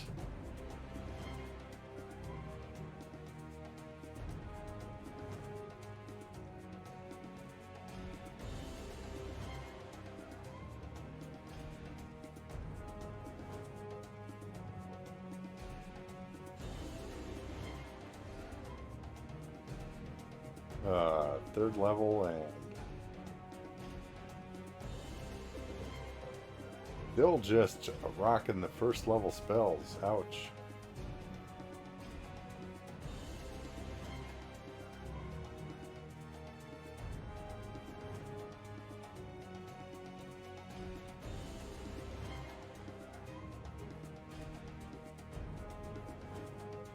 Go ahead and get a true strike in there, I guess.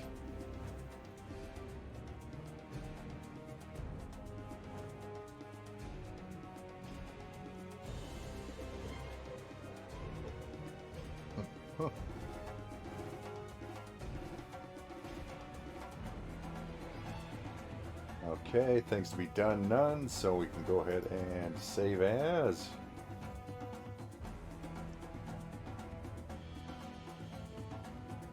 Three.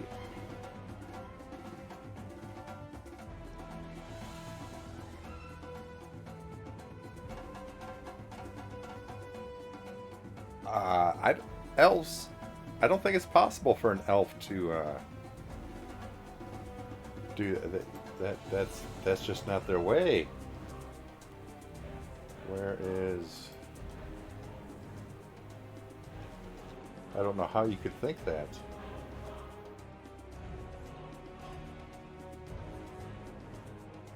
Oh wait, we're still way up. Hold on. Where's the?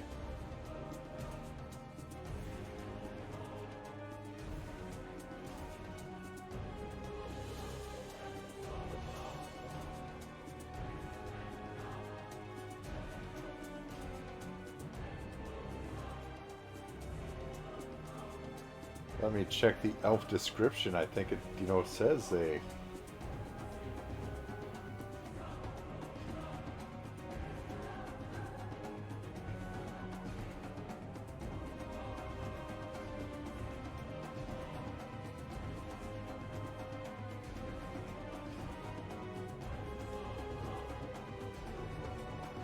They strive to be one with the natural world, however they find manipulating earth and stone to be distasteful, and indulge in the finer arts. So they don't like to work up a sweat or anything. I don't know if they can sweat even, They're just,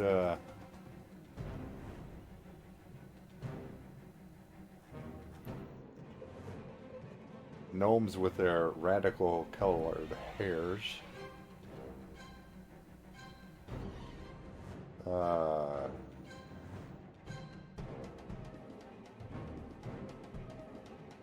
the pointy tusks going on there.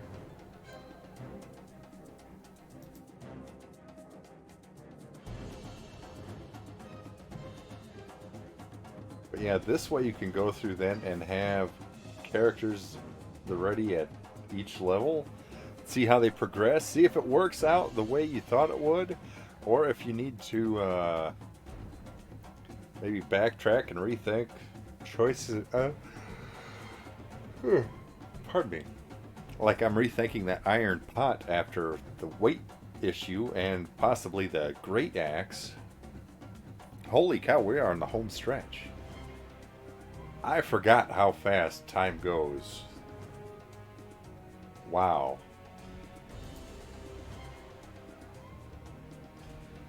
Templates. Do they have... Oh wait, the books I load don't really have archetypes. So, don't need to worry about it. Although, let me check.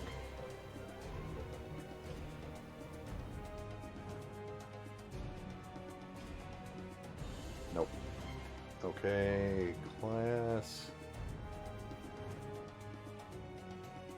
See, this is where we're aiming. Master Chemist, but we got to get to, okay, Feral Mutagen we had to have. Okay.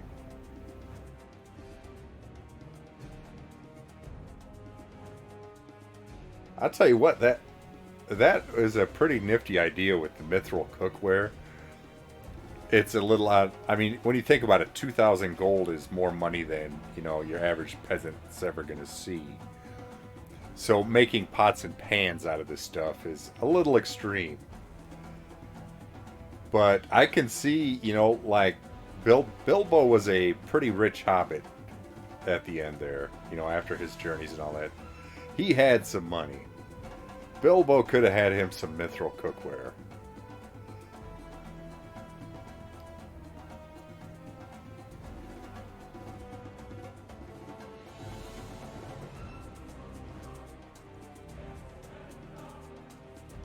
Oh, there's archetypes. Yeah, there's.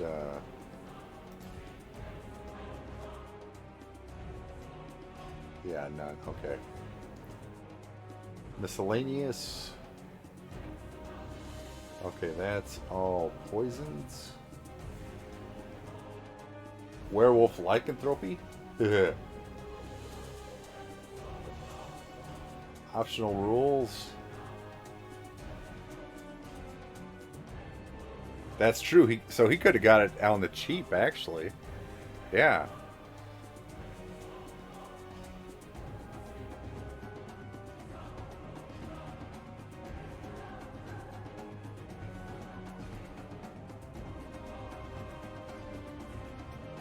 Use age rules.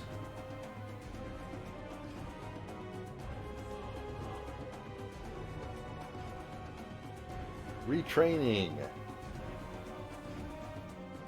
So how do they do...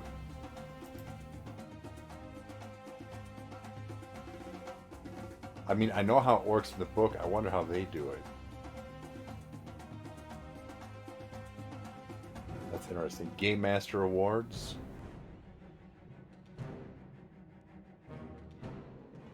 That's how we did some of that stuff, was Game Master Awards. Permanency effects. Still don't know how I feel about permanency if I'm going to be, you know, running a game. As a player, being able to have permanency cast on some spells seemed pretty cool. But as a game master, yeah. Okay, nothing here, nothing there. That explorer's outfit's just downright killing me.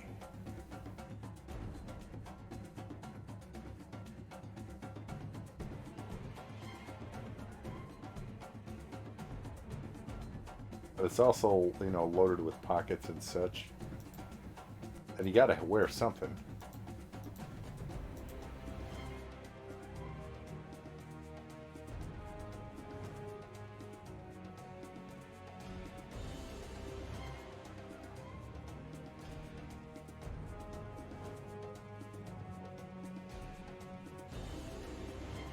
Technically, that would be carried.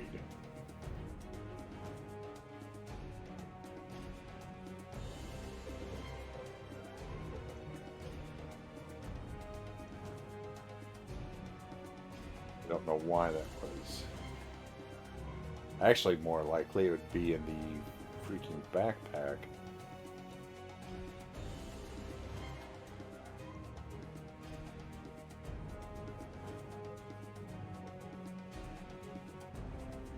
Really, it would be on that cart with the horse. If you had that, but you can't assume that, so...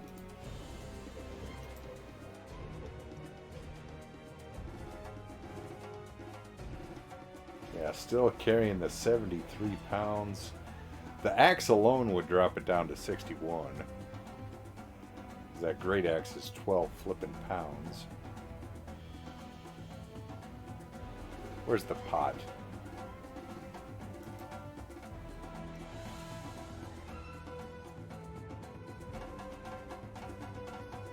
We don't really need to carry the pot around, honestly.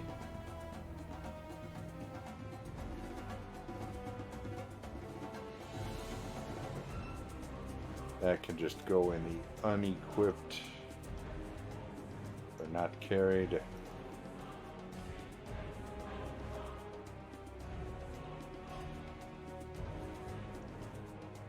The mess kit, I'm kind of torn about. I'm not exactly a halfling. Half orc, you know, I can eat with my... Although, yeah, you know, I'm a intellectual type, you know?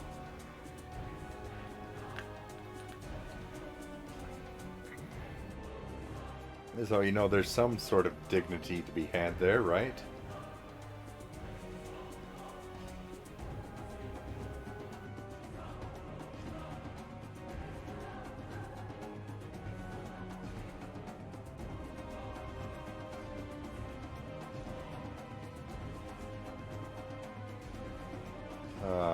that's right. We skipped dark vision, or the deep vision.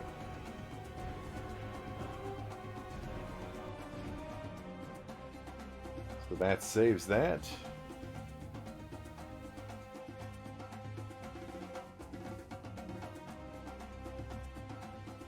Now, there are no, well, charisma, but I'm not going to worry about it.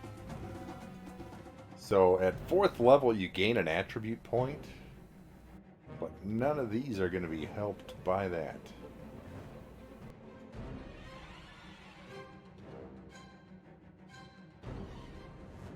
You got to kind of start planning maybe for 8th level.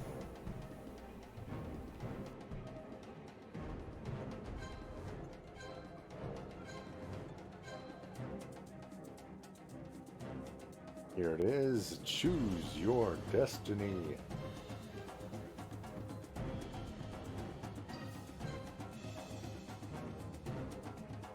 Oh boy.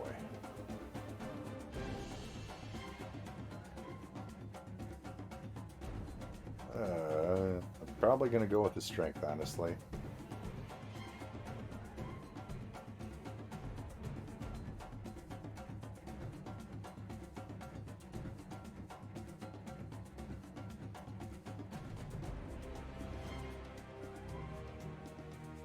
Always a point in alchemy.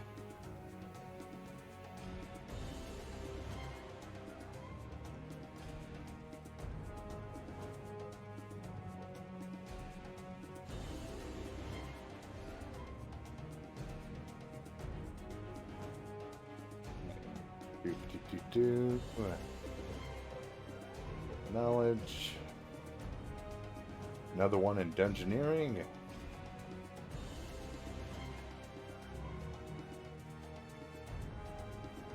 Yeah, we'll put one in nature.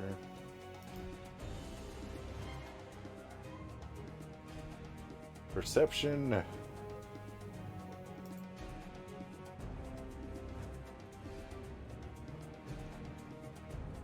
Brewing. Now that brewing is not potion brewing. That brewing is ale brewing. That is your standard, or, you know, wine making kind of cooking brewing deal.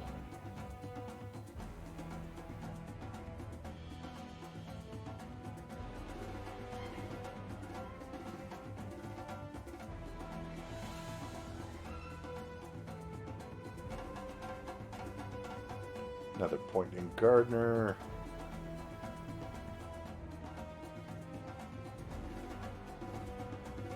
Now, profession is really more learning how to do a trade as a job. It's not a knowledge. Or a craft, rather. Like alchemy is a craft, but brewing is a profession.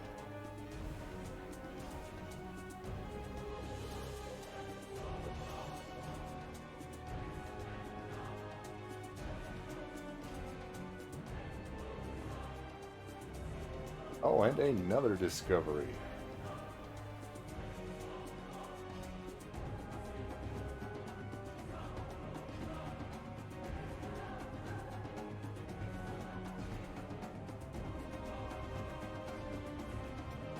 What do we got already?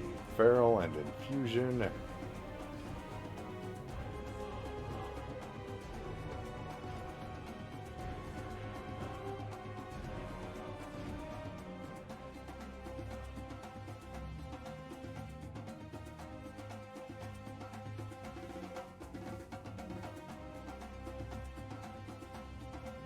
The Netflix show, what was that?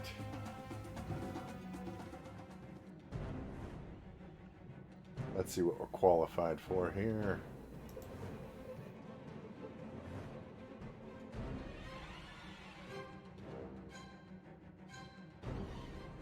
That would be The Hobbit. Are you referring to the Amazon show? Rings of Power?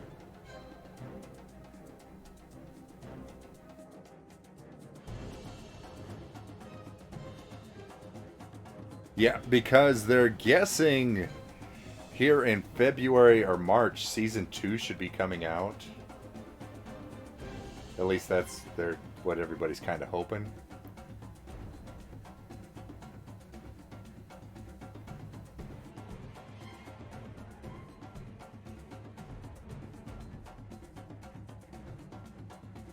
Explosive bomb, I've had that before. That's fun.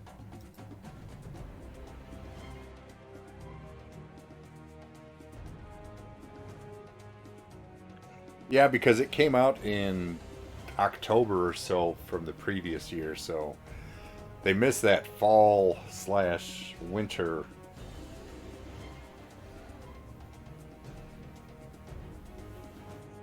Although I think they had most of it done because they have to have at least 5 seasons according to their contract. So they're just rolling right along as they go.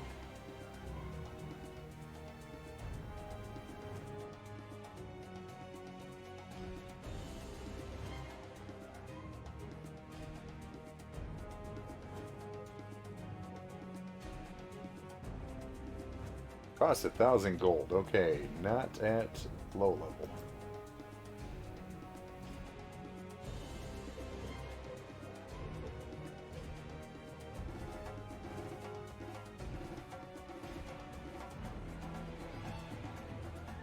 Yeah, explosive bomb was fun.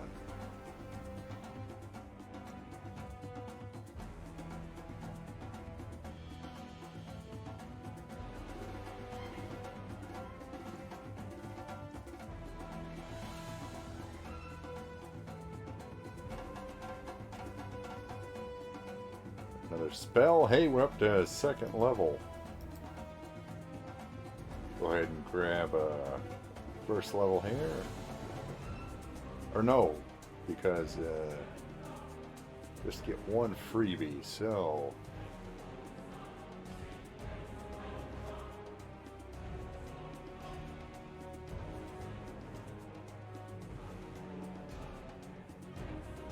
Vomit Swarm. Oh, did I freak players out with that? That'll get the party thinking weird things about you.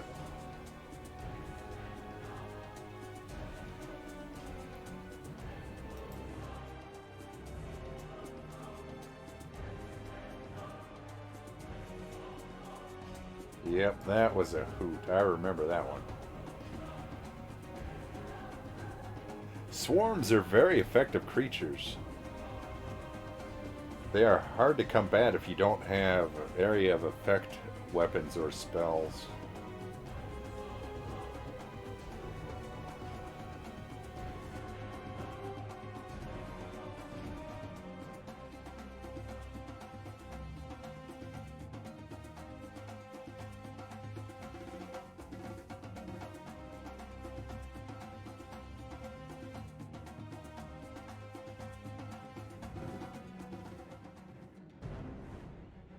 Up to 9 bombs a day. Although the bombs really for the alchemist I play are generally just for low level. I mean, they're like little fireballs at your low levels, so they're absolutely dynamite.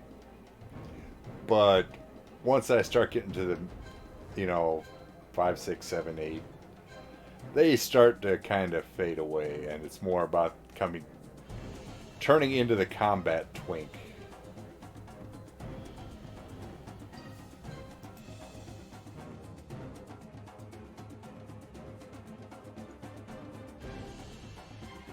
Go in here and rot 4.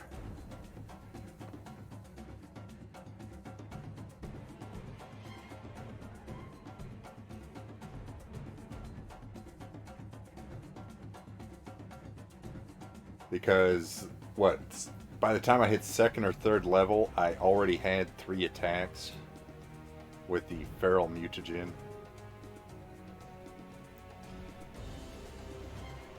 And that's 3 attacks at your primary attack bonus. It's not going downhill at all. At low levels, alchemists can be crazy powerful. And as you focus on Master Chemist, if you go that way for straight combat tank, they're absolutely brutal as well that way.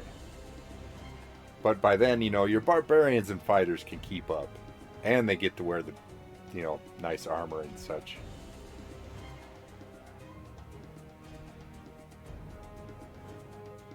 Although to really be effective as a combat twink alchemist, you need to get big. You need enlarged person so you become a nice big target.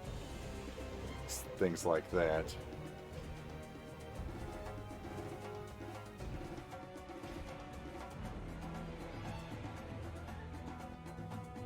Back to summary.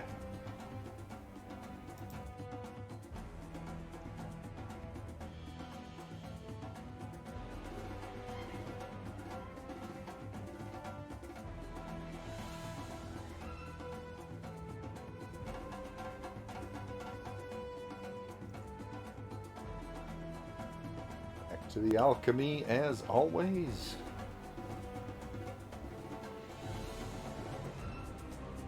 We'll work on our clockworks, I think. Traps.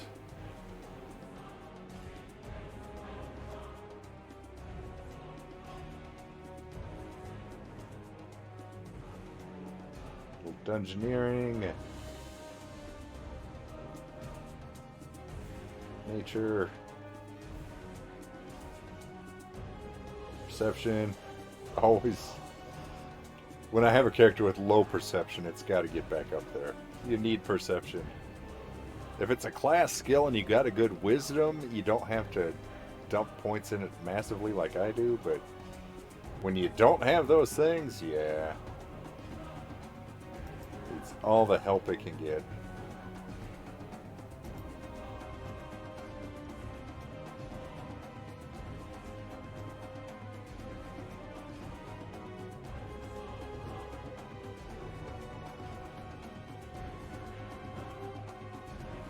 That.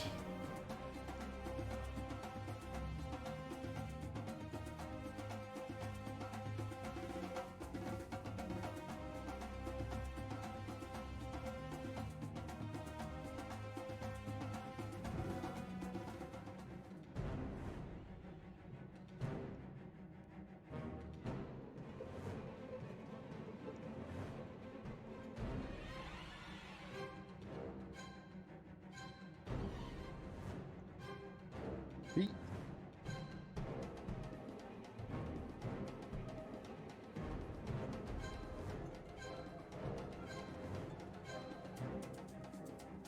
What was combat expertise? No, not the one I was thinking of.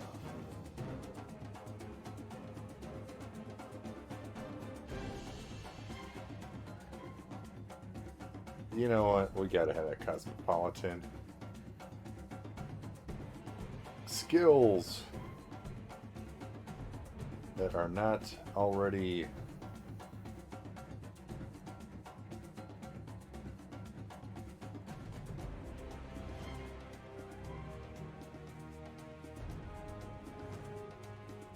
or no, perception had.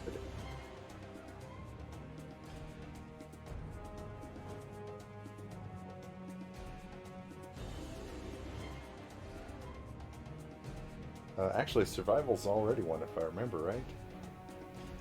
It'd be nice if it would just list the ones you don't have as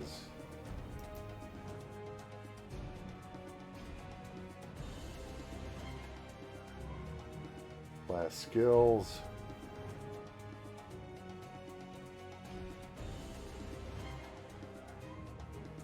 Go back here. Add languages. No.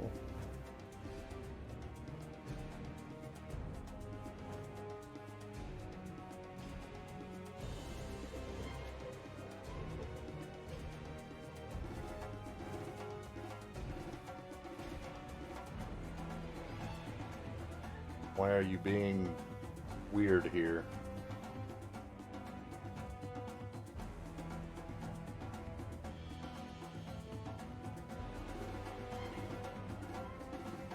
me, it should be... well, no, it's not bonus. Add the skill points? No. So here's where you add languages. Dadgummit. Although it's just spoken, it doesn't say written.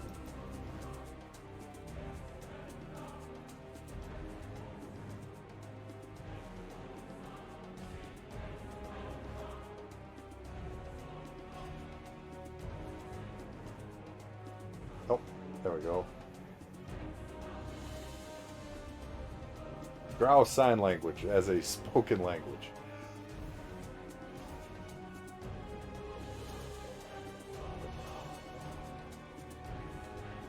You know, we're going to go with Undercommon.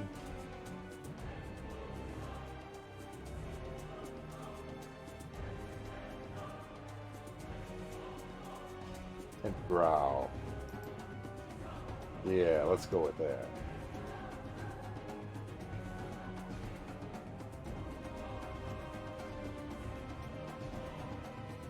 Now, unfortunately, we can't spend those skill points to get our newly class skilled Intimidate. And what was the other? Oh, Perception is now. So there. Yeah, that's up to an 8 now.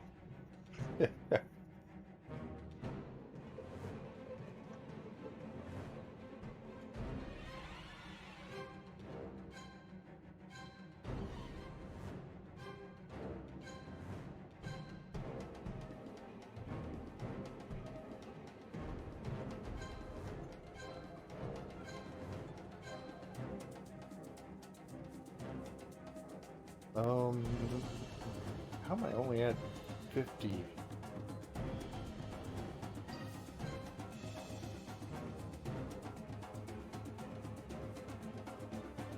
$20, $38, $45.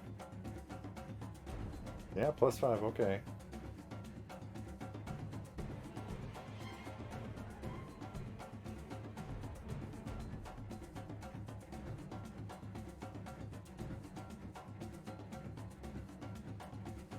And save that.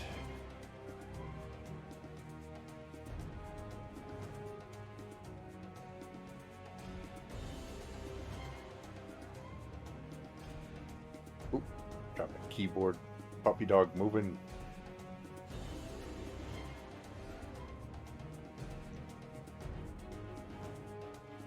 Okay, and then we go add another one. Rolled a 1 there. Ouch.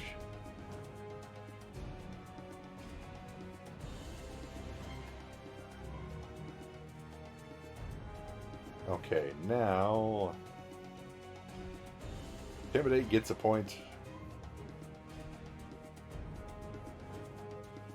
It's gonna get a few.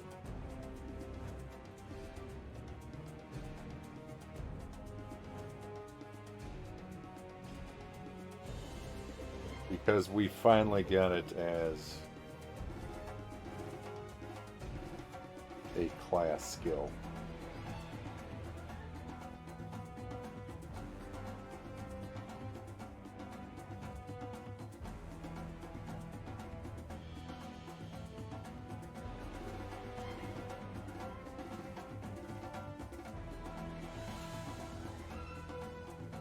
Who's that? Clockwork, there it is.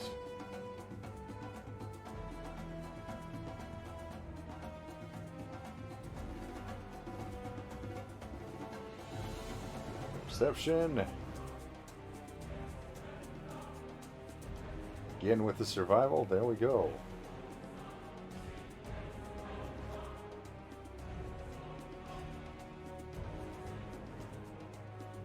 Another discovery.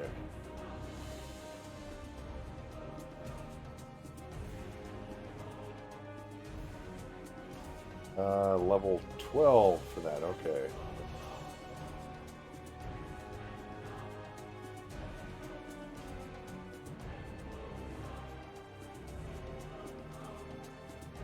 Sticky poison.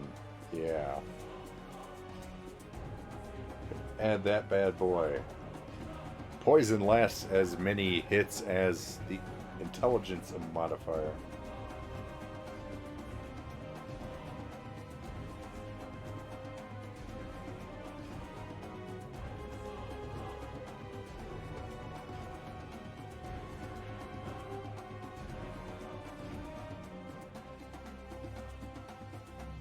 Keep taking the hit points because I could buy scrolls to increase the spell book for the alchemist. So, I mean, these things I'm choosing, that he could have a whole lot more in here than what we currently got going on.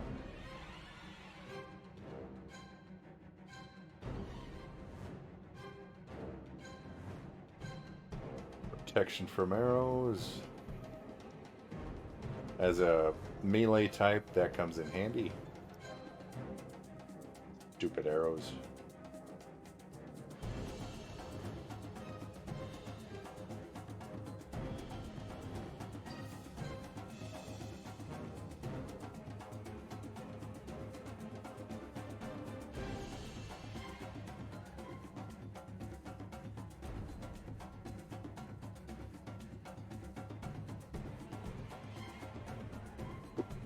XP 6, not 56. That would be extremely odd. Alrighty.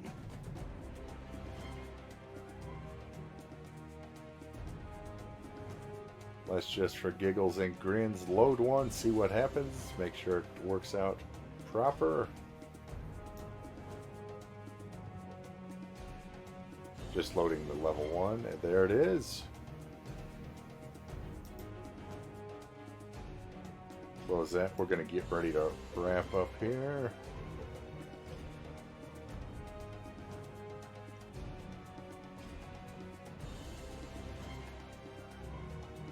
So that worked out fairly well. Glad we got the saving thing figured out. Got to make sure it's not anywhere near OneDrive, apparently.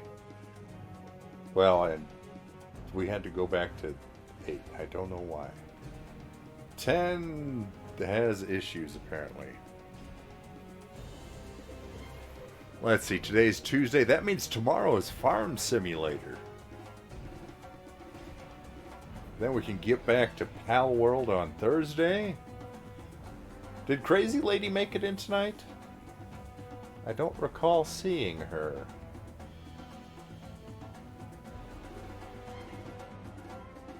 That's right, Aston. Back-to-back excitement. Now, are you referring to the tabletop or to the Pal World?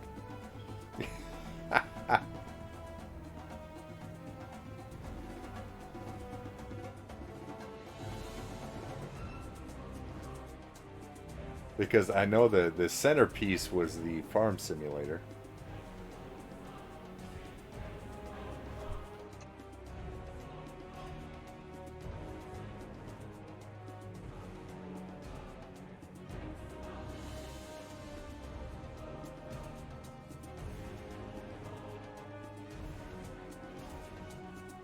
Ah, yes.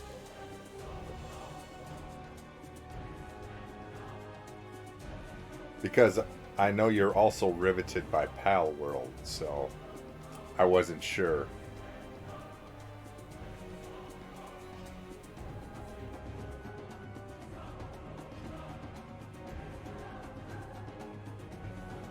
Yep, I think we'll go ahead and wrap it up for this evening. Get a nice early evening in to get rested for that Farm Simulator.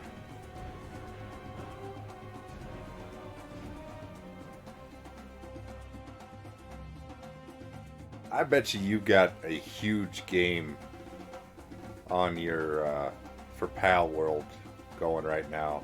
Skippy's got a nice big farm there with all the pals. You're going to town with the building.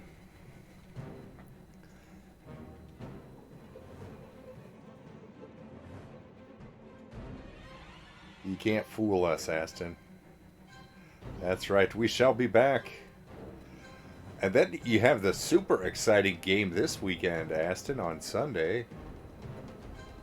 There's a football game this Sunday, I hear.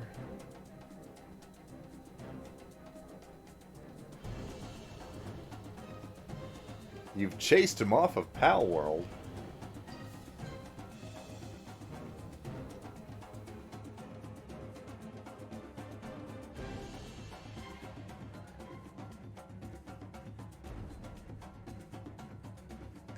Alrighty, well, we'll go ahead and wrap it up because I actually started early today. It worked out like that. Wasn't really intentional, but I noticed our time saying we're over the 5-hour mark. From Bob and myself, have a great morning, afternoon, evening, whatever the case may be, and we will catch you all again tomorrow. Until then, ta-ta for now.